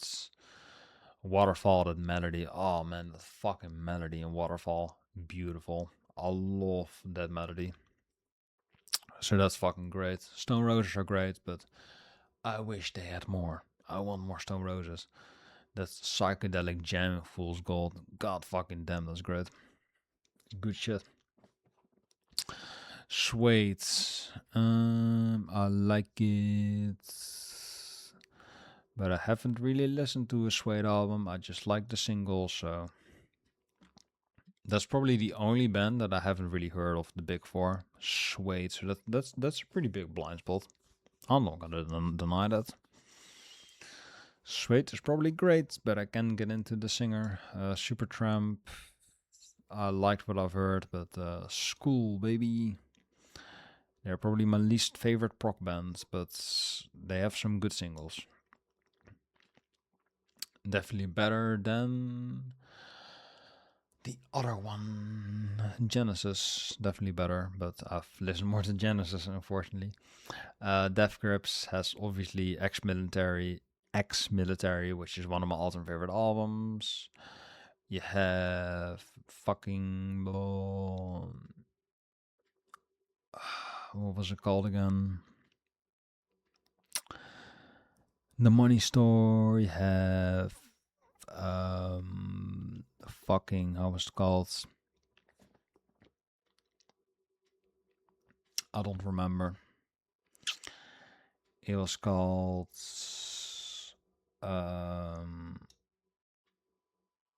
the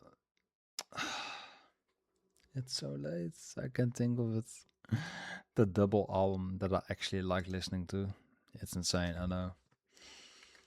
Does he understand the shorthand? Of course he does. DG. It's the most famous band on Rachel Music and they still don't know it. Of course I'm talking about Death Grips. What else would I be talking about? Okay, I can't show that second album, Jesus. If I do that, the whole video will be for nothing. The Money Store.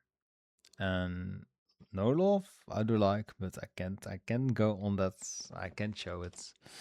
It's worse than the Jimi Hendrix cover. So 2, can't show that album title.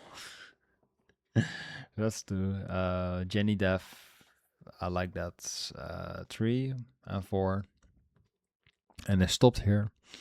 So that's 4. We have, let's see, Explanatory, which is my favorite. So that's 5. And we have The Powers That Be, 6. And that's also one of my favorites. So the album, yeah, Government Place was good as well. Just kind of an experiment. So they basically have 7 albums, and it is banger after, banger can't really go on there.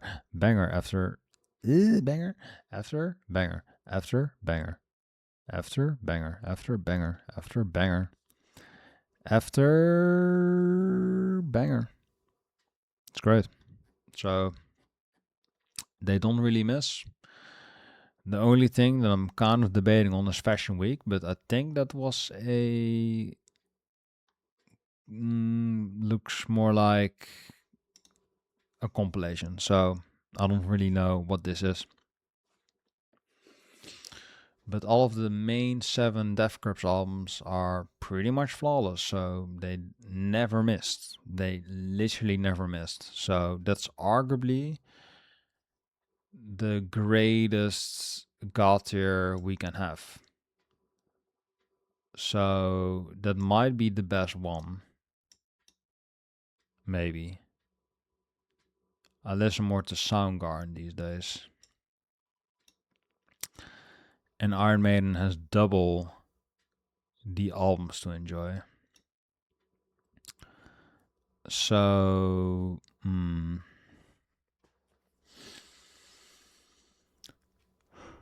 I think this is right. Because Prince is more duds. Iron Maiden has lesser duds, but more albums to enjoy. So I think this is right. Yeah. Let's say that. But you could make an argument for best bands, but they only have 7 albums. So, but all the 7 albums are great. So it's kind of like a Def thing, like a Def. Can you see it? A Def thing. 5-hour jump scare. 5-hour jump scare. Imagine I'm ruining my MGM T-shirt for this. Idolize me. No. Supergrass, we are young, we are free, be alright. I like Sempiternal, but I haven't heard much else, so can't really rate it. Captain Beefheart is probably the absolute worst, but that's probably how it was designed, so I will say it's probably the most default, absolute worst you can have. So it's probably not genuinely the worst thing I've ever heard, but it is the absolute worst that I'll probably hear from this list. So there you go. What the fuck does that say? Fountains DC? Oh, that's a Stacy's mom band, yeah. Billwave, Sum 41, Fat Lip, yeah, yes. I like their one single, but I don't know. The Rollies? Can't say no. And no, they covered Running Up That Hill, and they have a Red Hot Chili Peppers rip-off logo. So they ripped off logo of a Kid Diddler, and they arguably didn't even make the cover, because what the fuck is original about the Red Hot Chili Peppers? Probably nothing. Probably nothing. Poison. Never tried an album. Don't think I will. Skillet, same thing. Daft Punk, Homework, played it to death. Discovery, one of the greatest albums ever made. Human After All, it is a deep cut. Well, not a deep cut. It is a sleeper. Tron, I quite like. It's kind of, yeah, that's kind of a deep cut. It's kind of a gem in their discography. You have the Alive album, which is legendary, and Random Access Memories, RAM. PC terms, I like it. So I quite like that album, you know. Julian Casablancas is on there, Short Circuit. They have Panda Bear with fucking Doing It Right. So basically, every Daft Punk album is fucking great. Even Humor After All, which has probably the best sounding production, which is that kind of like robots, like that electronic rock, like kind of that Linkin Park kind of vibe, which I really like that early Linkin Park vibe. So to have that on a Daft Punk record is really fucking cool. Not all the songs were great, but I would still play Human After All. I still think that most of the album is great, and the singles are amazing. So they basically only made bangers, and they have 2 great live albums, and they have 1 great soundtrack, and 4 great albums, I would say. 4 great main studio albums. So it's kind of like a Tool thing. Everything is great. Everything that they attempted was solid to great. So I'm gonna say Daft Punk is a god tier band because Daft Punk hasn't made one dud. People will argue Human After All, but Human After All has the title track Human After All, which is one of my favorite Daft Punk songs. Robot Rock, there's Robot Rock, Make Love, which I like, and Technologic, which is like literally half the album that I just named. So fucking great singles. Emotion and Television Rules the Nation. I'm naming the whole fucking sucker. So, and I mean that's their worst album, right? The worst album that I'm naming right there, on paper. And Discovery is, man, that's a fucking discovery. That's a journey. It's a great album. So that is pretty god tier shit right there. And I just don't get tired of Daft Punk. I just keep listening to this shit over and over again. I don't get tired of it. That's crazy. This is the Reason band. So I was right about Kryptonite 4 hours ago. I said like 3 hours down. Is that the Kryptonite band? Yes. This is the Reason. Shit. Is the Reason they're all shit. Hoodie. What does that say?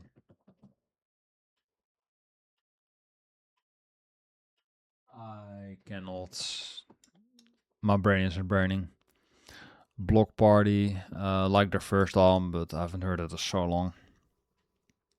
The Knives, Jets, Kais is a boring version of Queen, so I'm gonna put it at low tier. Didn't like it. Is that Portishead? I don't think that says Portishead. Portian, Portan. What the fuck? Sports team? What? Sports team? Can zoom in on the image, so that's kind of fucked. Squids. I have no idea. Surf Curse? What the no Brian Eno, but all these fucking unknown bands. Okay. The Voids. I mean, I like the cover. All the rainbow colors make my artistic brain tingle, so that's nice, but I did not like The Voids at the time I heard it, so probably never will. AFI. I don't mind AFI, but I haven't heard it too much. The Cranberries, I like Zombie, but and my early, I think it was going like that. My father, that song. Devo, Funny Hats band, that was alright. Le Tigre, I think they made one of the worst albums, but I can't recall after 5 hours. I really can't think anymore. Spoonman. This is. I don't know what that says. The Jam. I know that. That one guy was in there that Noel worships. Paul Weather. Paul Weather's in the Jam. I know that. But I have never heard a single second of the Jam. I'm not gonna lie. So I will not rate it. The National, most boring band ever, so I'm not gonna rate that. Turnstile, I don't know. XTC, this is the last band that I'm really gonna look into because holy shit, I cannot. This is the longest shit ever. Okay. So we have a banger because look at that cover. That's great. Go to good. Drums on Wire, banger. Black Sea, banger. English Settlement, masterpiece. One of the best albums ever made. Mummer, banger. The Big Express, banger. Skylarking, arguably their best album, banger. Oranges Lemons, banger. Non-Search, banger. Apple Venus Volume 1, banger. Wasp Star Apple Venus Volume 2, banger. How many bangers do they have? 12. 12 bangers. Holy shit. 1, 2, 3, 4, 5, 6, 7, 8, 9, 10, 11, 12. 12 albums. You can almost listen to them 2 weeks in a row or 2 albums every day for a week. And they're all bangers. They didn't have a single dud. So Ecstasy is a flawless band. They are from the United Kingdom. They have new wave, pop rock, post-punk, art pop, psychedelia, power pop. They are proggy, they are alternative, experimental. This is a fucking great band. I love Ecstasy, Jangle, neo psych, post-punk, reggae. Yeah, so Ecstasy is probably the best band that no one talks about. This is an amazing band. So listen to Ecstasy. They have 12 albums and they are arguably all god tier. That does kind of make them the best bands, I think. Or Soundgarden better.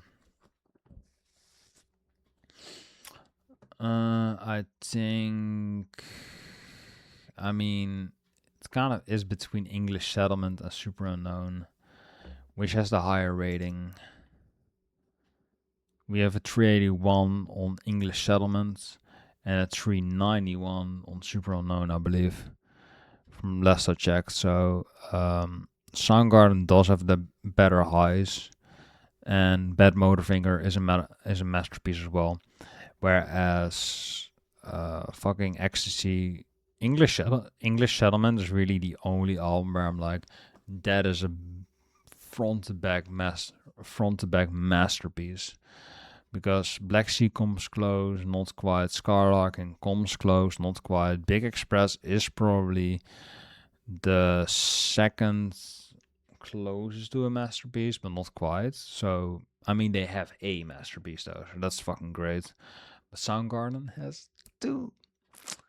So, yeah. You can kind of swap these 2. I might swap them later, but Ecstasy, arguably the greatest band that we will ever have. And I'm very happy that they were on this list. So I'm happy I'm closing with that. Yola, I'm still down to try them. They're kind of like a psychedelic alternative band. So I'm liking the psychedelia at the end because I'm fucking tripping balls. And ZZ Top. They have probably the best rhythm in rock music, but I am zoned fucking out. So ZZ is what I'm gonna do. ZZZ is stop, if you get what I mean. This is what I'm gonna do. So yeah, thank you for watching this video. I'm gonna make my thing a bit smaller. This thing. Fuck. I mean, fortunately, I can sleep a bit longer because I have a dentist appointment tomorrow. Otherwise, I had to wake up again in like fucking 5 hours. So, thank fucking God I had that. So, I didn't plan this, but this is the final tier list. You can screenshot it if you like. So, the absolute worst. I would say Blink and Woo are the Who are objective bad because there's just not a single second of good music there. These are bands where I'm like, they have a single song or a single album where I'm like, this is kind of redeemable.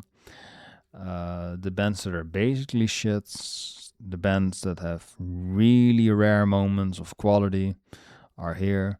The bands that are consistently kind of boring, but they are consistently, they are consistent, I guess. So you could put AC/DC there, but I find them too boring to put them there, so it's mid tier.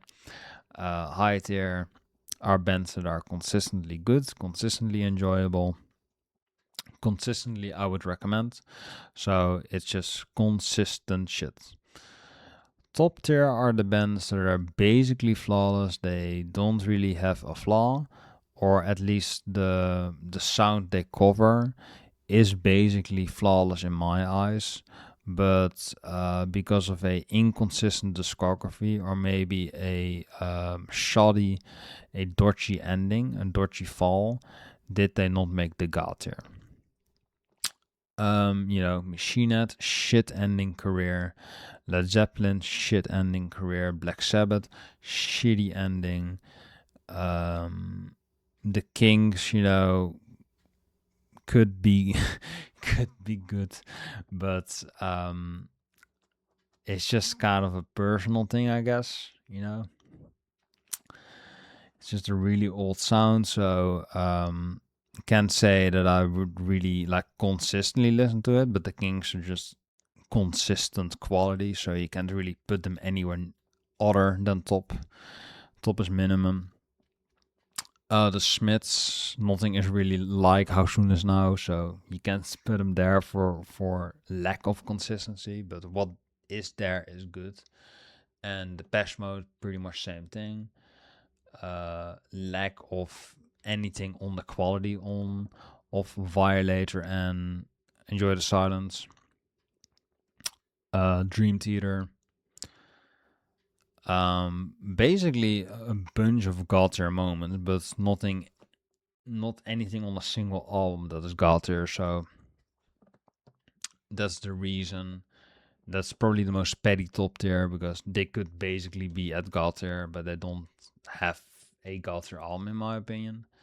Whereas these bands, they don't really have any bad album, because Dream Theater has the Astonishing. And all these bands are basically flawless in my eyes. Like, I don't see a flaw. So you could say Megadeth with Super Collider, but I don't know. I just have they have so much consistent quality that you can't really put them down. And rest in peace, obviously. So there you go. That was my list. I hope you enjoyed it. I'm zoning the fuck out after this. Like, comment, subscribe. If you would like to see something else, I would like to hear it. And I might see you in the next video.